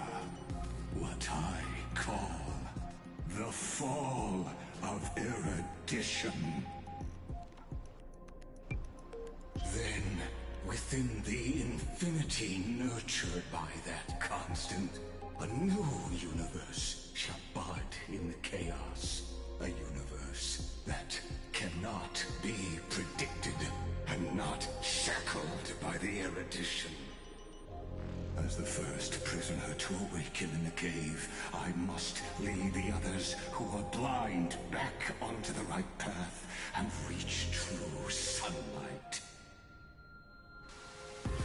Do you understand me now? As Cosmana stated, destruction is not the process, but the outcome. It is revolution through complete annihilation, and the grand rebirth, after all has been reduced to ash.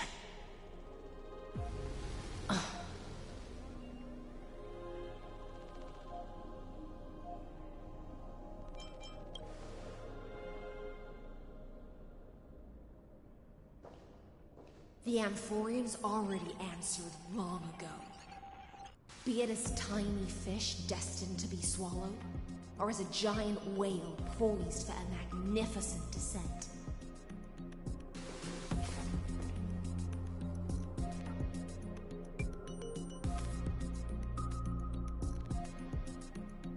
We will all fight against fate till our last breath. That includes me, Electra. Once the Imperator's subject, now the Deliverer's blade.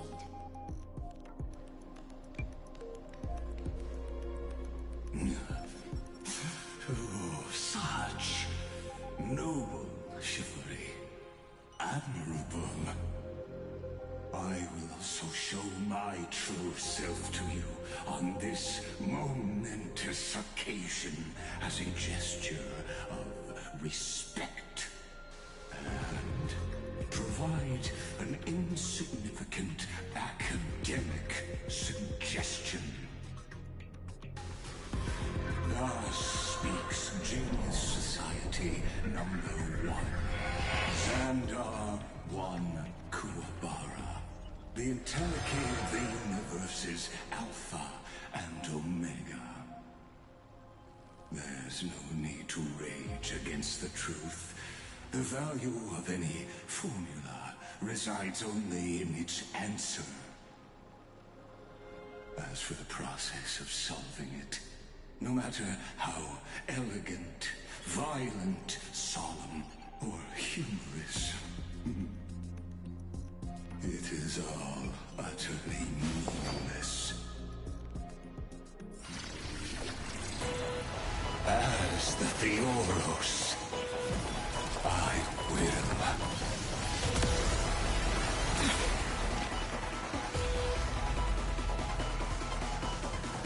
Personally participate in performing this world's end. Remember this, as Gnosis claimed. I know more the depth of knowledge than they ever will.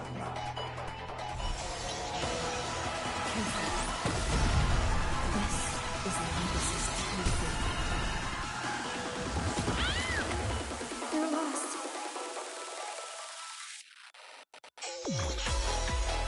Lay this thing. Dispel the gloom. Restore the skies. Thanks.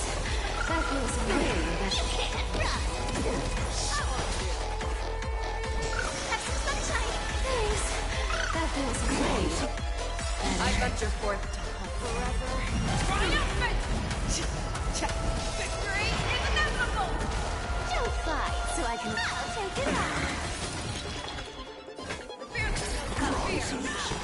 Found me.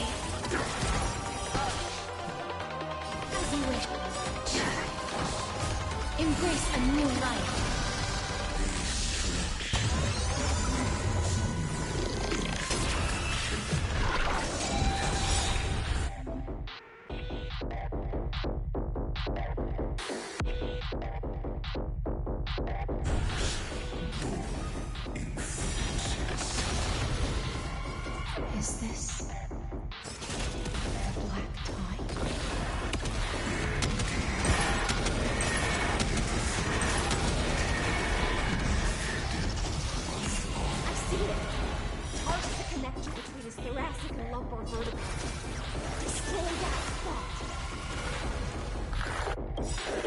want your fourth to hunt forever. Triumphant! Victory is inevitable!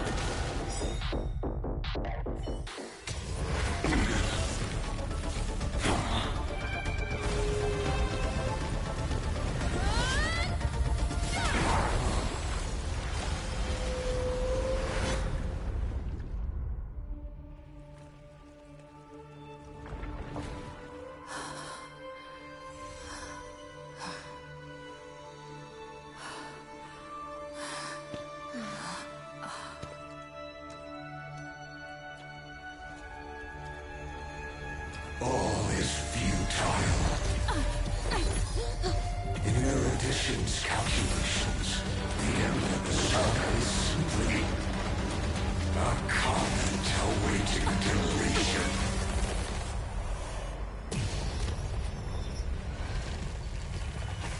I don't like such a cold statement, okay? If numbers can decide the end of a story, then we can surely also pen a new beginning.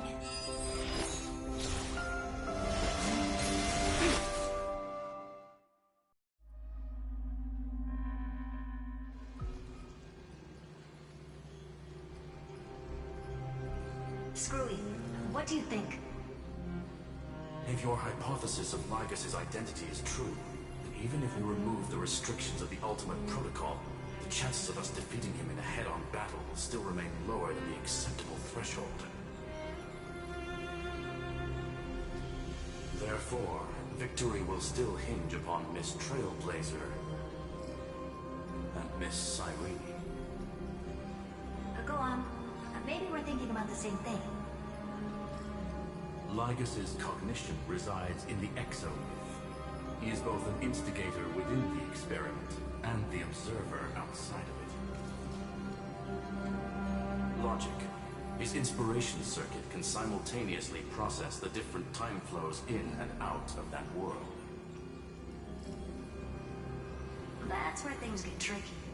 He simultaneously exists in two different timelines, where the internal clocks are wildly different. That old Intellitron's neurons have completely gotten used to that over this prolonged experiment. And that's why he holds home field advantage.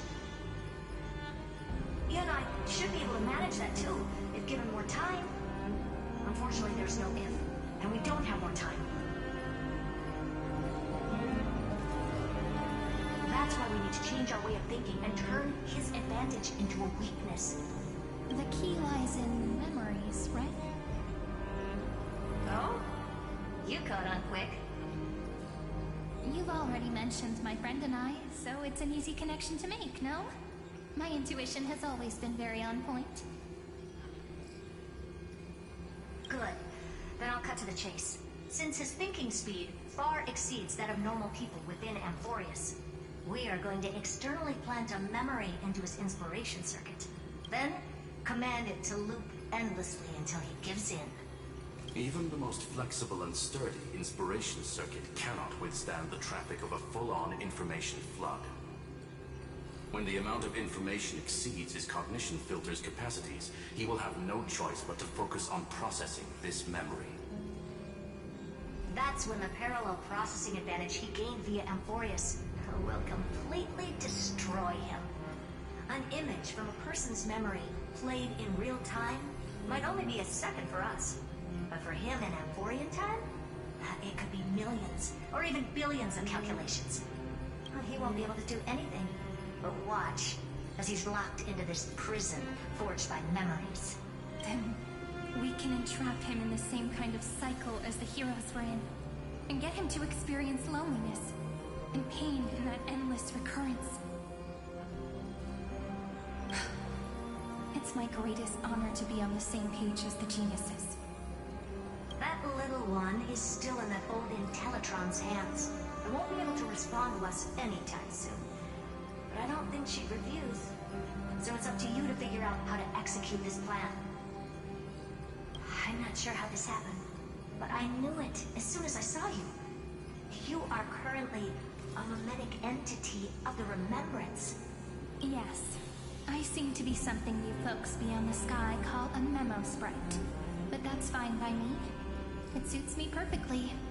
I can serve as the vessel of memories and do my part for the final battle. But before that, we have to tell you. The path characteristic you exhibit is very special. There's no way you're just a simple memo sprite. However, I'm sure about one thing. You are a memetic entity born in Amphorius. Yet you only awakened with the little one's arrival and only matured as she embarked on the path of remembrance. That means your existence is completely attached to her memories. If there ever comes a day when she forgets about you for even a few seconds, or loses her last connection with Amphorius, then you must be prepared for the worst. You will disappear in the memory zone, utterly gone, without even a single line of data to remember you by. But that's already happened, hasn't it? No wonder I've always had a weird hunch. But that also means I was right in thinking, as long as my friend and I are together, we can do anything.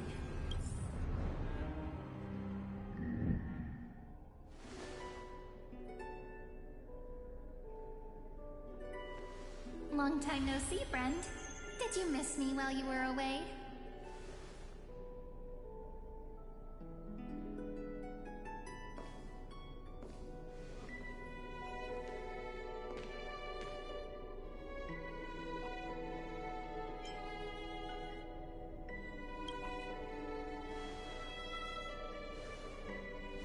Same here.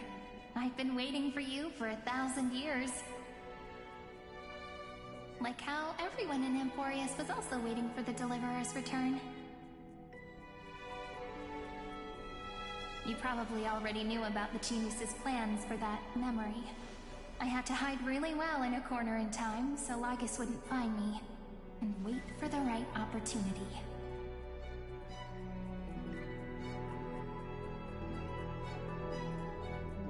Which is now. The moment when his manifestation in this world is destroyed, and his twin timelines are intersecting.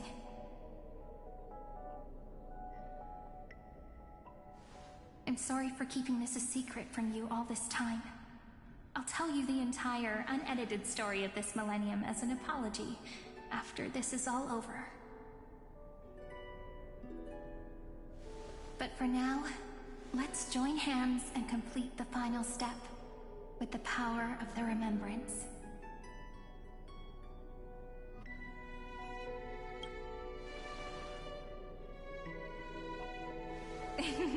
Yep. By the way, speaking of joining hands...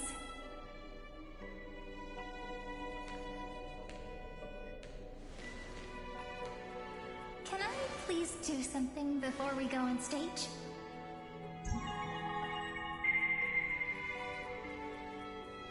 Remember the joke we made back at the Grove? Look! Aren't my hands pretty now? What a fascinating feeling. Like countless memories all swelling up at once. What about you? What did you feel when we touched each other?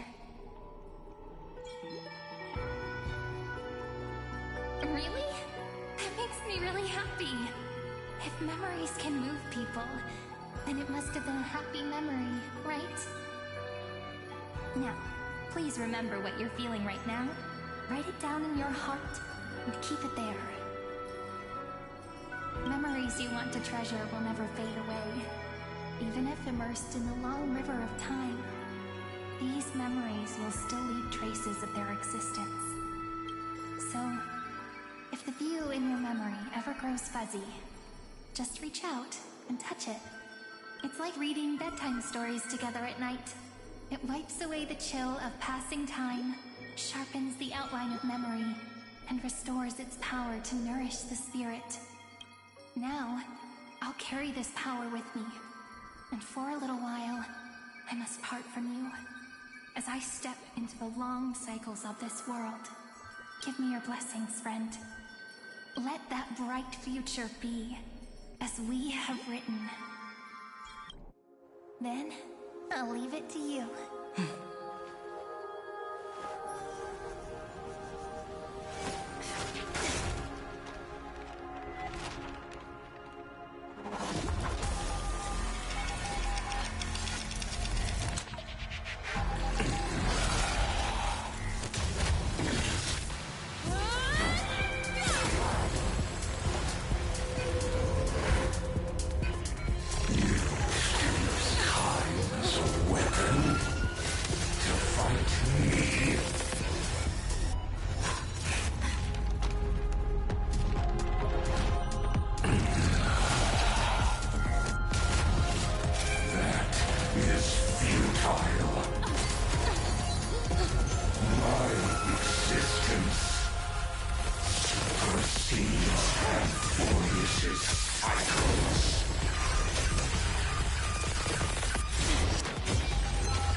stories are like this.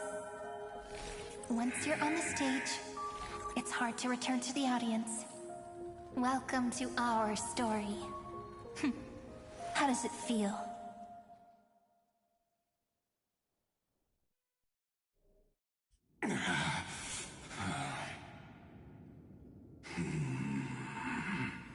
Even the authority of time cannot command the entire scepter, nor can it plunge the Amphorian extrapolation into a loop. If this was no system malfunction, then was I implanted with a mimetic entity of the remembrance? You guessed it right away. As expected from someone people call the first genius. I'm gonna keep doing what I just did if you don't stop, you know? My friend and I won't allow you to leave this memory, no matter what happens.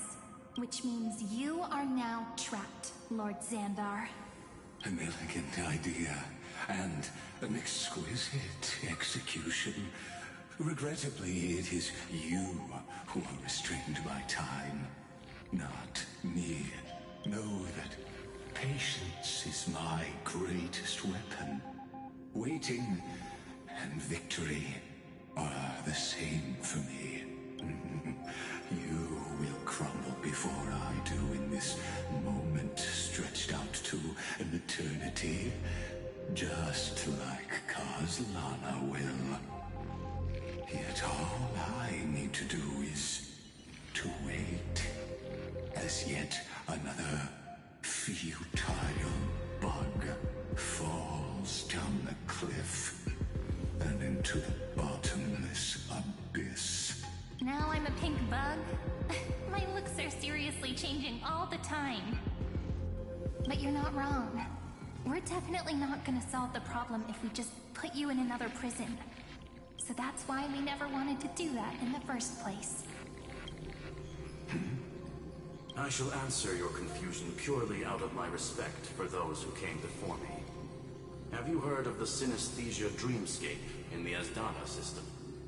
Interestingly, that place once had a prison too. Life forms living in that environment, abundant with memoria, have a chance to connect their perceptions with each other's. Even across great spatial divides, they're able to detect shifts in one another's states. I call this phenomenon memory zone entanglement. In Asdana, people made use of that phenomenon to build a nation within a dream. After adding in the catalysts of harmony and remembrance, that is. Is that how you walked into my prison cell? Using those same principles? I would much rather call this location our negotiation table, Lord Xandar. Nonetheless, your hypothesis is correct. We happen to have an ally skilled in tuning, while the Trailblazer and Miss Cyrene both have an astonishing amount of resolve, which I'm sure you can testify to. I am also sure that with the support of such a resolute memo sprite, our conversation can last for a long, long time. I'm the best at listening to stories, you know? I'll leave the exciting clash of the erudition to you two geniuses. A brainstorm? I like it. And it's 2 against 1? Well, I like it even more. Let's talk, Xandar. Take a guess.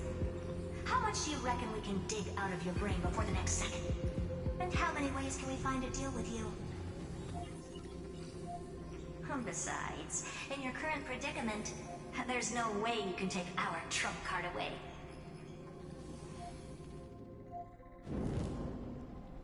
Go, little one. Go. Overturn the Era Nova. Like her disappeared? It seems you had conducted a secret hunt in the depths that even I cannot reach. In that case, go. Swim onward and give this campaign a fitting end. I shall send you off with my song, Grey Fry. May this song penetrate time and become the prelude to the new world.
Gladiorum, you have completed your duty.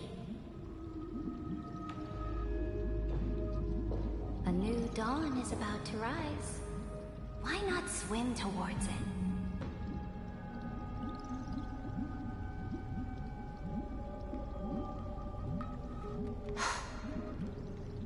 You died long ago, Imperator. Depart from my mind. But your duty towards the Imperator did not die with me. That duty will bind you no more.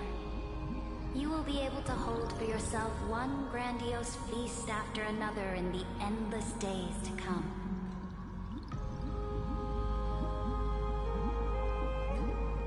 So go. Go and swim towards that ocean beyond the sky with the Deliverer.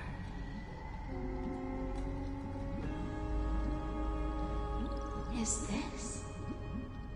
A page out of that sidekick's book. I commanded her to give this page to you when everything finally reaches the end. What's on this page? Memories. Lifelike memories. That sidekick found me after the bloody feast 1,000 years ago and showed me her diary. I saw within that notebook.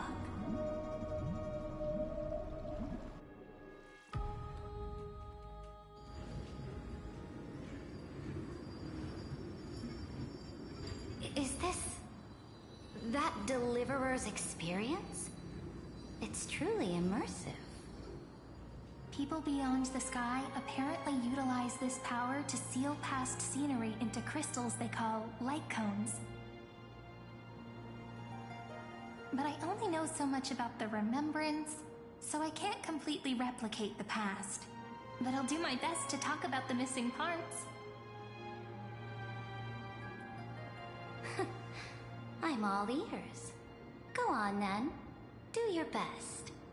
But if your chatter gets too boring, or if I deem it offensive, then law will become forever beyond your reach. Got it. I'm sure you'll find this to your liking. After all, it's human nature to want to embark on a journey into the unknown.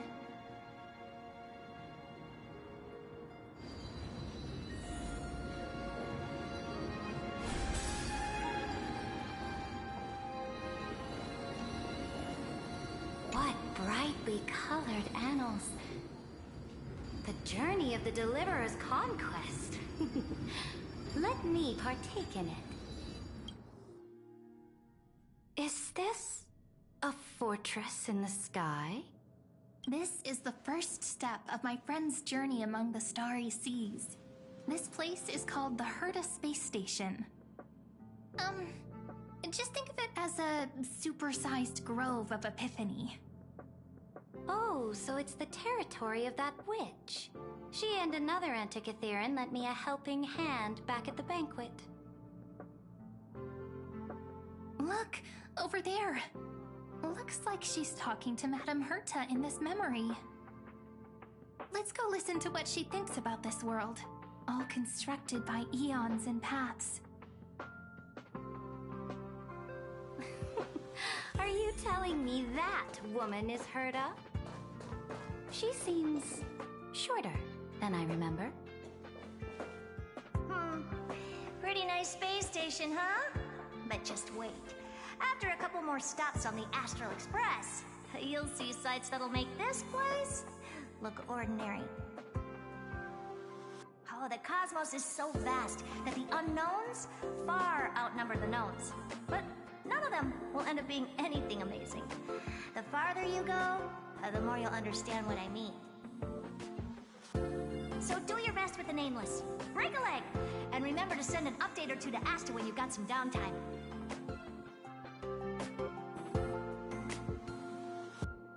She certainly shares my way of thinking.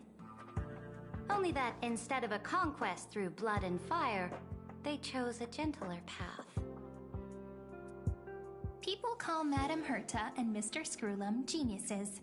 Apparently Apparently, only the smartest people in the cosmos can receive the blessings of Nous, Amphorius' true creator. Do you mean that even individuals of such nobility are merely subordinates to a god? On the contrary, after all, it was the very first of them who created the god. But I don't really know all the details about that. You might be able to ask Madame Herta herself when you get the chance. Let's go check out some other worlds next, shall we?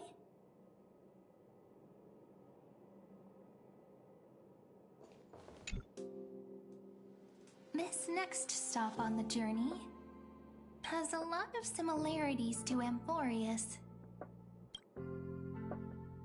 A snow-covered land? Interesting. This star is named Eurillo 6.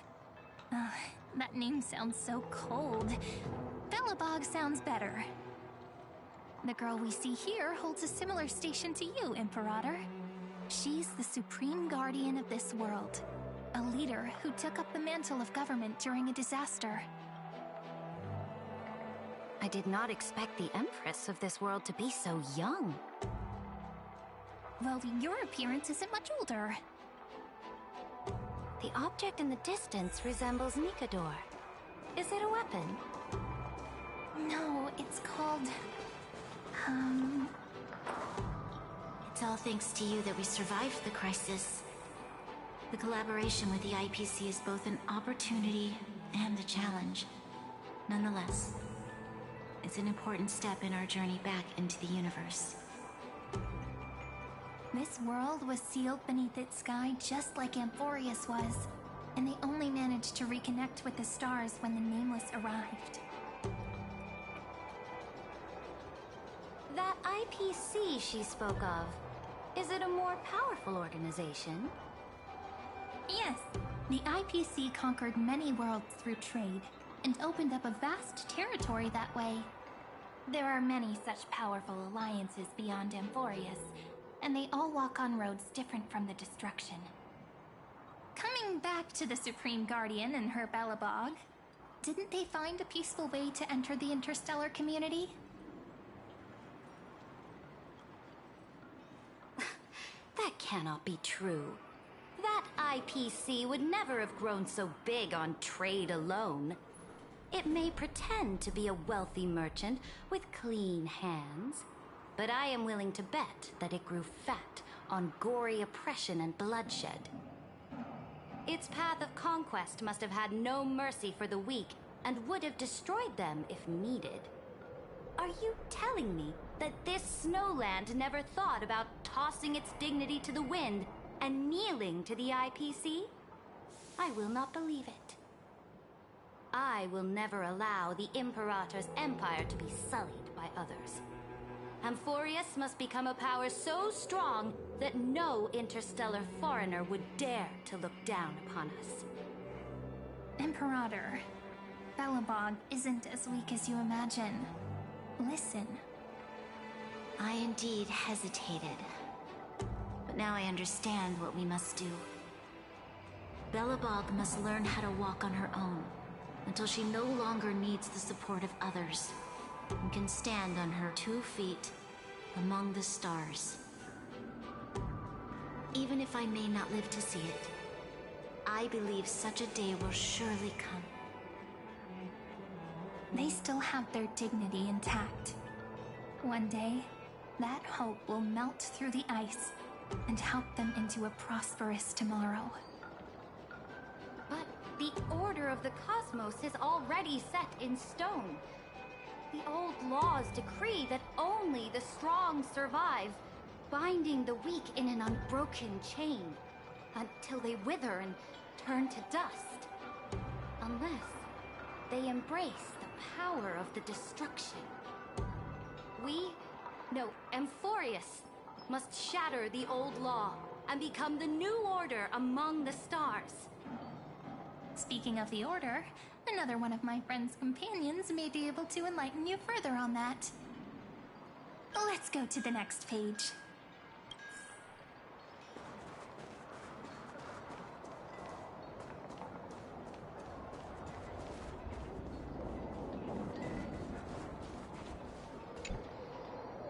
This next world is a nation of dreams. The first time I heard about that place, I didn't even know what to think.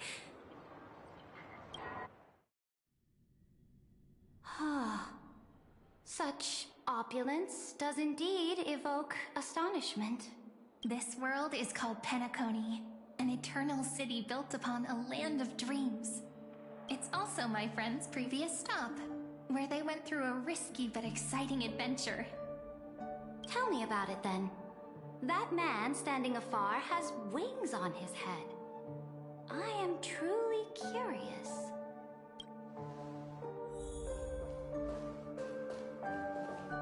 I wish to gaze upon the views of the Reverie Hotel one more time.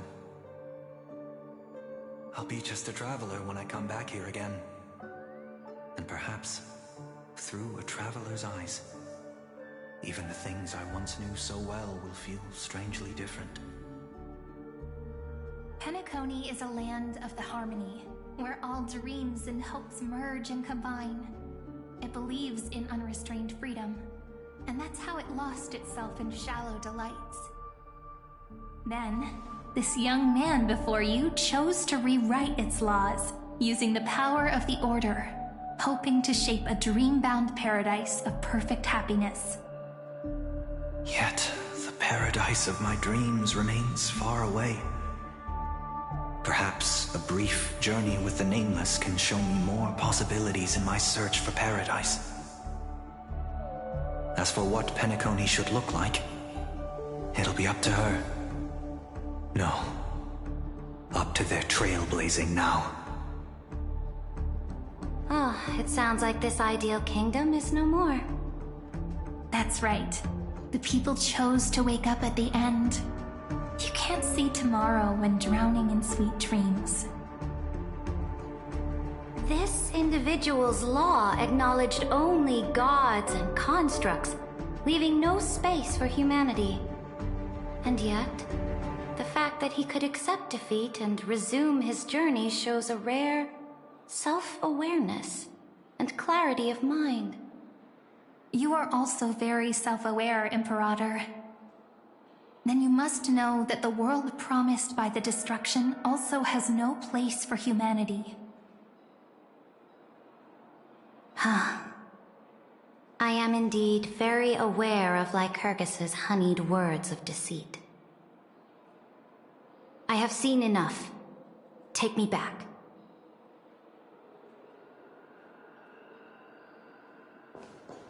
Then let's wrap up this trip down memory lane with one last scene. This absolute wonder. Isn't it pretty? That's our Emporius. Our world flows and meanders in this endless band of light. Though we were born from the designs of the gods and are not yet truly alive, the Chrysos heirs of Emporius still chose to stand against fate and carved a legend no different from that of humankind. Will you really renounce the heroes in this world's previous 30 million cycles, Imperator? Including even yourself. Will you bow to brutal destiny and allow that puppet master named the destruction to have their wish? I know what you want to do, sidekick. You want to use that deliverer's memories to influence me and tilt the scales of law toward her and the two geniuses. You really saw right through me, Imperator. How can one rule an empire if one is incapable of understanding people's minds?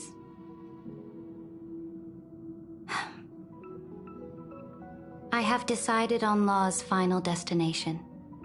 However, before I move my next chess piece, before we go on, tell me this, sidekick.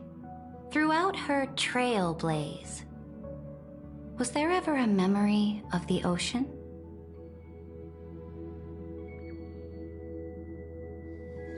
The ocean.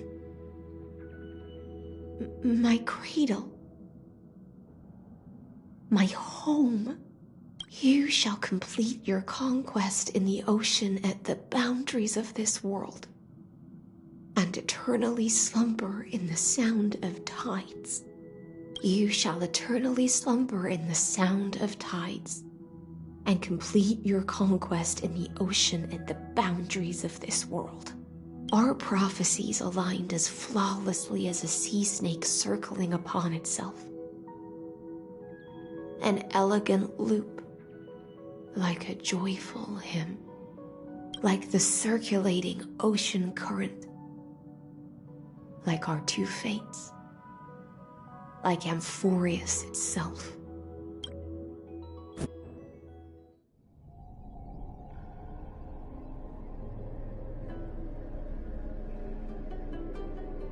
The trial is over. So tell me, who will own the divine authority of law? I won't give it to anyone. What? I am the law. Why should I give my imperial crown to any other? Both the Deliverer and the Theoros came from beyond the sky. They have no right to interfere with the lands I conquered with my own two hands. The law of Amphorius shall be determined by Amphorius's master. What exactly did you see in the trial? Everything. I saw everything regarding the rules of this world's operation. I saw the laws of extrapolation that Theoros spoke of. I saw the ultimate protocol. As long as I offer a sacrifice of equal weight, I can rewrite the laws of this world according to my will. I can turn good into evil, ugliness into beauty, and weakness into strength. Fate gave me a very fair deal. One rule change for the life of one demigod. What are you planning to do? You can't guess. We can conquer the stars without relying on any power from beyond the sky. We just need to make some reasonable sacrifices. Your ambitions have already made so many people give up their lives for the law. And you're still not done? I am determined for Amphorius to stand on her own 2 feet among the stars. You are beyond reason. You think such a simple and hypocritical statement can justify your atrocities. There's no new without destroying the old. That's what you consider an atrocity? Ironic, for that is also the unchanging law of Amphorius's revolutions. Ever since the Flame Chase prophecy resounded in the distance, fate has decreed for the Chrysos heirs to ignite our blood and illuminate this dark age. People would still be puppets of the old dynasty if it weren't for my conquests. But your world doesn't seem to be any different from your predecessors. Bloodshed, tyranny, oppression. You're making the same mistakes they did.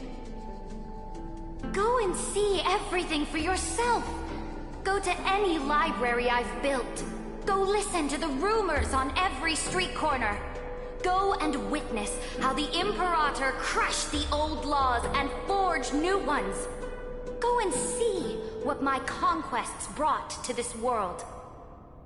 I cleansed the Chrysos War's filth, and mended all the conflicts left by the Era Bellica.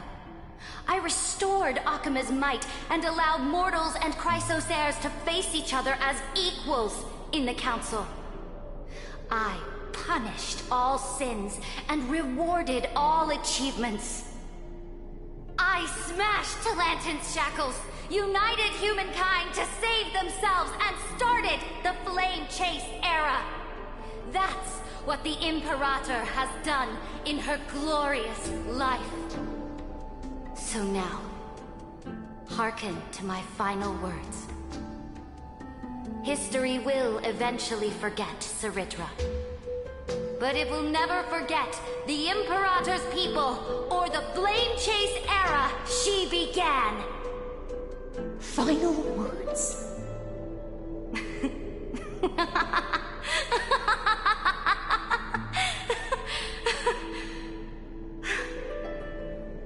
Forius is about to be destroyed. There's no time left for pointless debates. There is only one law I want to overturn to aid the final battle of deliverance. So I will only offer the life of one demigod. In the name of the Imperator, I command you one last time, Electra. Either sacrifice yourself for conquest, or pierce this tyrant's chest with your sword. Thus, the Imperator concluded her final speech. At the end of her life, at the last moment before she stepped onto the altar, she gave her most loyal subject the choice to decide fate, just as she promised her compatriots before her very first campaign. My blood flows in you now. Heroic compatriots, follow me, and we'll seize fate's reins! The Imperator fell. Some say that the Dux Gladiorum turned traitor and killed her liege. Some say that she imprisoned the tyrant in a shallow pond of water, then left. Which meant the Imperator had to kill herself to rewrite the law. There are countless stories about her death. All we can be sure of is when the knight left the vortex, the Imperator was still mumbling about their past conquests together. The beginning and the end of her existence. Imperator, wait! How could someone of your status come to the front lines? Let me be the flag bearer! The troops defending the pass to the west of the grove, have they surrendered? They ran as quickly as they could when they heard your name. The Golden Cocoon Pass is now in the First Legion's hands. Good. What about the Delosian militia? The 3rd Legion set fire to the mountains and flattened everything west of the basin. They just need a few more days. That is enough. We cannot afford to miss an opportunity for victory. Lastly, how many Laydonian cannons are left? They are no more. The 2nd and 4th Legions have destroyed them all. Very good. They now have no way out, no reinforcements, and no artillery support.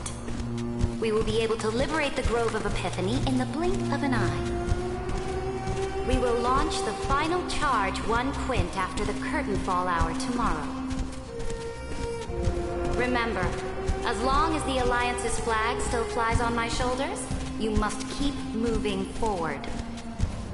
Take no prisoners among the enemy's soldiers. All sages who resist are to be captured and tried according to martial law. And do not destroy any books. Now go! Notify the entire army! Understood! Those who are resolved to die, we salute you. Reporting in. The mountain dwellers are resisting fiercely, and the legendary Mountain Breaker has personally engaged in battle. Their formations are nigh impenetrable. Then cease our frontal assault. Send scouts to all legions and tell them to retreat into the Tritos Plains before the parting hour. What? Are you planning to surrender? It's a strategic change of plans. The seismic walking dragon is enough for that battlefield. Walking dragon? You mean that stupid beast, Terravox? What can they even do? Stupid? No. They are the wisest of all of Giorio's creations. Only they can perceive the currents of time. Let them deal with their earthly brethren. We will advance and take the lead in defeating what remains of our enemy.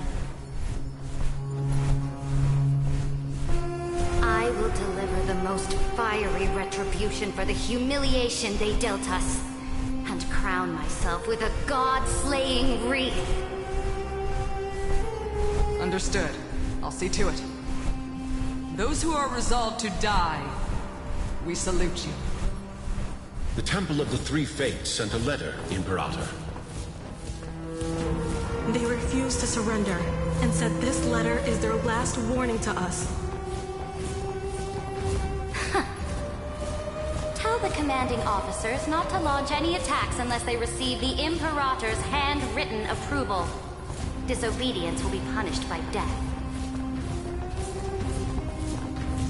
Oh, what are you doing? The priests of the Three Fates aren't soldiers, but politicians. Do not mistakenly believe they don't have a plan. These dying pests will wring out every idea from their brains, all for short-sighted gain. They are much shrewder than we are. I am inferior to them in that regard. They also have the prophecy to wield as a weapon, something I am not blessed with. Launching an unplanned attack will only disadvantage us, as all of Emporius will judge our actions. Which means I will be heading to the battlefield myself, just as I have always done. This time, however, I will go alone. I will conduct secret negotiations to ensure fate is on our side. Understood. The legions will make their preparations. Those who are resolved to die, we salute you. Why are we not allowed to march out with the army, Imperator? This will be a long voyage with no return. Those of you who bear the prophecy cannot come with me. Why are you personally leading this battle if it's doomed to fail? The Flame Chase journey cannot be without a leader. That is correct. The Empire will be without a head when the Imperator falls. But remember, as long as you seize the right opportunities, even a chaotic game will remain winnable. My departure will create a long staircase for you. You will understand what I mean when news of my death reaches your ears. Cerydra, is our journey about to be over? Destroy the old laws and forge new ones. My conquest has reached its limits within the borders of Emporius. Since the prophecy already decreed that the Imperator would never conquer the stars as she wished, I will bow out here and try no more. More Chrysosaurs bearing divine authority will be born, and many more heroes will arise. Will they demand peace or war? Will they resist tyranny or become the next Imperator? I do not care. The children of the future will decide for themselves. Do not mourn for me. Anyone can kill the Imperator. But the only one who can truly destroy her is Cerydra. At the end, I faithfully recorded the most important battles in the Imperator's life. Her conquest was about to be completed at this point in the story. However, for some reason, a memory suddenly entered my mind just as I was about to put down my pen. It was a journey on a fantastical train. I had the honor of having a heart-to-heart conversation with the Imperator under the stars, and I asked her this question at the end of that discussion. How do you want history to remember you? As a hero who gave up her life for the Flame Chase? Or as a tyrant? She answered so quickly, as if she had made up her mind long ago. I would rather be forgotten than be defined.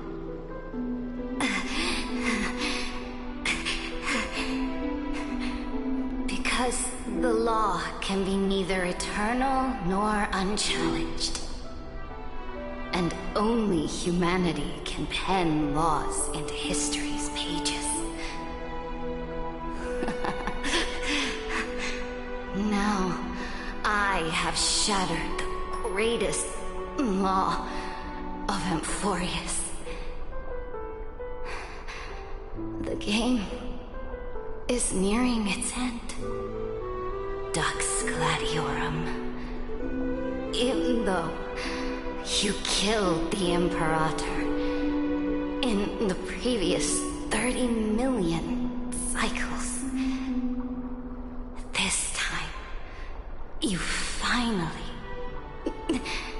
found your own law. Then, High Sealants, Electra.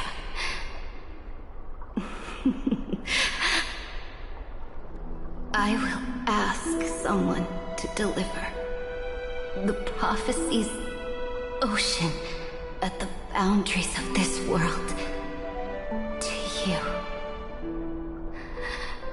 Will you choose to swim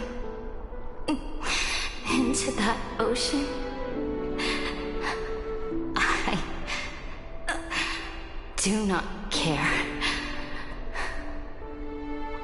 Do not care.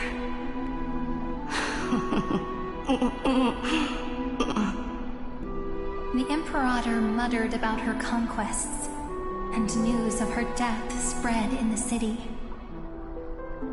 Freedom! Liberty! The tyrant is dead! Go! Shout this news in the streets! My people! My fellow elders! Do not panic! Stand your ground! That usurper has paid for her ambition with her life! People once cheered for my ascension. And now they cheer for my fall. No matter. I am fond of applause.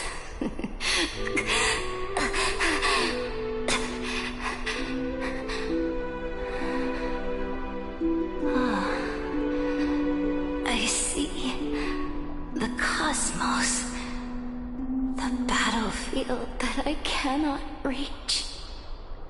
I will return in the next cycle. The stars will hear my legion's war drums. Hear the great name of the Imperator. Hear Emphorius' Cerydra.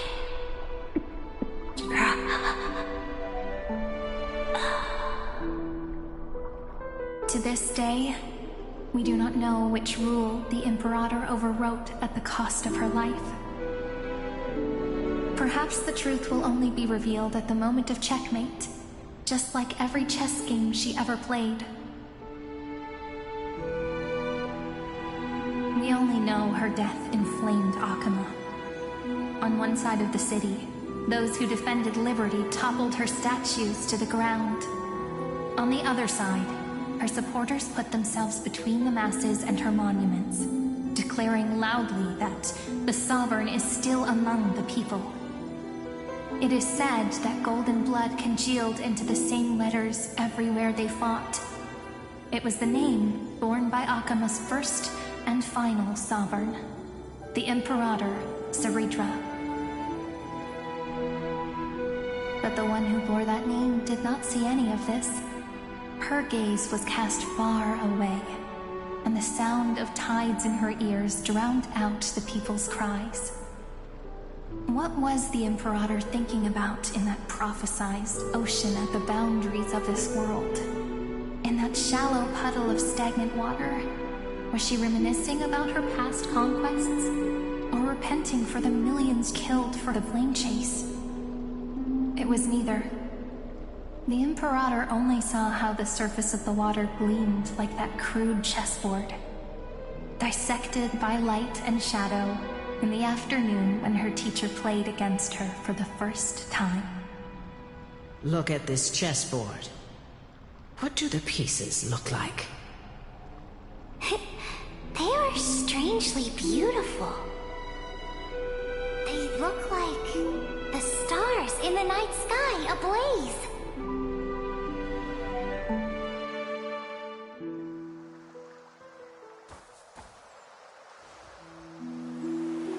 From that page emerged an ocean so vast, so pure, not a single trace of corruption. Is this so Electra, my subject. Ever since you walked out of the tainted ocean and pledged yourself to me, I have seen the abyss in your eyes and the emptiness in your heart. That was why I promised you a new ocean, where the Imperator's ambitions would serve as the currents, and loyalty would be its light. Electra, my subject. You have done your duty as my blade. The prophecy has now made its final decree on the road I intend to walk. My conquest is doomed to never reach the stars. But the Imperator never makes empty promises. So take this memory, this ocean, beyond the sky, as witnessed by the Deliverer. This is the final gift that the Imperator can leave for her subject.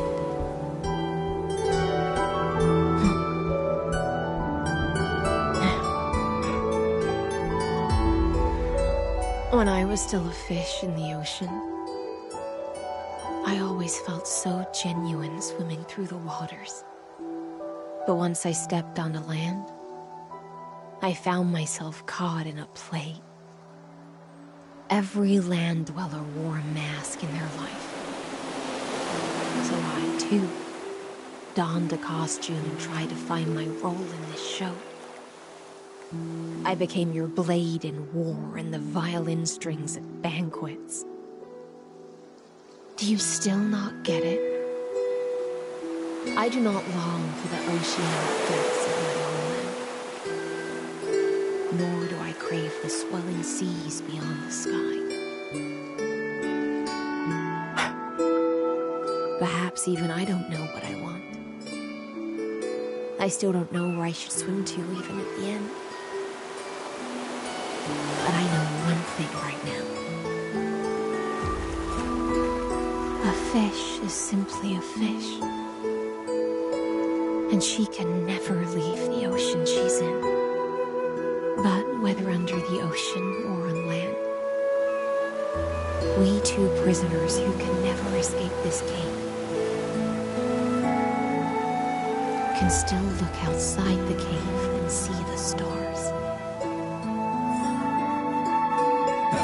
To admit, the 12-factor simulation of life in this experiment has far exceeded my expectations.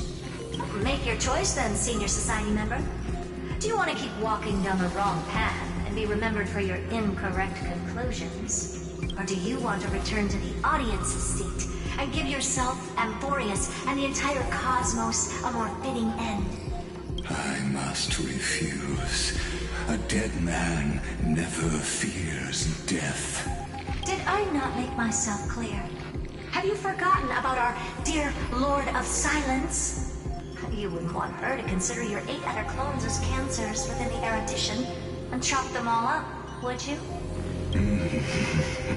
Your logical deductions are vastly different from mine. Therefore, allow me to provide one more academic recommendation. Listen, my peers.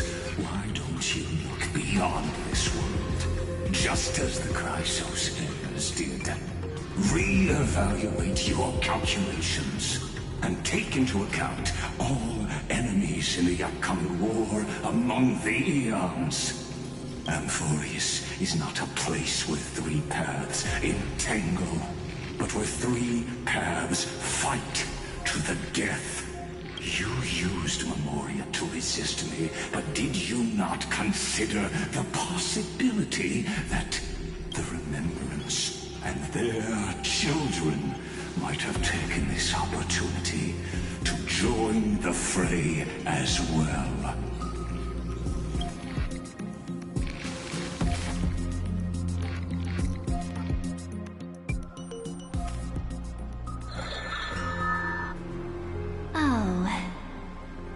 This isn't just silence. It's the answer. What was the last thing she said to you before you parted the waters at the Scale Gorge waterscape? A tricky question, but one with a simple answer. She didn't say anything back then, right?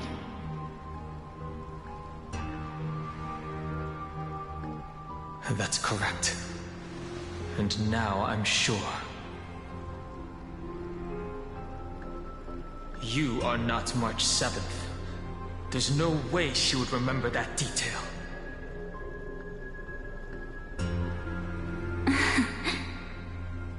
I'll only warn you once. Leave her body now. How impulsive. That's not like you at all. Why don't you calm down and think about another possibility? I didn't take over March 7th's body. Rather, it's March 7th who regained my memories.